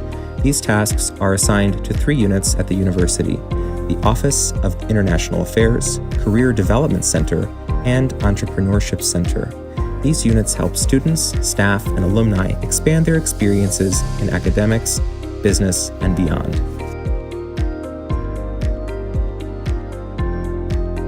Therefore, Universitas Syaifullah has always appreciated and placed at top priorities all partnerships and collaborations, and has managed to make the university what it is today, the heart of the Acehnese, Jantong Hati Rakyat Aceh. The university continuously strives to improve the quality of its academic activities, research development, humanitarian works, and the quality and quantity of scientific publications to achieve its vision to become the leading university in Asia and to become the world-class institution.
Universitas Syaifullah is a public university located in Banda Aceh, the capital of Aceh Province.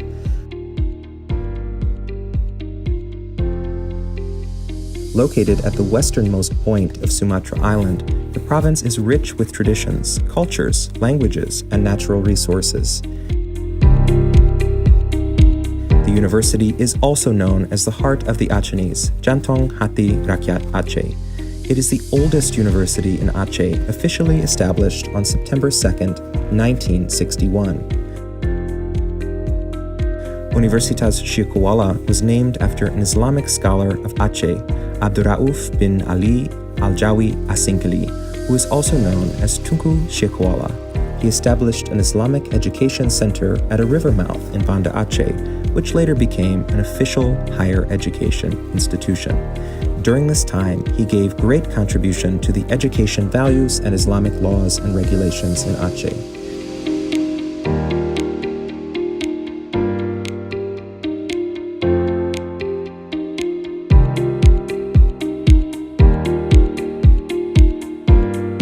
In addition to the main campus in Darussalam, Banda Aceh City, Universitas Syaifullah has also established a second campus in the district of Gaya Luiz. The campus is called Program Studi di Luar Kampus Utama. the study program outside the main campus, which was officially opened on September 2nd, 2014. Universitas Syaifullah has 12 faculties and a postgraduate school.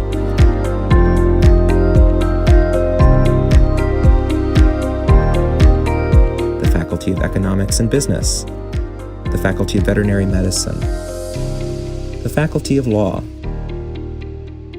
the Faculty of Engineering, the Faculty of Agriculture, the Faculty of Teacher Training and Education, the Faculty of Medicine, the Faculty of Mathematics and Natural Science, the Faculty of Social and Political Science, the Faculty of Fisheries and Marine Science, the Faculty of Nursing, and the Faculty of Dentistry. All these 12 faculties together offer 135 study programs of different levels: diploma programs, undergraduate programs, professional programs, specialist programs, master's programs, and doctoral programs. With various faculties and programs being offered, Universitas Syaifullah now hosts more than 32,000 students from various regions in Indonesia and overseas.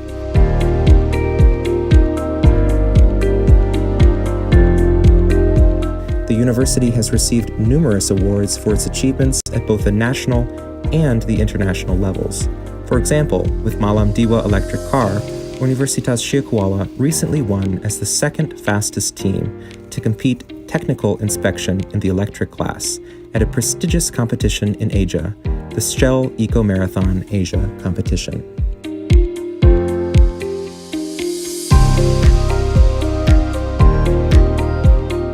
In the research area, the university has also developed a good reputation at the national and international levels through its excellent research and research centers, such as the Tsunami and Disaster Mitigation Research Center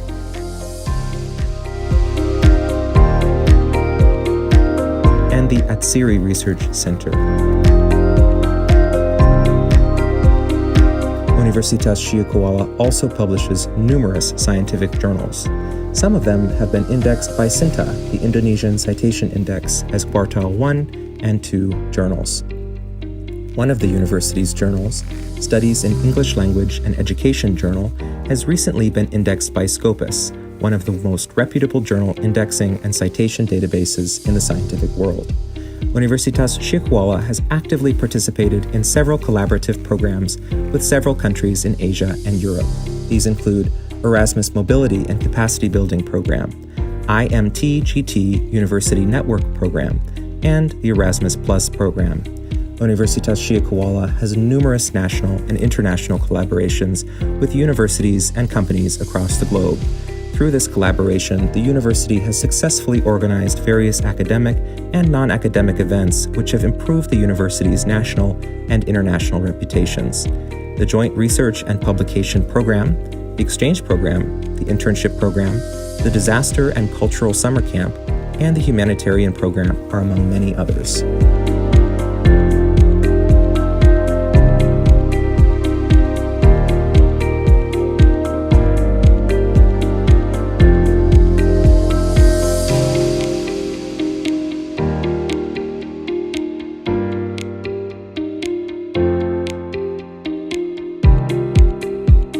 Universitas Syaifullah does not only focus on improving the quality of academic activities within the campus, but also proudly offers services to the communities. These tasks are assigned to 3 units at the university: the Office of International Affairs, Career Development Center, and Entrepreneurship Center. These units help students, staff, and alumni expand their experiences in academics, business, and beyond.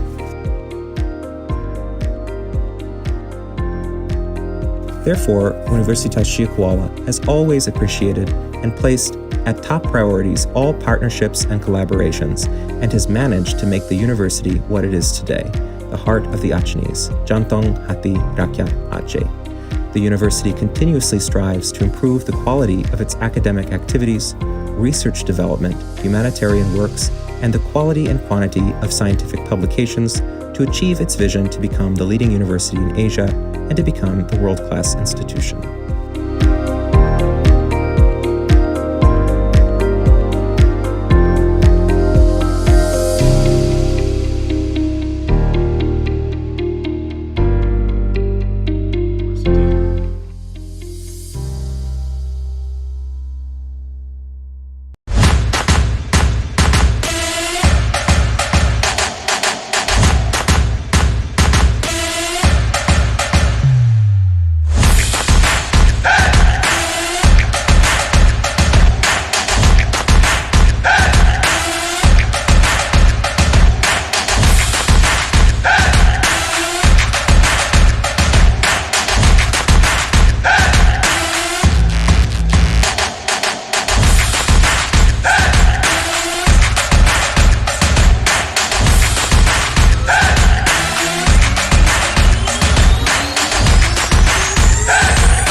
Universitas Syaifullah is a public university located in Banda Aceh, the capital of Aceh Province.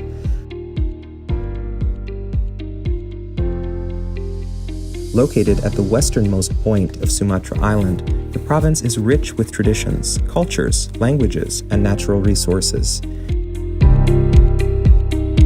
The university is also known as the heart of the Acehnese, Jantong Hati Rakyat Aceh. It is the oldest university in Aceh, officially established on September 2nd, 1961. Universitas Syaifullah was named after an Islamic scholar of Aceh, Abdurrauf bin Ali al-Jawi Asingkali, who is also known as Tunku Syaifullah.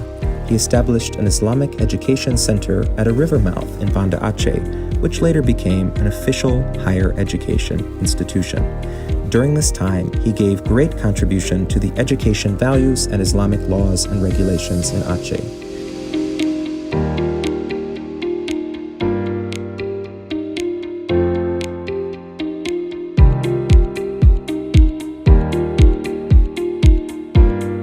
In addition to the main campus in Darussalam, Banda Aceh City, Universitas Syaifullah has also established a second campus in the district of Gaya Luiz. The campus is called Program Studi di Luar Kampus Utama, the study program outside the main campus, which was officially opened on September 2nd, 2014. Universitas Syaifullah has 12 faculties and a postgraduate school.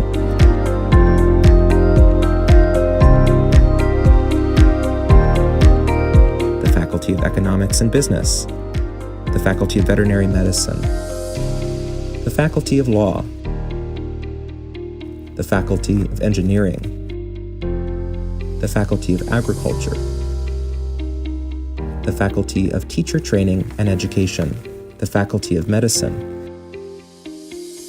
the Faculty of Mathematics and Natural Science, the Faculty of Social and Political Science, the Faculty of Fisheries and Marine Science, the Faculty of Nursing, and the Faculty of Dentistry.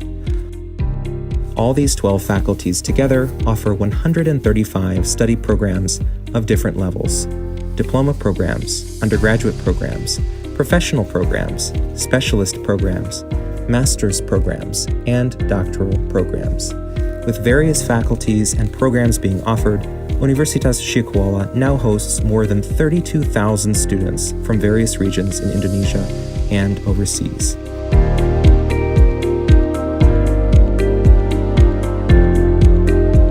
The university has received numerous awards for its achievements at both the national and the international levels. For example, with Malam Diwa electric car, Universitas Syaifullah recently won as the second fastest team to compete technical inspection in the electric class at a prestigious competition in Asia, the Shell Eco Marathon Asia competition.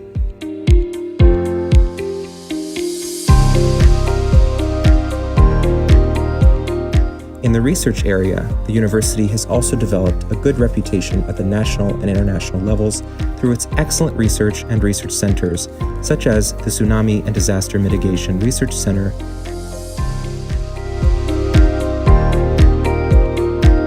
and the Atsiri Research Center.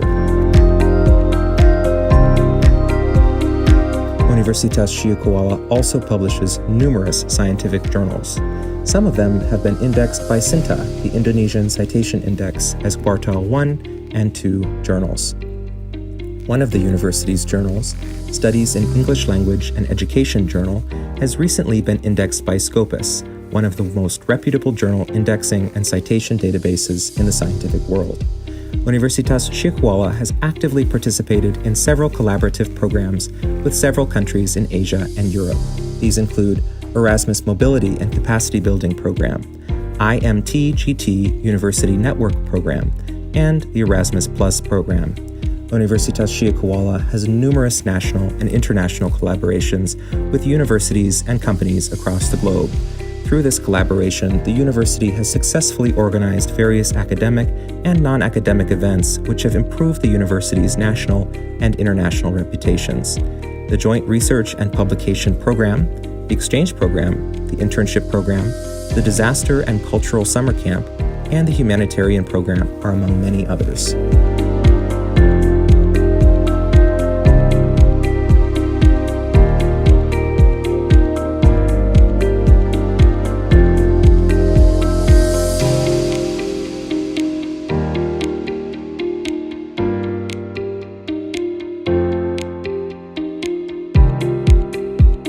Universitas Syaifullah does not only focus on improving the quality of academic activities within the campus, but also proudly offers services to the communities. These tasks are assigned to 3 units at the university: the Office of International Affairs, Career Development Center, and Entrepreneurship Center. These units help students, staff, and alumni expand their experiences in academics, business, and beyond.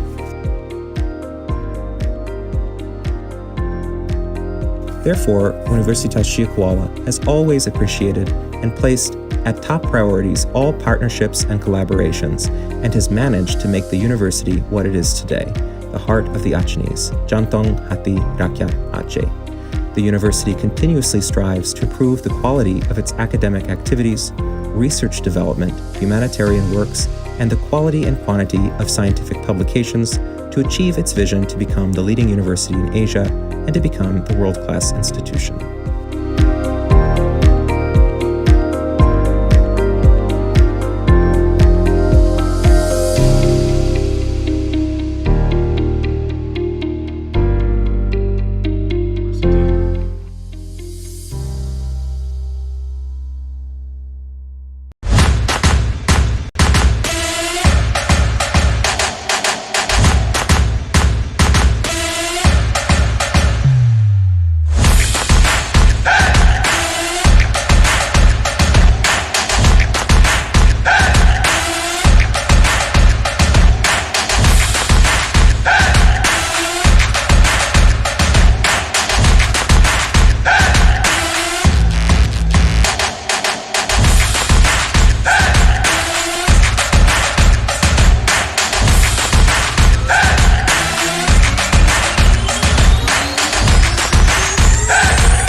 Universitas Syaifullah is a public university located in Banda Aceh, the capital of Aceh Province.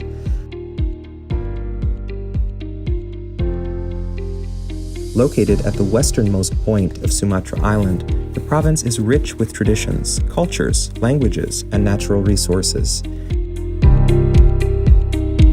The university is also known as the heart of the Acehnese, Jantong Hati Rakyat Aceh. It is the oldest university in Aceh, officially established on September 2nd, 1961. Universitas Syaifullah was named after an Islamic scholar of Aceh, Abdurrauf bin Ali Al-Jawi Asingkali, who is also known as Tunku Syaifullah. He established an Islamic education center at a river mouth in Banda Aceh, which later became an official higher education institution. During this time, he gave great contribution to the education values and Islamic laws and regulations in Aceh.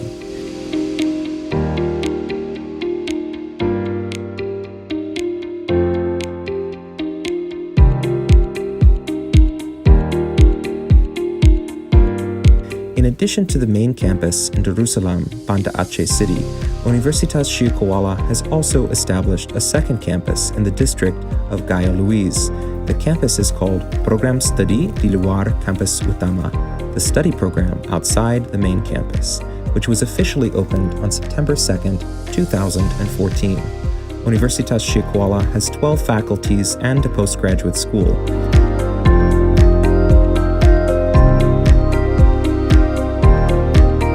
The Faculty of Economics and Business, the Faculty of Veterinary Medicine, the Faculty of Law, the Faculty of Engineering, the Faculty of Agriculture, the Faculty of Teacher Training and Education, the Faculty of Medicine, the Faculty of Mathematics and Natural Science, the Faculty of Social and Political Science, the Faculty of Fisheries and Marine Science, the Faculty of Nursing, and the Faculty of Dentistry.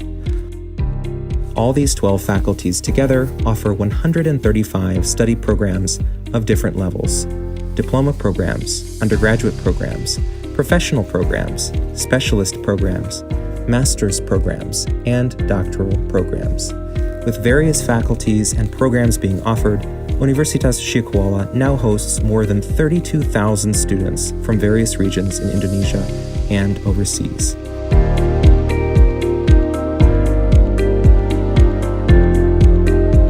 The university has received numerous awards for its achievements at both the national and the international levels.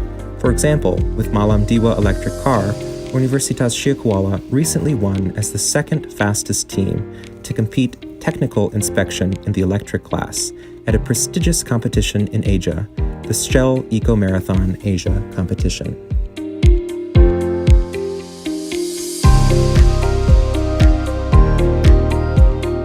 In the research area, the university has also developed a good reputation at the national and international levels through its excellent research and research centers, such as the Tsunami and Disaster Mitigation Research Center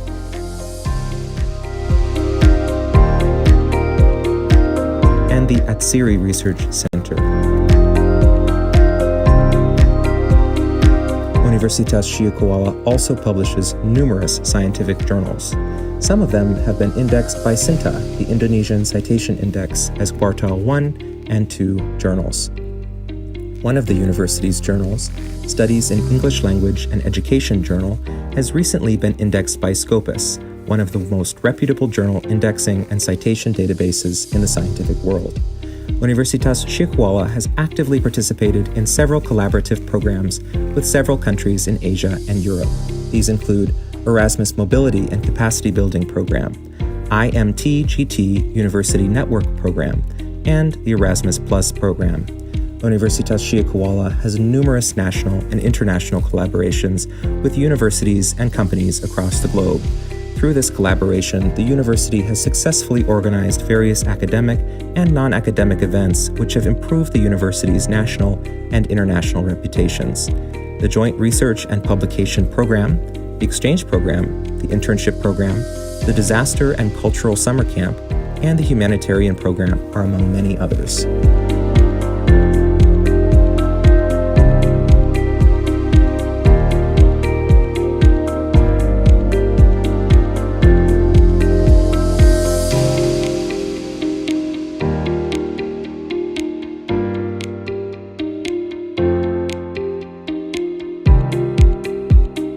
Universitas Syaifullah does not only focus on improving the quality of academic activities within the campus, but also proudly offers services to the communities. These tasks are assigned to 3 units at the university: the Office of International Affairs, Career Development Center, and Entrepreneurship Center. These units help students, staff, and alumni expand their experiences in academics, business, and beyond.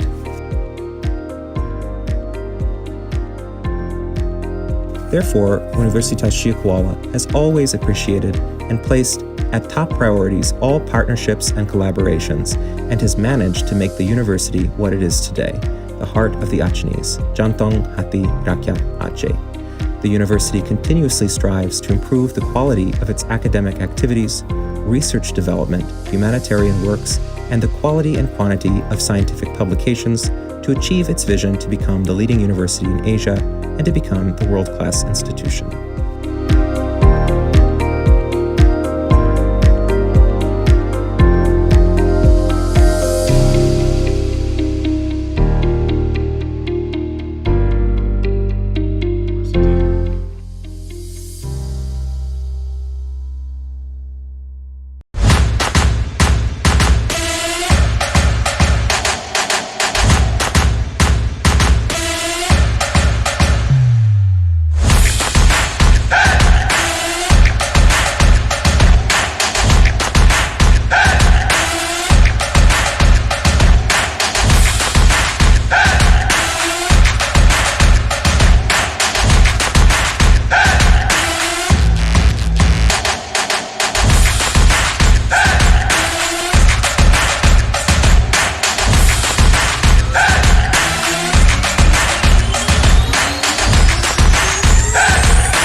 Universitas Syaifullah is a public university located in Banda Aceh, the capital of Aceh Province.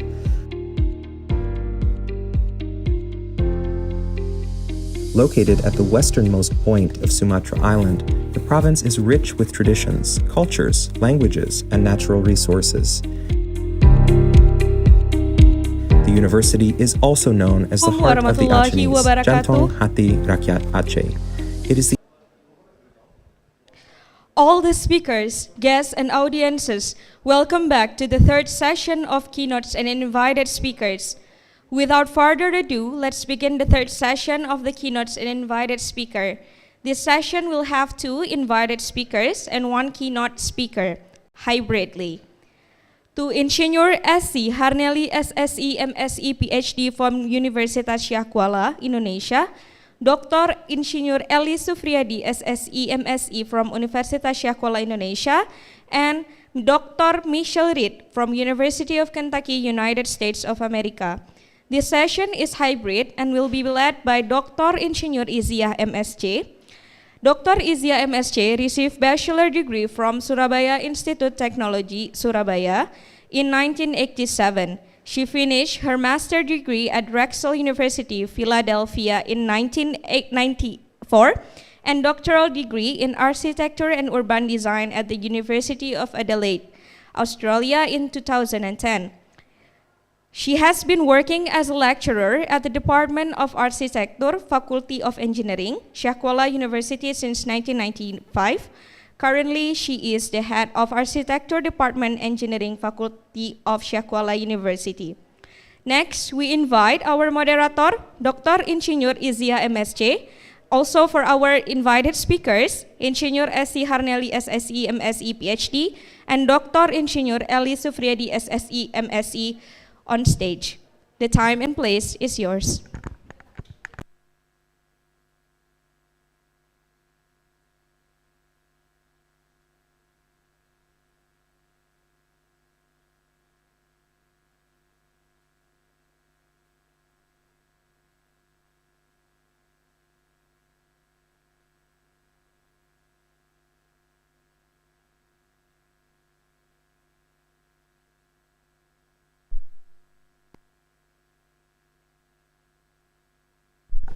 Tes.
Okay, Bismillahirrahmanirrahim.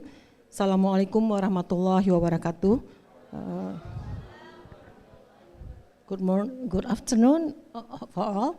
Alhamdulillahirabbil alamin. We praise to Allah who have been given us blessing so we can meet here in this room and hopefully, inshallah, we are in good condition. Now we come to the third sessions today, and we have 3 speakers, 2 invited speakers, and one keynote speakers. I would like to inform you that we have 1.5 hours for these sessions, so we divided in 3 parts. Each speaker will have 20 minutes for their presentation. And each part we have 10 minutes for questions. I would like to maybe to read their CV. Sorry, my eyes, it's not really. Maybe we start from Pak Elly first, okay? Because I saw this Pak Elly first. Elly. Oh, sorry. Sorry.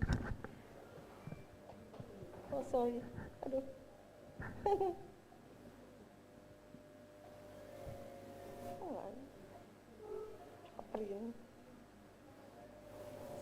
Sorry, I missed it. I thought Pak Elly first. Kok nggak bisa ya? Nggak jalan pula nih. Ada itunya nggak ya? Sorry. No, I thought Pak Elly goes first. Okay, it's alright. I got it. Okay. Okay. For the first presentation is Dr.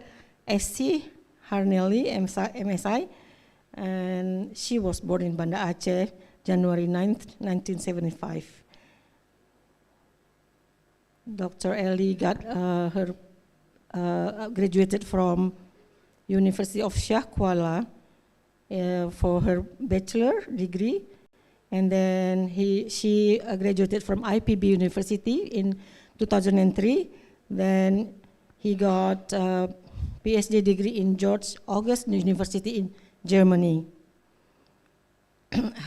Now she's working as a lecturer at Department of Biology, University of Syaifullah.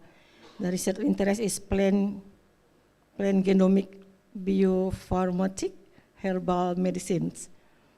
Okay, so I think we now give you time for your presentation, 20 minutes. Thank you. Thank you, Bu Izia, for giving me time. Assalamualaikum warahmatullahi wabarakatuh. Good afternoon, everyone. Today I would like to present about our current research, molecular identification of some medicinal plant. I'm S.Si Harnelly from Biology Department of Mathematics and Natural Science Faculty, and also involved in Aceh Research Center. Okay, next please. As we know that Indonesia is a mega biodiversity country, which has a very number of plants, more than 30,000 species, and also medicinal plants is about more than 9,000 species.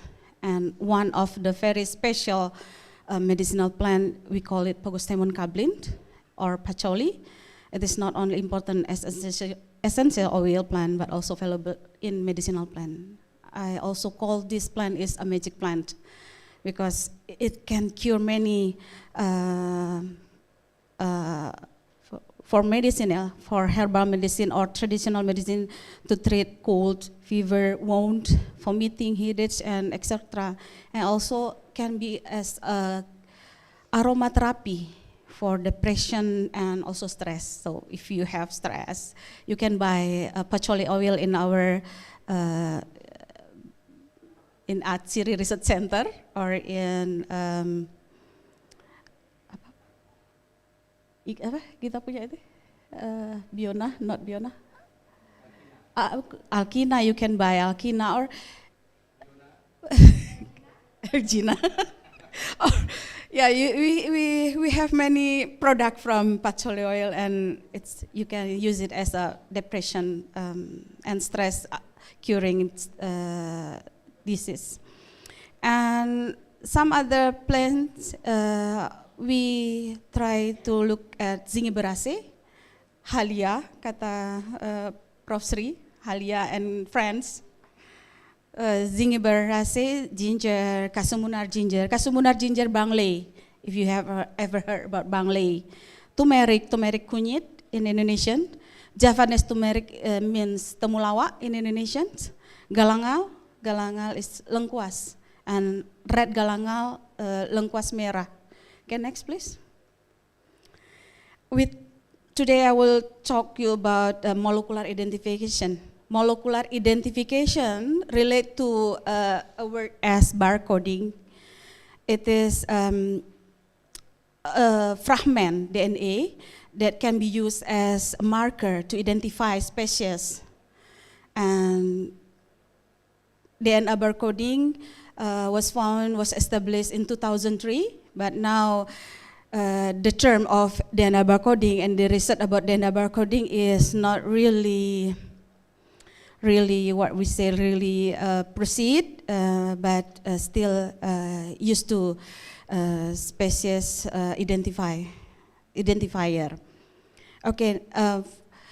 Normally, people used to identify species using the chloroplast genome, but now, but also there is a very special region in nuclear genome called ITS, internal transcribe spacer. It is a spacer, and it is very good to identify the medicinal plant and also fungi. Okay, next please. The internal transcribe spacer, or ITS, belong to nuclear genome, and it is located in the genome. Sorry, kalau di sini nggak bisa ya. Maybe I have to stand.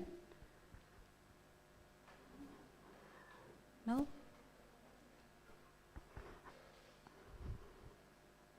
Gak bisa ya? I want to show you where is the region, but it's okay then.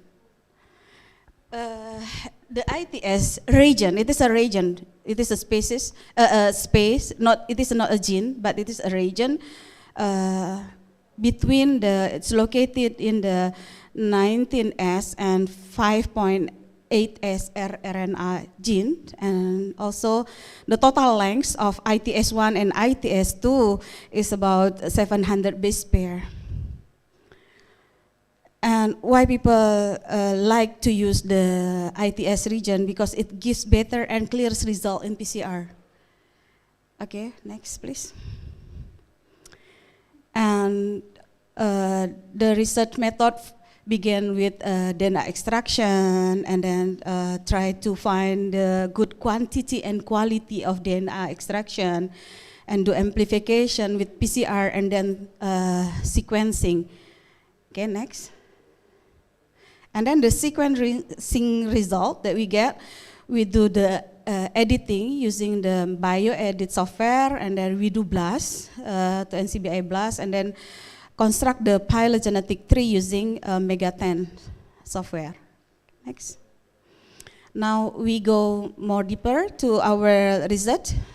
We did the DNA barcoding of 6 species of medicinal plant in the Zygiberaceae family using ITS region. Yeah. Okay, next.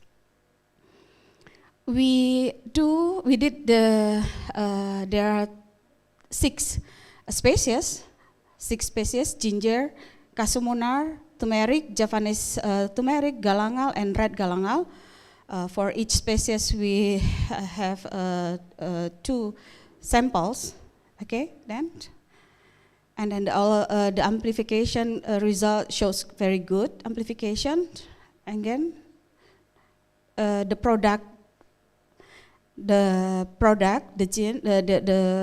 fragment is about 600 until 700 base pair. Okay. And then we do blast analysis to see what we have, our ginger, and then what is it the correct name in the NCBI, NCBI database. And then, okay, our finding, we found that there are 3 species which is not correct name with the right name. Okay, next. We found that sebelumnya, before please. We found that turmeric 1, maybe this is move. Yeah, the red square is move. We found that turmeric 1, Javanese turmeric 1, temulawak. Javanese turmeric 1 is our blast find that it is really near with curcuma amada.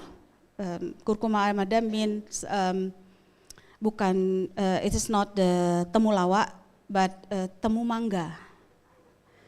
And then, but Javanese turmeric 2 is okay. It's the correct name, curcuma santoriza. It is temulawak. And for galangal, we bought is from online shop. So we bought the seed from online shop, and then we plant it, and then we do the extraction and then sequencing. And when we blast it, it is belongs to Alpinia galanga, white galanga, not red galanga. Even though when we bought it, it is they label it red galangal. Okay, next. Okay, berikutnya, next. So our the phylogenetic tree, the topology showed a very good result.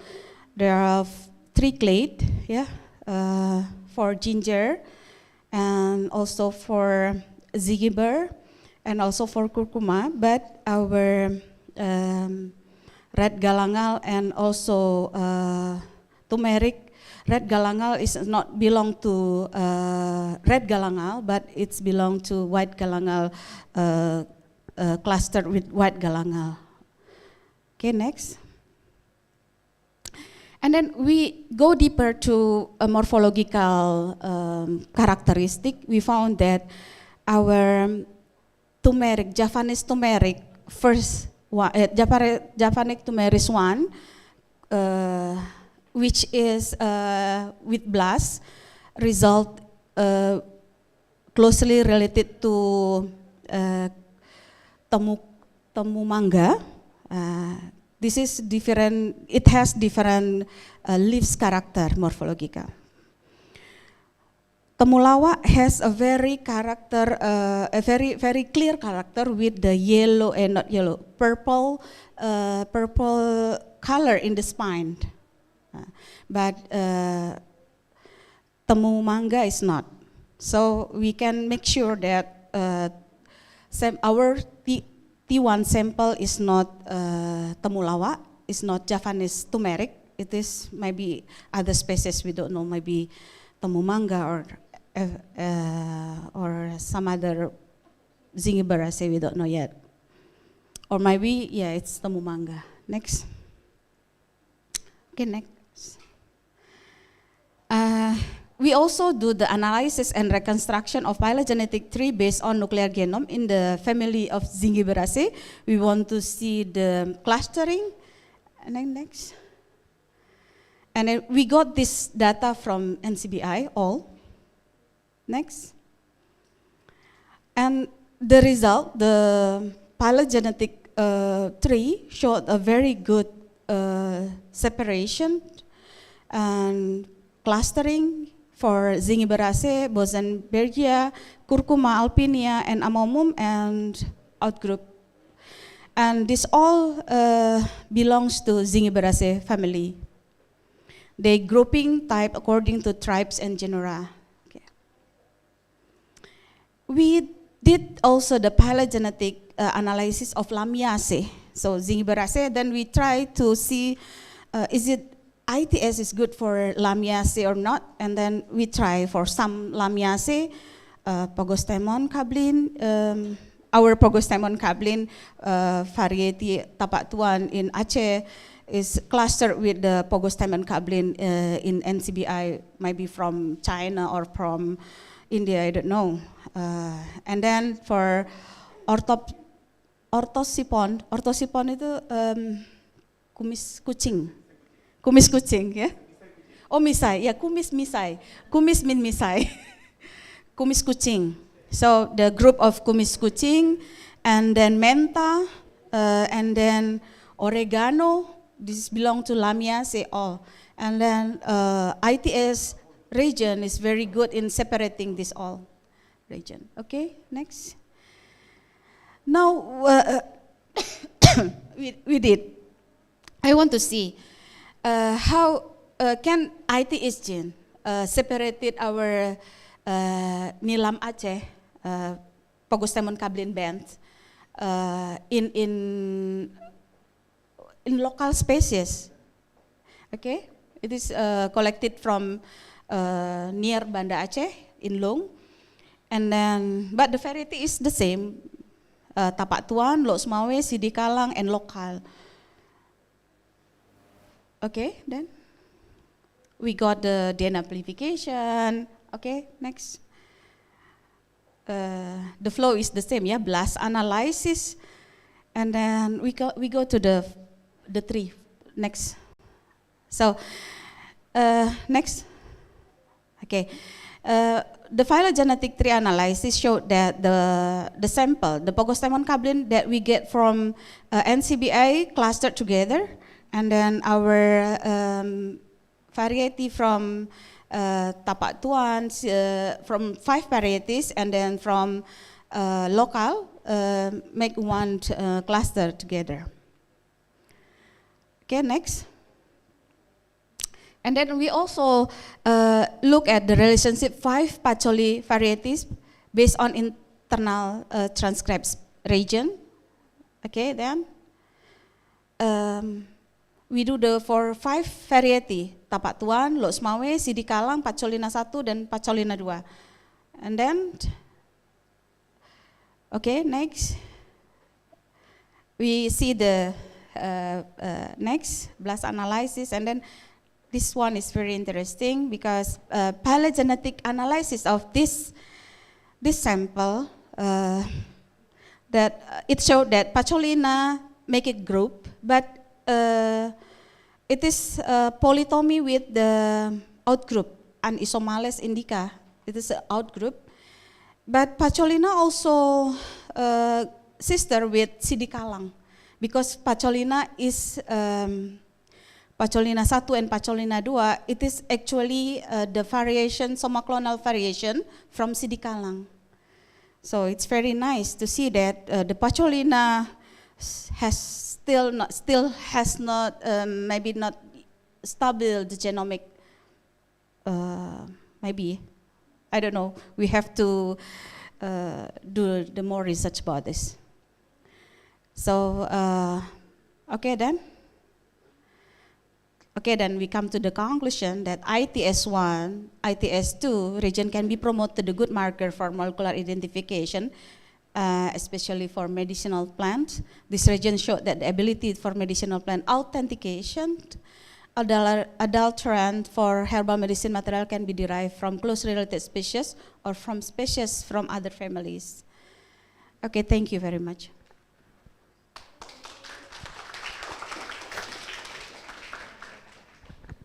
Okay, thank you, Ibu. If I could maybe take the most important point, it's like you've been talking about identifying medical plants, yeah, through molecular, yeah, because I'm not very familiar with the subject, so I'm trying to listen. Yeah. Okay, now. How you identify the medical plants? It's by using certain gene, is it? Certain region. Oh, okay, so using genes, a certain gene, right? To normally it's gene. Yes. They use gene. Yes. Yep. But ITS is not a gene. Okay. ITS is a region. Okay. So how do you identify the what you call the medical plants? It's right, ya kan? Identify medical plants through molecular, and then by using certain region. Okay, in certain region. In the DNA. Okay, in the DNA. So maybe now I remember that if I'm trying to buy, because like I'm not really familiar in your area. So if I buy, for example, if I buy ginger or ginger halia merah, and then suddenly if I grow it, and then I found it's not red, it's become maybe white. Is it possible, right? So oh, that's good. So it means that I don't understand what you explain because I'm not really familiar with this. I'm trying to find it. So if I'm, for example, if I'm trying to do the business woman, trying to make a drink of jahe. I bought from online, and then I found jahe merah. Then I found it, the whole area has become white. What hectare of white ginger? Oh my God, not merah anymore. So this very important of Ibu S.Si's our research. I'm trying to sell her actually. Okay, now I think, is it okay to just goes to Pak Elly, then we ask question later? I think it's okay, right? Instead of asking one by one. Okay. So I'm trying to find Pak Elly's CV. It's gone again. Already done. Check.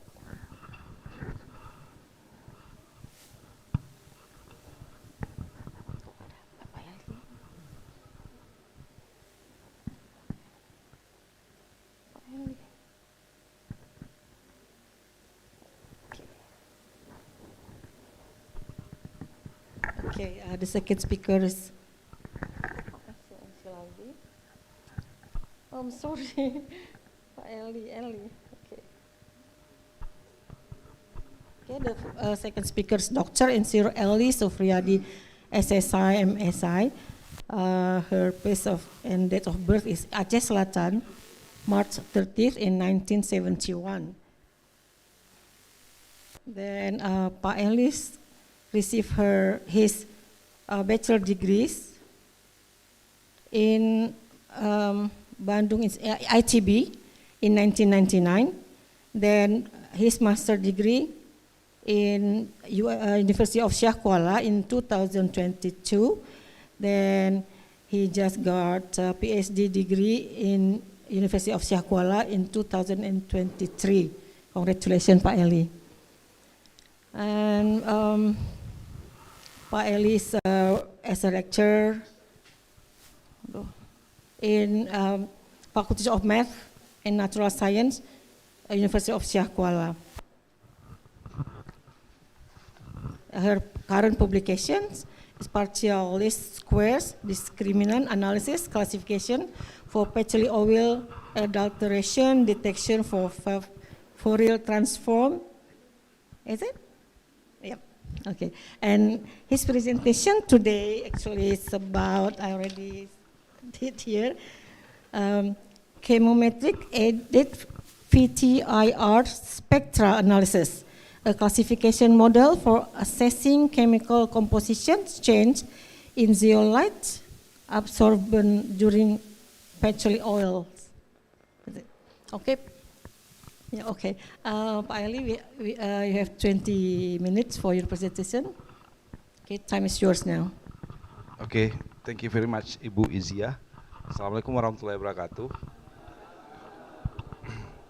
Maybe I will present less than 20 minutes, Bu Izia. Ladies and gentlemen, I would like to share part of my research focusing on chemometric. Chemometric is one of the green tool in chemistry for help us to make analysis more simple. If we look at the title, chemometric aided FTIR spectra analysis, classification model for assessing chemical composition change in zeolite absorbent during petroleum purification.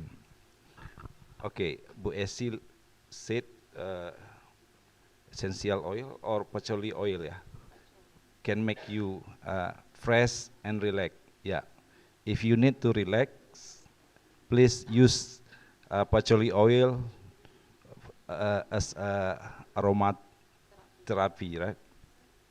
Yeah, this is one of company in the world use the drop of purity, a world of wellness as a tagline. I think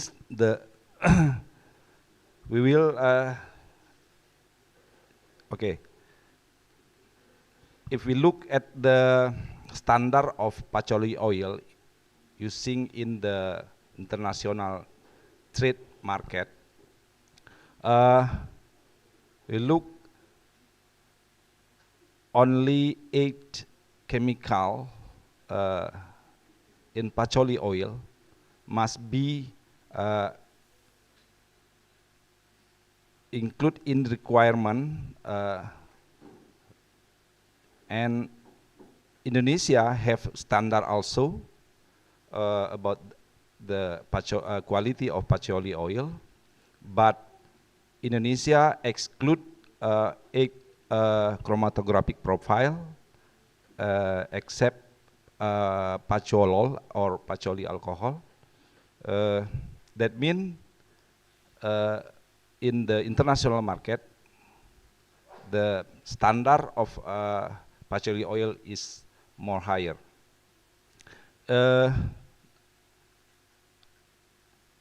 This next. Okay. Why this research is conducted? The first one, I find several research use the adsorption or such as bentonite or the zeolite as absorbent to increase the purity of patchouli oil.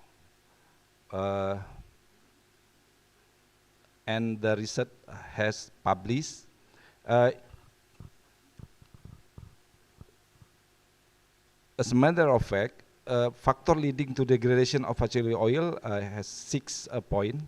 The first one is nutrient composition at the cultivation site. That depend on geographical influence. In Aceh province have a variation of the composition chemical compound in the patchouli oil. Depend on the first one is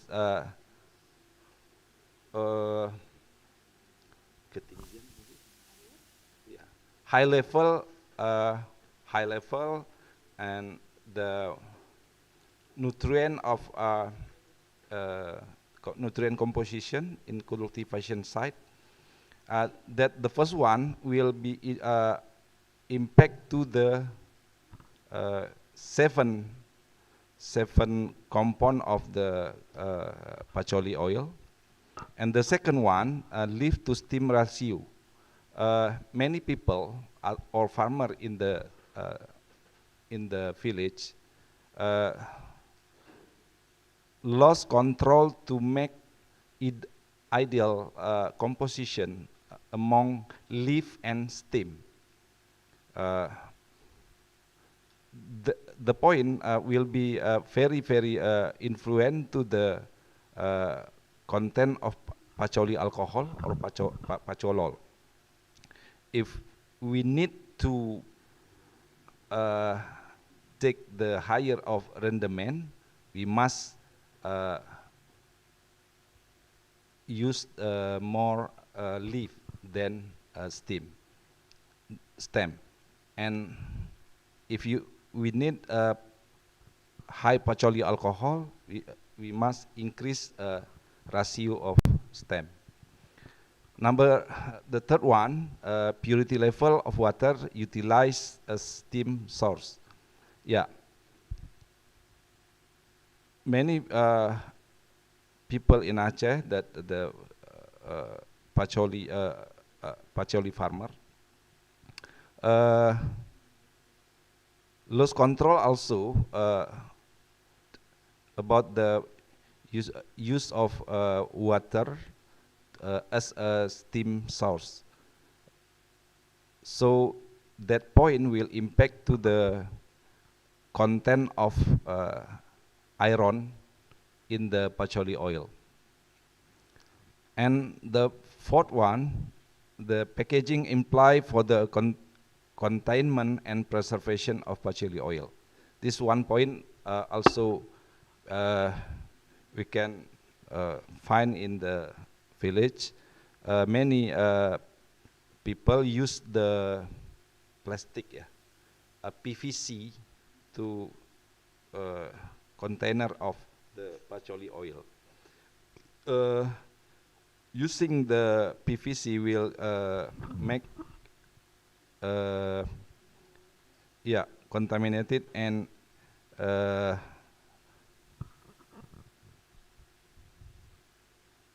to acid value of the patchouli oil. And the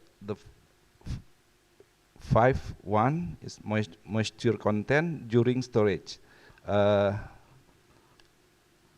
Usually, farmer can good separate water from the oil and will be decrease of quality patchouli oil. Next. Okay, based on the last research, the objective of the research is to evaluate the absorptive purification process of patchouli oil can be recommended as a standard endeavor to enhance the quality of patchouli oil. Yeah, we must evaluate using the absorption or such as zeolite or bentonite can be used to improve the quality of patchouli oil. Next. Right. Scope of the research. If we have patchouli oil, we can try approach to two model. The first one is using FTIR in the laboratory, and the second one we can use near infrared only using mobile phone. And by based on my research, the both of approach can be used and very achieve the good result of the result, and we can clear can be different among the original patchouli oil and the after absorption patchouli oil. Okay, next. Right. We can see at the picture. The red one is the original patchouli oil before treatment, and the blue one is the patchouli oil after absorption. Why good separate in the figure? Because some of chemical compound in the patchouli oil have changed the ratio in the patchouli oil caused by the absorption process. And the research will validate it with next. Yeah, we use a support factor machine classification. Is machine learning. We can see training accuracy is 100%. I think very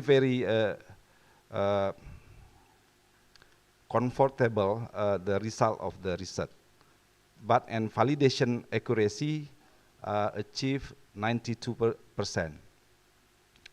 That means the method can be used to evaluate the quality of patchouli oil, not need to analysis in the laboratory. Next. Okay. Yeah. Based on validation in the laboratory, we can see refractive index before treatment 1.5 and after treatment 1.5 also as well. The patchouli oil from Babahrot, patchouli oil from Kuala Bate, same also 1.5 to 1.5. But in patchouli alcohol, we can see increase among before and after absorption. Babahrot 31 to 35, Kuala Bate 27 to 30. But this is very happiness. But chemical compound, 7 chemical compound have changed in ratio. We can see at the next slide. Yeah.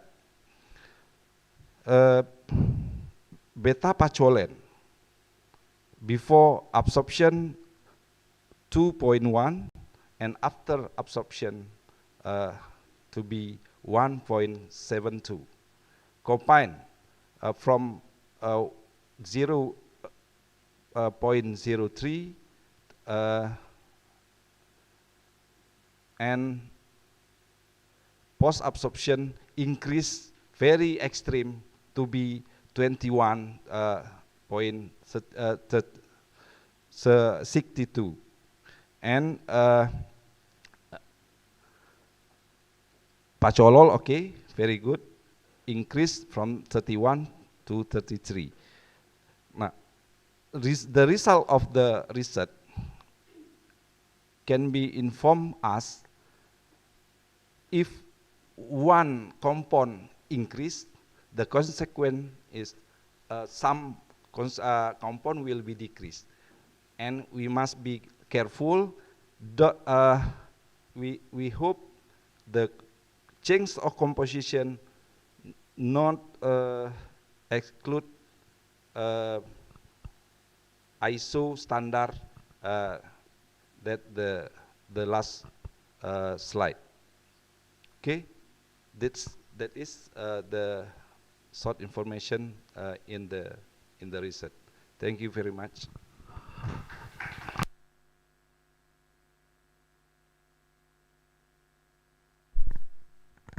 Thank you, Dr. Elly. It's very interesting, even though I'm really new for me also, this one. If I can underline, actually you talk about patchouli oil, which has its standard, it's Indonesian standard and international standard. Indonesian standard S.Si and in international standard ISO 3757 something. Yeah, okay, thank you. And the standard for for minyak nilam, for patchouli oil, has patchouli alcohol. It's between 27 to 35. So this is the standard. If the PA is not in the range of 27 to 35, don't worry, because Pak Elly has know how to do it. He told us that there's a process to increase the standard of PA. That's what Pak Elly explained. The process is to increase the standard of PA is by they are zeolite and bentonite. It's called zeolite and bentonite. So there's a way how to increase the standard for patchouli alcohol. Actually, this is actually the underline of his explanations.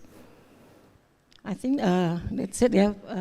Now we come to the comments or questions sessions, and who will ask questions or comments? Ini yang catat, ada yang catat ya. Tapi yang ada yang catat, ada yang tolong catat di mana nih? Yes. Itunya apa perlu? Ini ya, saya di sebelah sana ya. Biasanya gimana nih?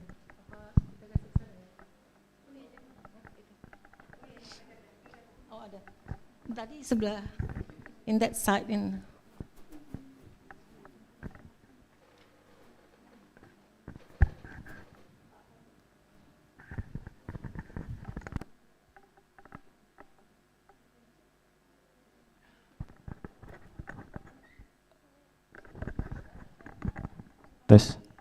Thank you for the opportunity.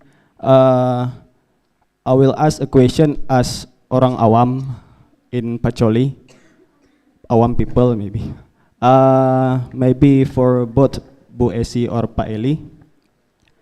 As orang awam, we know that there are three varieties that classified the Pacholli in Aceh. There are Lok Semawe, Tapak Tuan, and Sidikalang.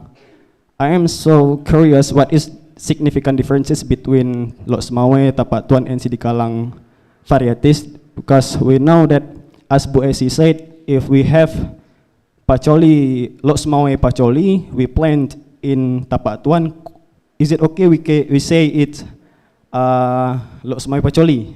Because I don't know what is the significant difference between each varieties. Is it or just a color of morphology or color or etc.? Or is this Pacholi alcohol concentration? Thank you.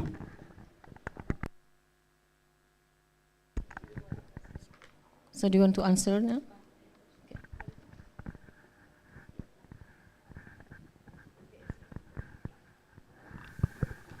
Yeah. The topic, the question, how to clear different about the other one variety, right? Variety and another variety. I think in my research, Aceh Selatan, Loksmawe and Tapak Tuan is not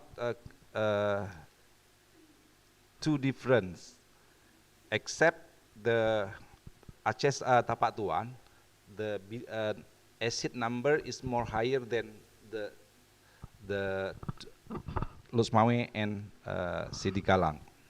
So ester number also more lower compared with the both of Loksmawe and Tapak Tuan. So, but the farmer cannot difference based on morphology of the variety. And I ever asked to the Aceh Jaya farmer, when I asked what the variety of the Pogostamen Kabin, he said Aceh Jaya variety, but the real local variety, but the real is no, we cannot find the Aceh Jaya variety. So, but I think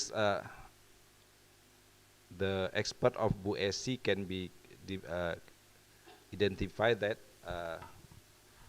but in my research, we can clear difference only using the mobile phone at the oil. We can try radiation of the near infrared based on using the mobile, and we can find in less than 5 minutes we can get information, or the variety is Loksmawe, or the variety is Sidikalang, because I have collect many database information about spectra of each variety of the Pogostamen Kabin. Again, Bu Essy will be. Okay, maybe I will try to answer. If in my side of knowledge, Nilam or Pogostamen Kabin bands has 5 varieties: Sidikalang, Tapak Tuan, Loksmawe, Pacholina 1 and Pacholina 2. So if we go back to the history, the first come to Indonesia is Sidikalang. So from Sidikalang to Tapak Tuan, because it is nearby. So first from Sidikalang, Tapak Tuan, and then from Tapak Tuan to Loksmawe maybe. So Sidikalang and Tapak Tuan is morphologically similar. We don't have Pacholina 1 and Pacholina 2 in Aceh, because when it is released by Agriculture Department, Ministry of Agriculture, in 2013, if I'm not mistaken. Maybe it is good in Sulawesi, not here in Aceh. but I don't know, maybe Pak Syaifullah we can try some plots maybe to plant the Pacholina 1 and 2, because they develop it from the Soma colonial variation from Sidikalang, and they promoting that Pacholina 1 and 2, Pacholina 1 and 2 has a higher quality than Sidikalang. So maybe we have to try it later. But because it is variety, we cannot see the clear molecularly, because this is from the same mother. So maybe because we know that this Pogostemon cablin in Aceh, we never see the flower, because people just plant it by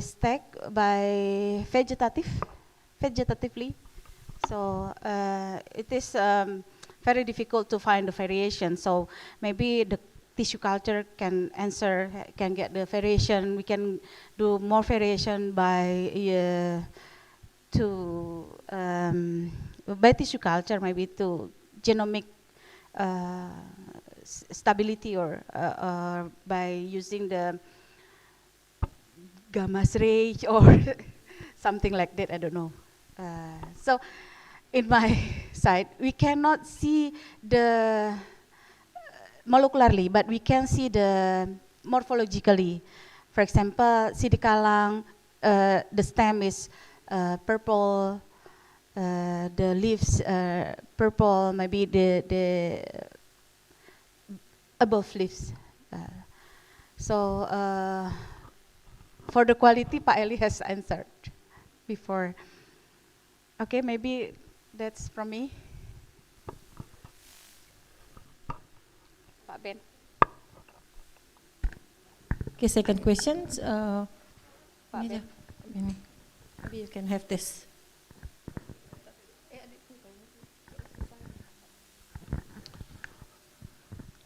Yeah, so my question is around the iron chemistry, where you mentioned that iron degrades the patchouli essential oil. And my question is, what kind of chemistry do you think is occurring between the compounds in the essential oil and the iron species? And is there any way that you could suppress that to try and improve the patchouli essential oil?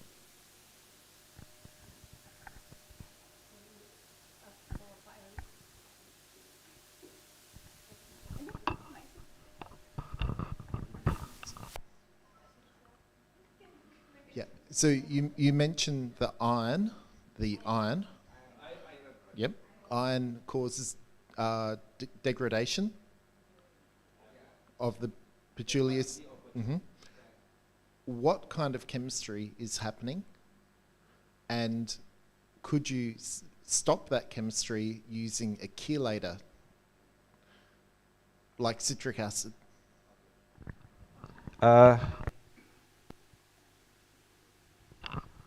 In long time ago, the available of the iron is not more serious to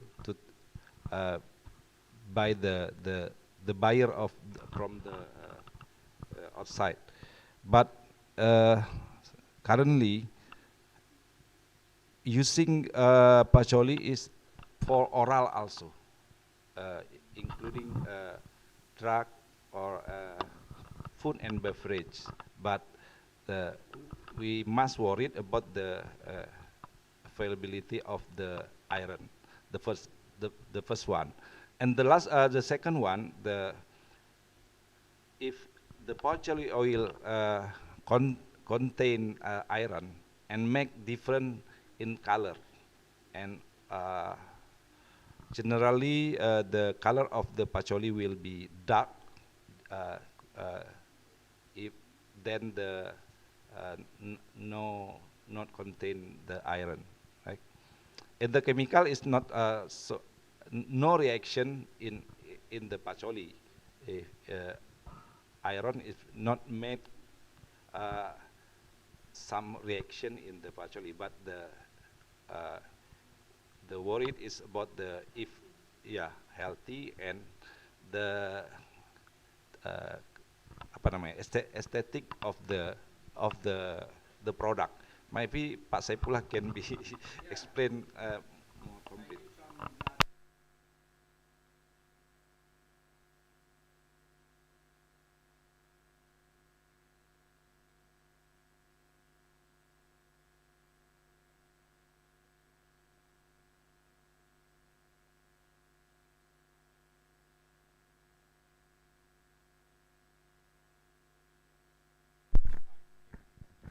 The problem if when we use the patchouli contain iron, it can be harmful for the skin.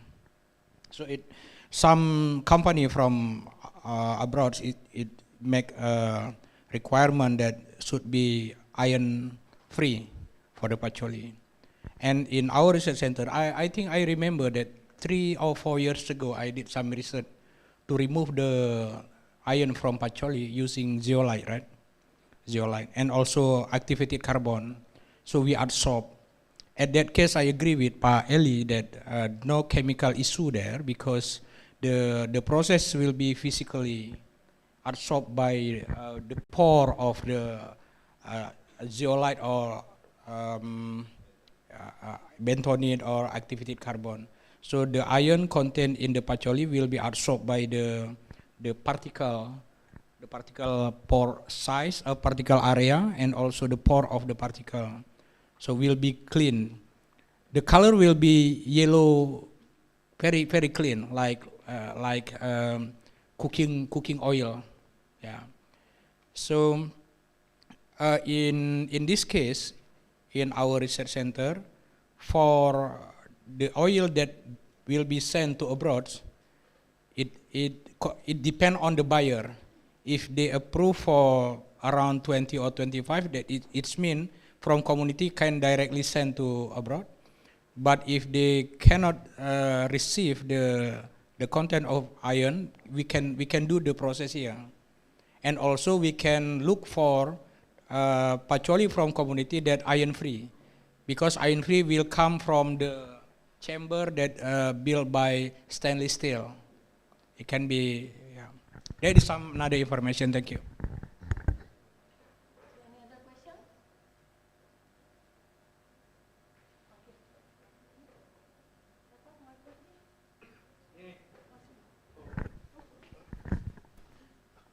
Thank you.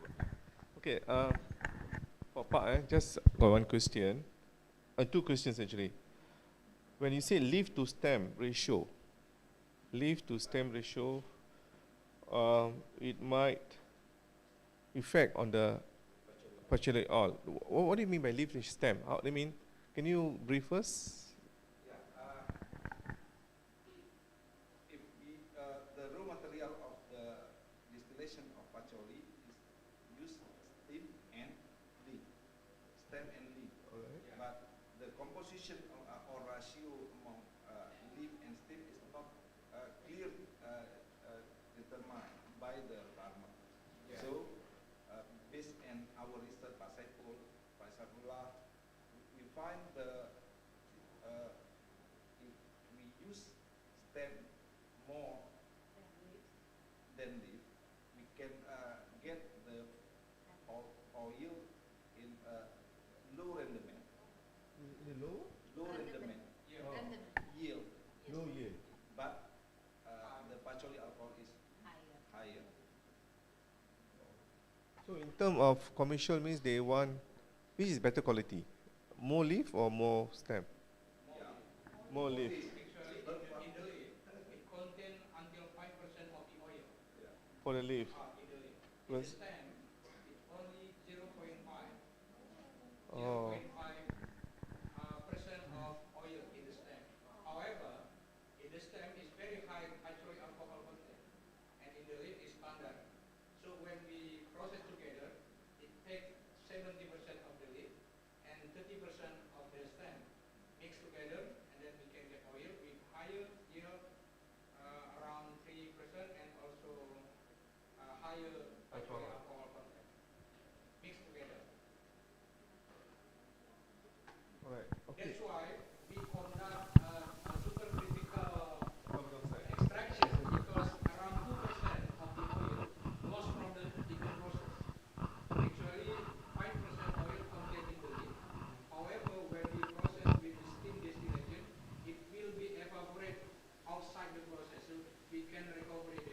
So ideally it should be 70-30. 70 leaf, 30 of stem. Yes. So they complement each other. Okay. The second question, you're mentioning something of using phone for NIR. What's that actually? Near infrared. Oh, using phone. Oh, okay, all right. Okay. So thank you. Yeah. You're welcome. One more question, actually, just for Dr. Sizi. On the oil, patchouli, because I didn't go through patchouli plants properly, which part of organelle they produce, or where they produce the oil in the leaf? Do you know any? There is maybe like what, kantung, a sack. No, in the leaves, right? Anatomically. Yeah. Yeah. So there is. Trichome? No. Not. Oh yeah, trichome. Trichome. Oh, okay. Yes, trichome. Okay, sure. Thank you. Because I'm not anatomist. Okay, sure. Thank you. But I remember.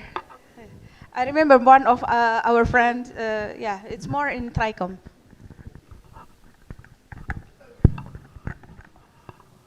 Any question? Again? Okay.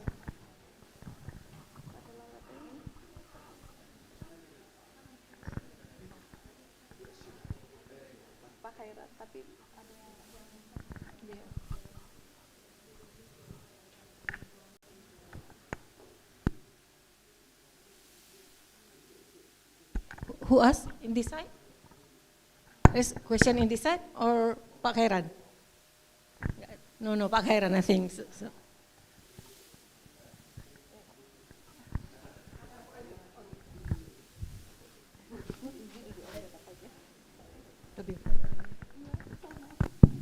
Okay, Assalamualaikum warahmatullahi wabarakatuh. This question is to Pak Elly. Okay, regarding your research, you use bentonite and zeolite for the purification of the patchouli oil, and unfortunately, the patcholol or patchouli alcohol is not really increase the percentage of area by GCMS analysis. But have you checked both of the oil, for example, the antioxidant activity, the IC50, or maybe the antimicrobial activity, and for Essy, based on the analysis, microscopic analysis, my student found that something like resin inside the leaf, and as the paper or the previous research, they found that this also responsible for the oil production in the leaf, not only that part. Yes. Not only trichoma, but also the part of resin inside the leaf. They mix to produce the essential oil in patchouli. It's just additional information. Yes. Okay, so thank you. Prof. Sri, maybe one of student of Dr. Khairan found that there is a resin in the leaves. It is a tissue culture research, no? Not tissue culture, just morphological. Based on morphological. Morphology or anatomy? Anatomy. But microscopic analysis. Microscopic analysis. Because we can do macroscopic analysis and microscopic analysis by using microscope. SEM? Not SEM, under microscope. Oh, under microscope. Under microscope, and some researcher reported that resin also responsible for to produce the oil in the leaf. In the leaves, yeah. Especially in the patchouli. Okay. Maybe we curious about the organ that produce in the stem. I don't know actually. Yeah.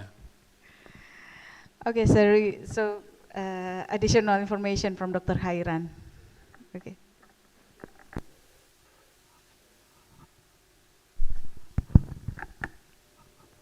I think we come for the, we reached to the end of the session because of the time.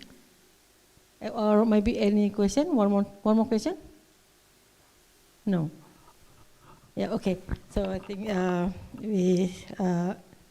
would like to say thank you for Pak Dr. Elly and Ibu S.Si. So please give applause to both speakers. Okay. So how do we proceed to the third one, right? We can. Oh, sini. So yes, sekarang. We just wait for the third keynote speaker, yeah. So now the keynote speaker is Michael. Is it okay to stay here? To accompany me, please. Yeah. Okay.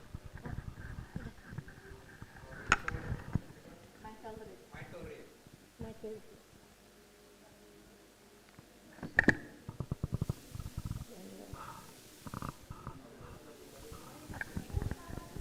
Yeah. Hi, Pak Michael. Good morning. Good morning. Yeah. Thank you for. Can you hear me? Yeah. So early morning, right? Or 5 o'clock there? Or I think so. No, 4:30. Wow. Okay. Thanks. We do appreciate you. You are ready for us here. Okay. Let me introduce you, Pak Michael. Pak Michael Reed is from University of Kentucky, and here is he was birth in USA, July 11, 1953, and Pak Michael received his degree from Kansas State University for bachelor degree, and then master degree from Iowa State, and then the Ph.D. in Iowa State also in America. I think because it's really morning there, maybe time's given for you, Pak Michael, for your presentations. No, it's okay. It's okay. So I can share my screen, right? Yeah. Yes. Yeah. Yes, please. Okay.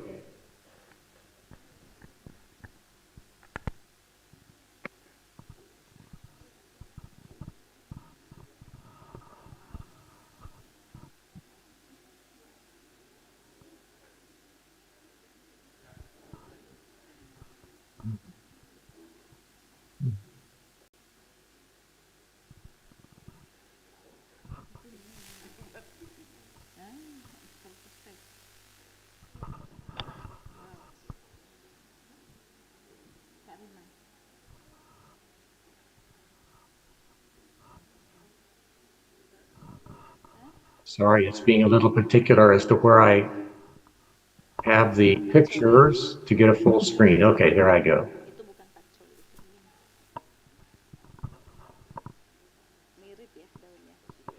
Now to get on that screen.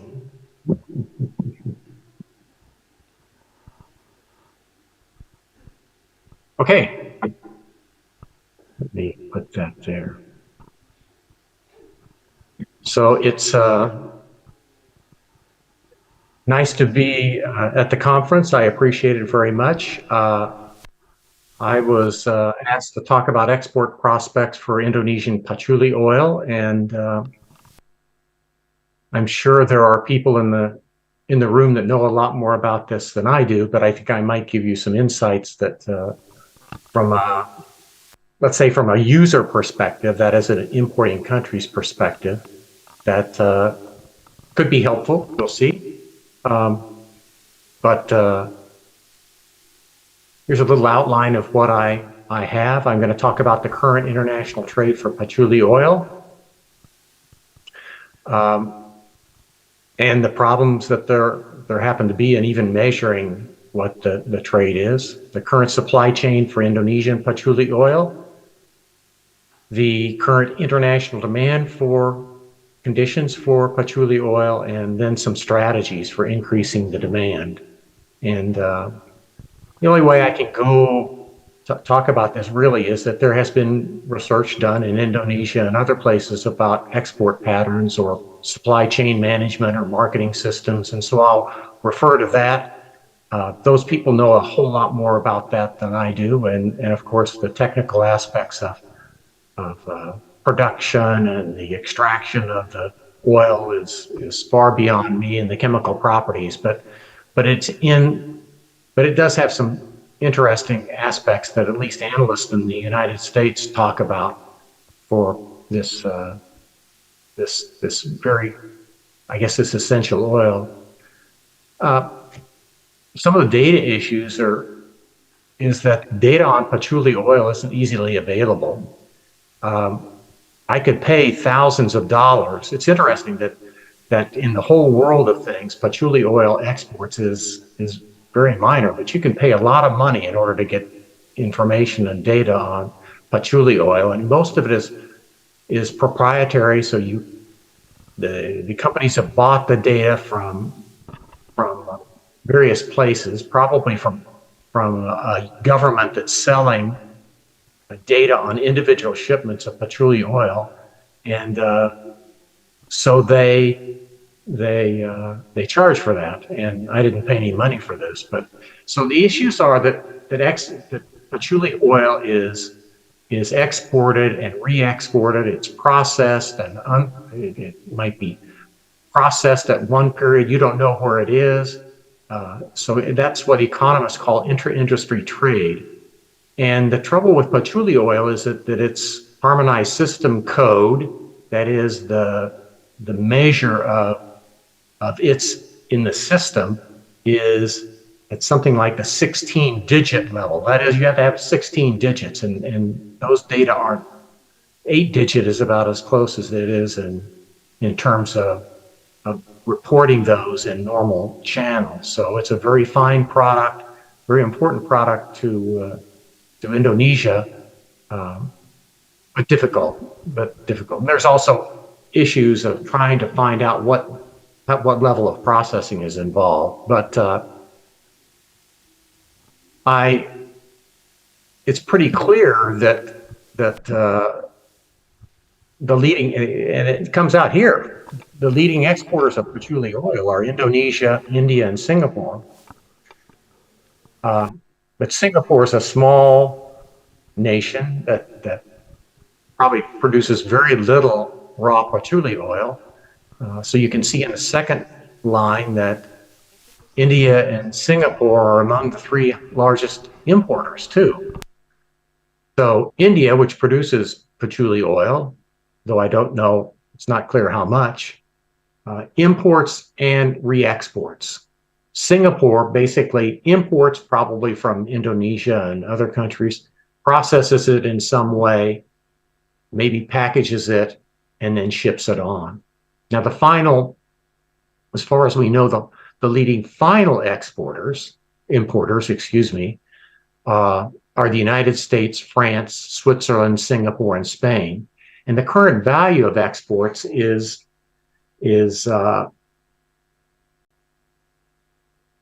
well, because of that, you get double counting a lot.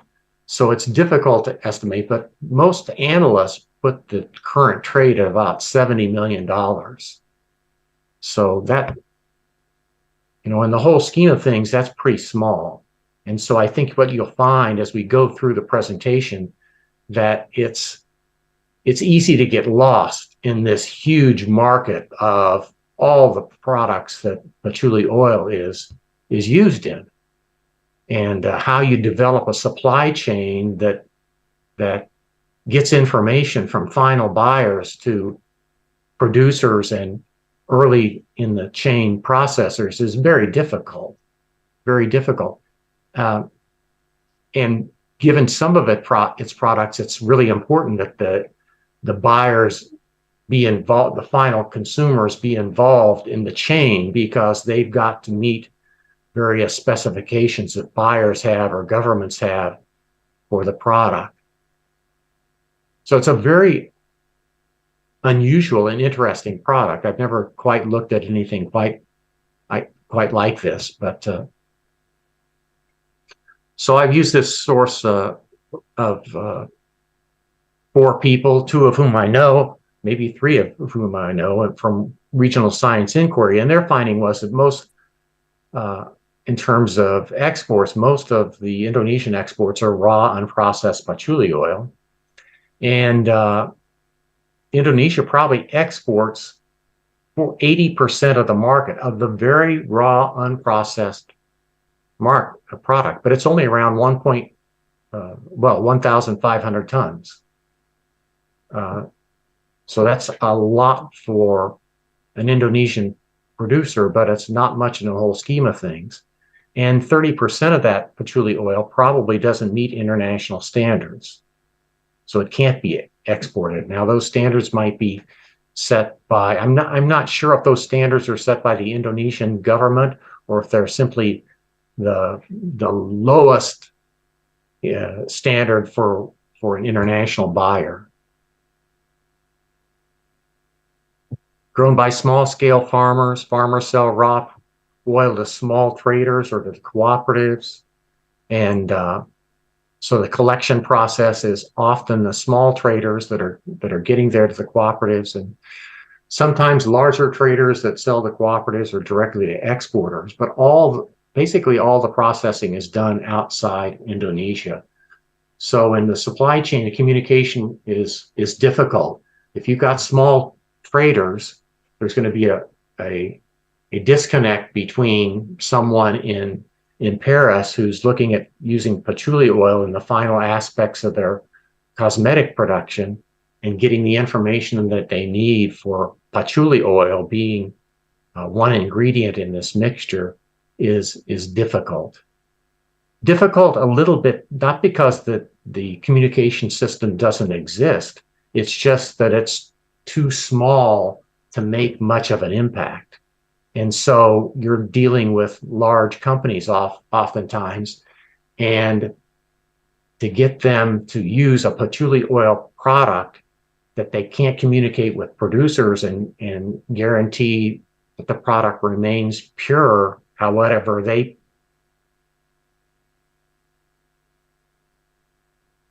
rely on people probably outside Indonesia in order to do that.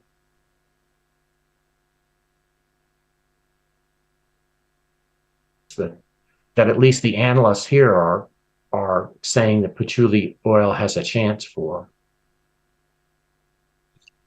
So Bana Indra Nugroho estimated that did a study on market power, and of course small growers, large 1 or 2 exporters from Indonesia, large firms that are buying the product. There's always a concern that the growers are exploited, and the 4 firm concentration ratio that exists in Indonesia, buyers, the ultimate exports, is about 86%. That is, 4 firms account for 86% of the exports from Indonesia. But they also found that the growers receive about 70% of the export price, which is high. So the concentration ratio at 86% says that, well, there's market power. But the 70% grower receipt of the export price says that I don't think that's normally a problem. They aren't pushing down the export price or the price that growers receive by very much, it doesn't seem like. But there probably are ways to improve the communication in the system, particularly between buyers and processors that are outside Indonesia. Okay, so I'm telling you people things that you probably already know, but the demand is derived from its use in its various end products, and it might be cosmetics, medicine, pharmacy. Let's say the structured pharmacy market, the unregulated pharmacy market in various countries. Sylvia, Satura, and Fitra estimated, using a sophisticated economic analysis, that the long-run export demand elasticity is minus 1, which is very unusual for a product. And that is where, in the long run, any increase in production, let's say there's a 10% increase in production, will be met with a 10% reduction in price. So unusual in the sense that in a way you're facing a market that unless you do something in the long run, it's stagnant at a particular US dollar amount. And that's unusual in economics. Normally you would have a very inelastic demand, which would be minus, let's say palm oil, international palm oil demand would be probably minus 0.3, very inelastic, so that large increases in production have drastic reductions in price. Or a more typical manufactured good would be -2 or -3, meaning that if you reduced your exports, your production would go up a lot, your price would go up a lot. So it's consistent with it's funny. It's consistent with a monopoly that has revenue maximization, but faces zero costs for the good, which is I've never heard of before. A further problem is that the short run export elasticity is even worse than palm oil, even though it's not significant in their analysis. So it's basically zero. And that says that any increase in production is going to have a drastic change, lowering of price in the short run. But the long run income elasticity, that is, as incomes in foreign countries increase, a 10% increase in income will increase patchouli oil export price by up to 25%. So the clear signal from this is that demand is the problem. The only way you're going to increase the situation for patchouli oil farmers is to increase the demand conditions in foreign countries. That is, get more patchouli oil approved for various medicines, get it involved in more cosmetics and so on. Now that export demand is not unusual. Short-run export demand is not particularly unusual for an agricultural product, but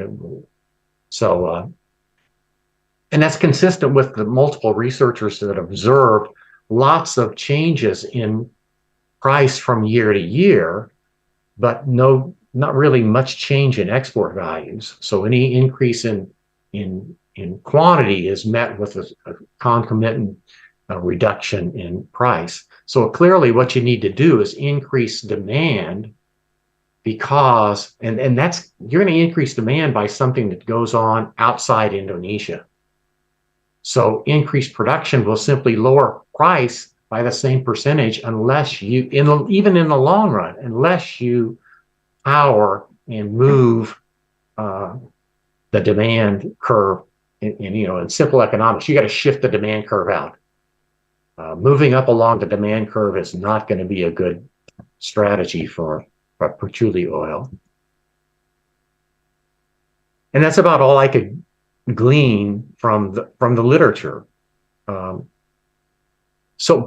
looking at analysts from market firms, of course, I could buy more analysis, very detailed analysis from market firms, and I saw excerpts of lots of nice data, even individual shipment data that would say what the carrier was and the origin and the destination station. But I could only get one of those, and then they would say, oh, please pay up multiple thousands of dollars.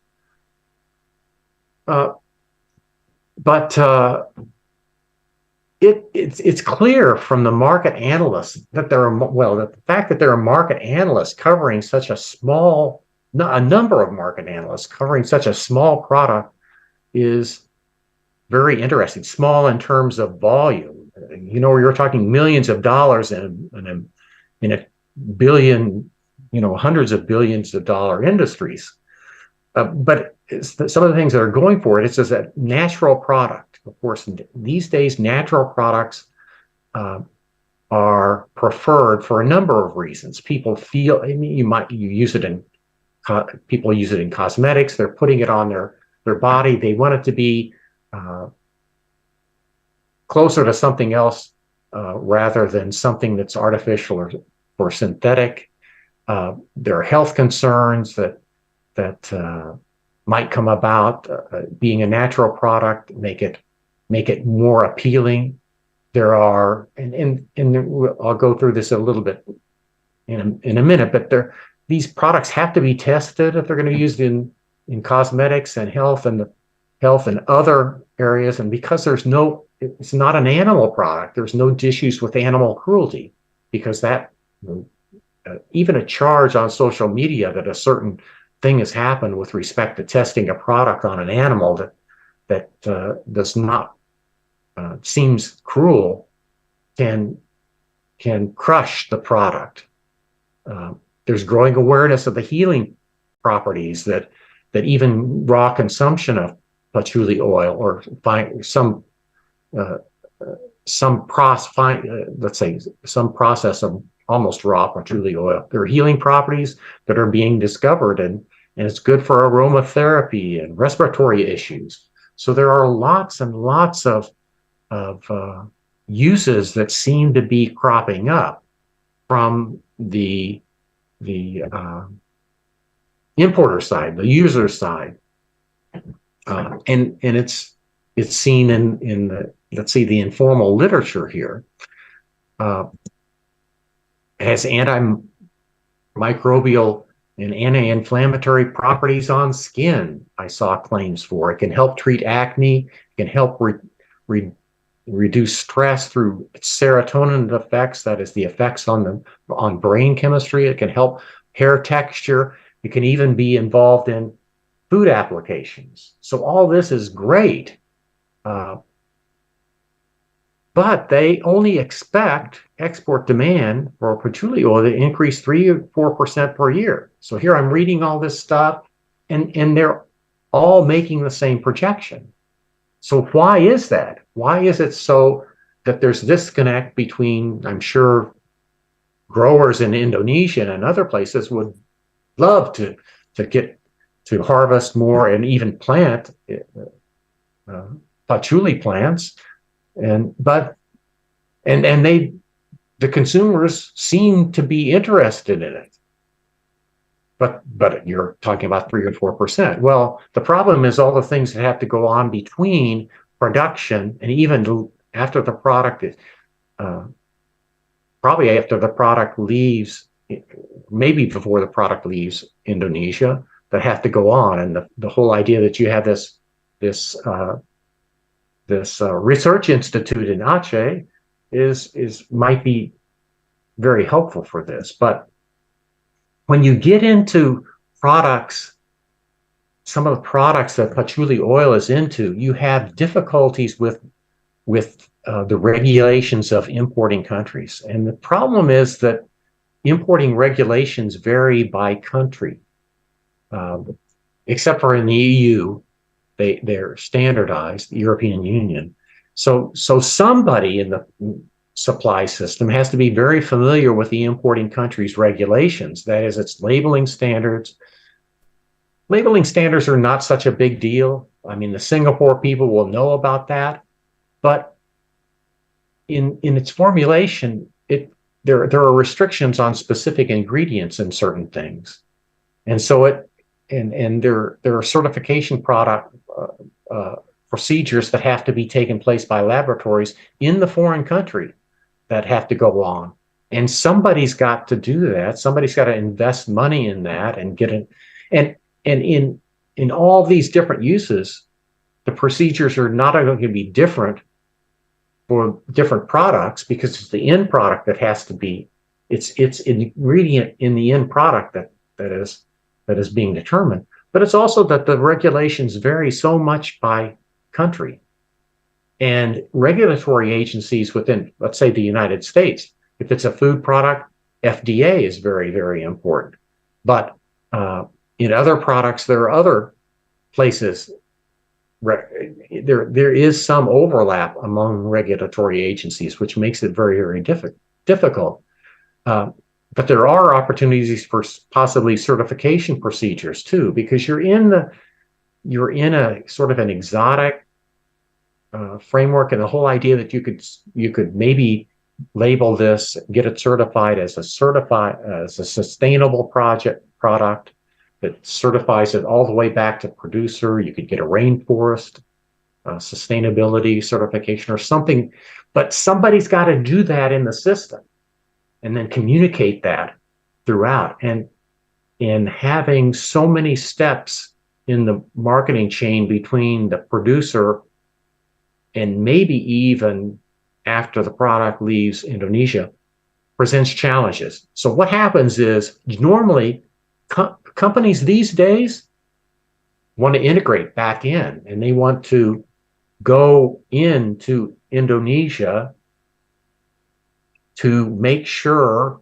if they're buying this for a cosmetic that everything is done this certain way, and the supply chain is controlled throughout. But now, even though it's a very interesting product, your scale is so small, and that involves costs and so on. But it's clear that at least in Europe and the United States, there are some companies that are trying to make sure that patchouli oil continues to come from Indonesia, that the huge change in prices that fluctuate don't discourage producers to stop doing it. But there are lots of marketing advantages that you might be able to obtain. You can have ethical sourcing. That is, you can have some fair trade certification or something like that will help the company that's using the patchouli oil or whatever product can say that the producers are getting a fair price. They are treated in a fair manner.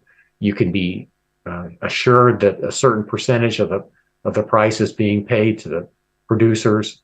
The quality assurance is the most important. That is that we can guarantee that the product meets these regulatory standards and can document that, because in certain instances, it'll have to be inspected by someone from the European Union or the US in order to get into some of these products. Legal compliance is critical with all the documentation that goes into these regulatory agencies, especially if it's a food item or if it's a pharmaceutical item. It's really critical. And of course, it's difficult for producers to make sure that the companies they sell to pursue these ideas. And even the main exporter you have from Indonesia might not be able to push that forward to the international market. So that's what the challenge might be. But you can go for sustainable certifications or product certifications that maybe the customers would be willing to pay for. I mean, you're dealing with big companies that have a lot of money. If they're very interested in patchouli oil and they see great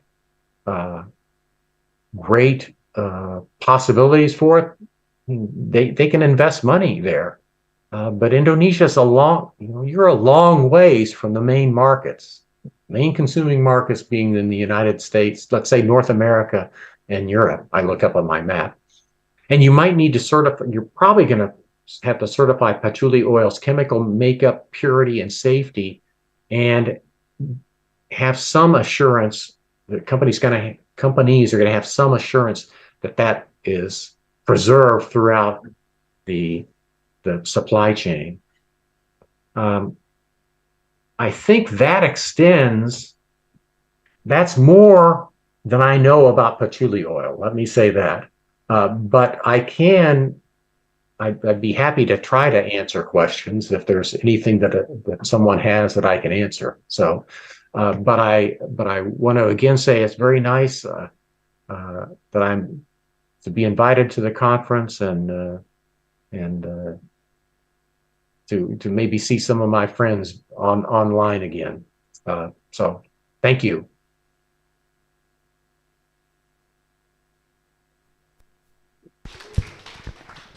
Okay, thank you, Pak Michael Reeve, for your presentation. It's very comprehensive.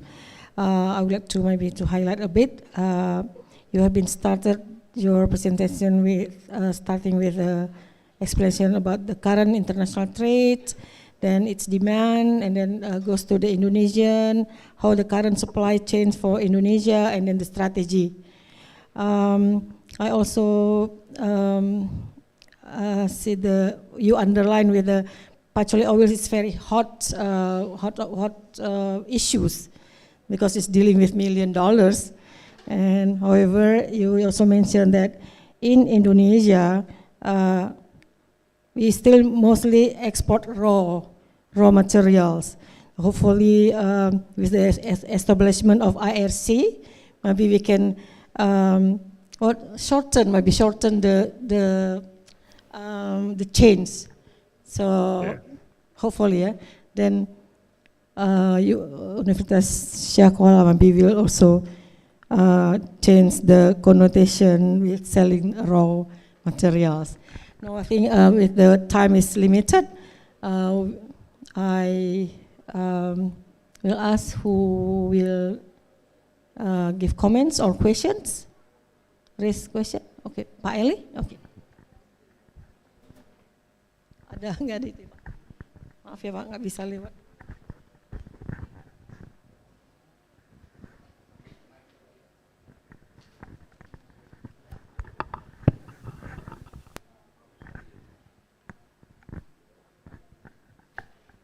Bu, direct. Thank you very much, Bu Izzy. Prof. Reed, I would like to discuss about, based on my experience, in my research, I use pure chemical, but name is patchouli oil also, and I provide that from Merck, Germany. Merck, 1 grams, I must pay 5 million rupiah, about how much in US dollar? Oh, yeah, about 300 US dollar. Yeah, but yeah. The fact in Aceh, patchouli oil also only we can provide only 600,000 rupiah, or about $60, right? Yeah, about 60 US dollar. What can we do to make the price of patchouli by the farmer, our farmer, can be higher price? I think not must be same with the Merck, only 1% also is enough lah. Okay, how to do that, Mr. Prof. Reed? Thank you very much, Bu Essy. Okay, I think.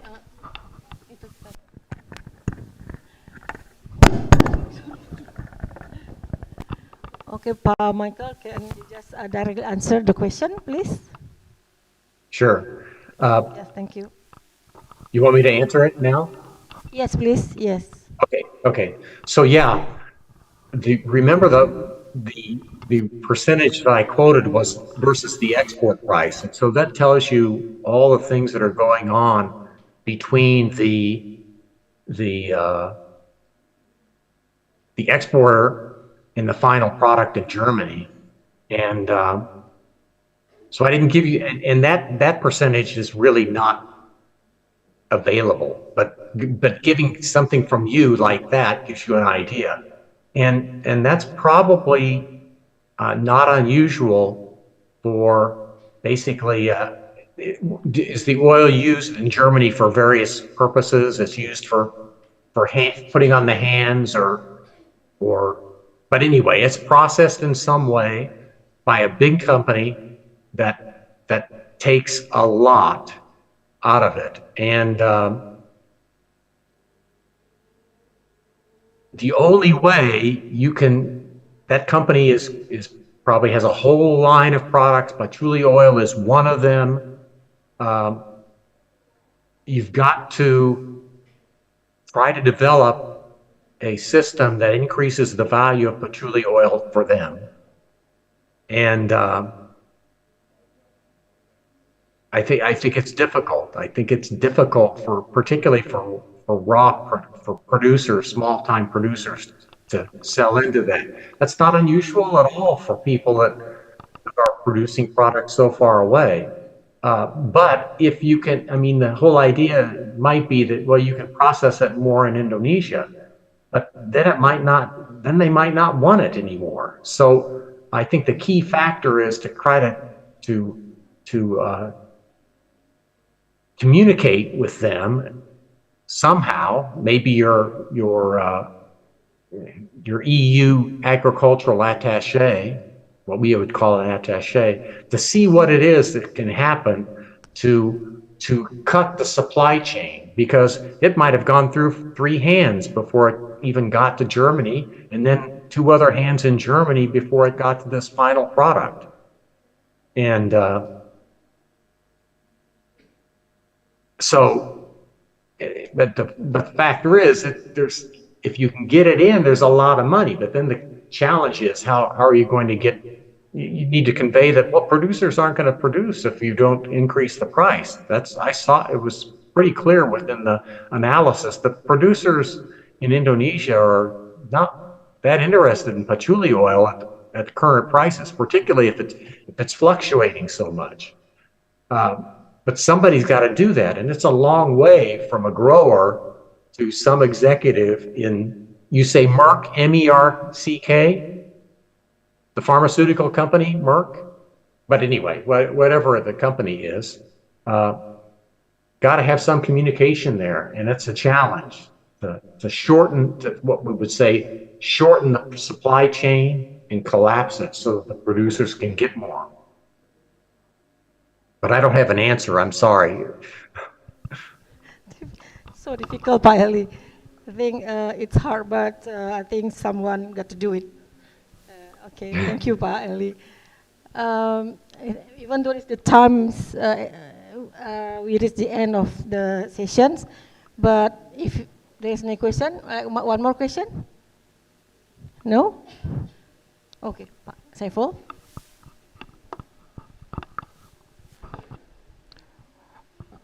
Hello, Professor Reid. Many countries, including United States, asked about the certification for the farmers. For example, fair trade certification or organic certification. But last year, I have a meeting with Europe Union. It attending by some buyer from Europe and United States. Even they ask for certification, including organic certification, but they don't want to pay more.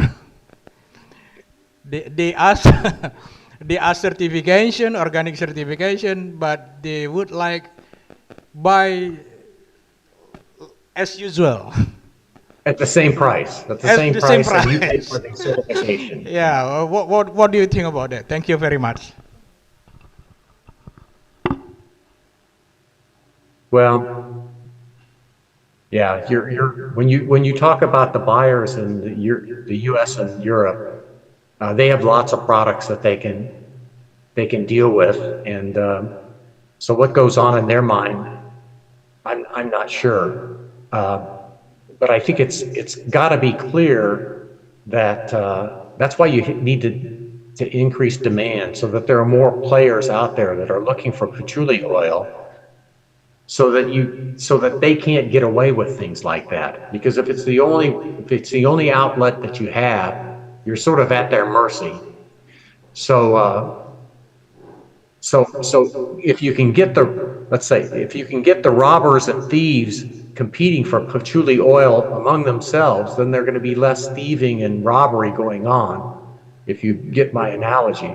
So you've got to do something to try to increase the number of groups that are interested in Indonesian patchouli oil, so that they compete and have to increase the price. And really, firms have lots of money, so it's a business decision that they're making. You have to convince them that it's in their interest in order to do that, to fund a certification or to develop a more streamlined supply chain. And they aren't going to do that unless they see promise.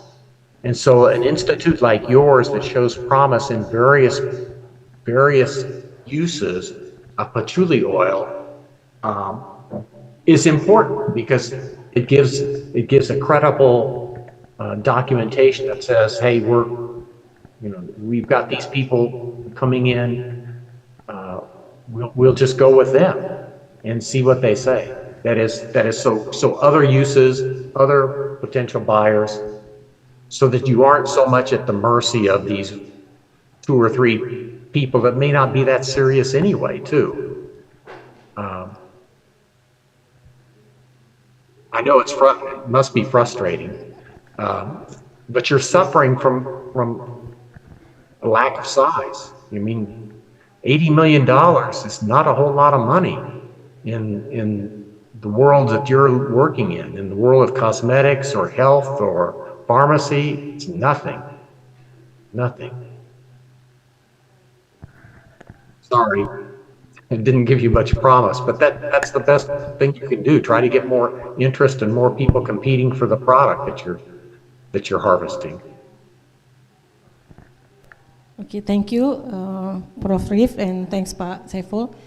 2 difficult questions you both given to Prof. Rif. Okay, that's life. So, I think because of the time given for us until 4 and even more than 4 o'clock, and I think we reached to the end of the session. I would like to say thanks a lot, Prof. Rif, for your presentation, and hopefully we can also invite you again next time. And the certificate will be sent to you later, Prof. Yeah. Okay, thank you. Thank you. Okay, please give a big applause to Prof. Okay, all right, since we reached the end, I would like to say Alhamdulillahirabbil alamin. I close by saying Assalamualaikum warahmatullahi wabarakatuh.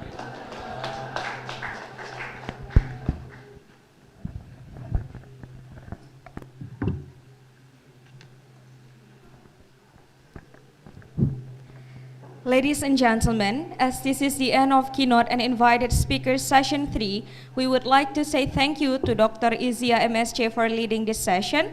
Also for 3 of our speakers today, Ingenieur S.Si Harnelly S.Si M.Si Ph.D.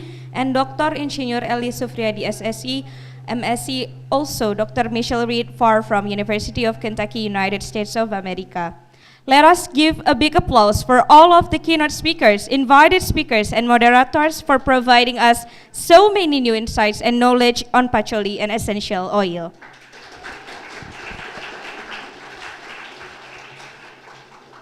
Alhamdulillah, ladies and gentlemen, we have come to the end of our agenda.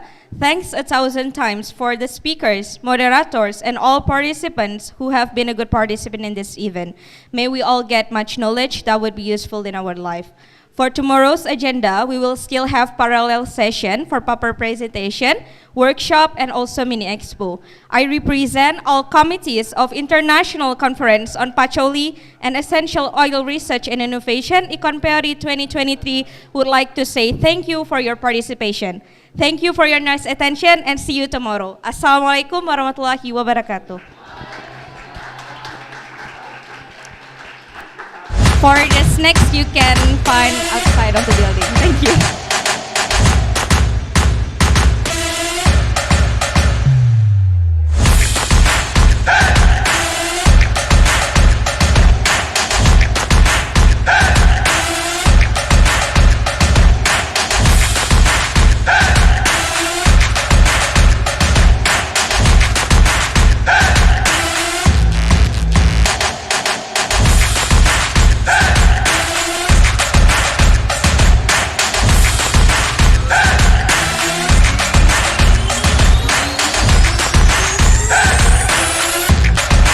How are you? How is everybody?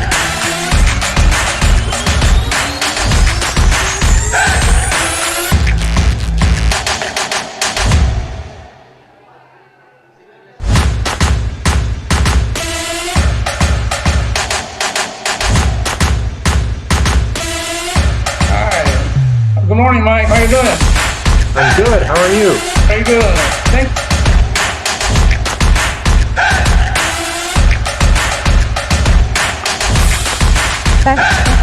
Professor Reed, thank you so much.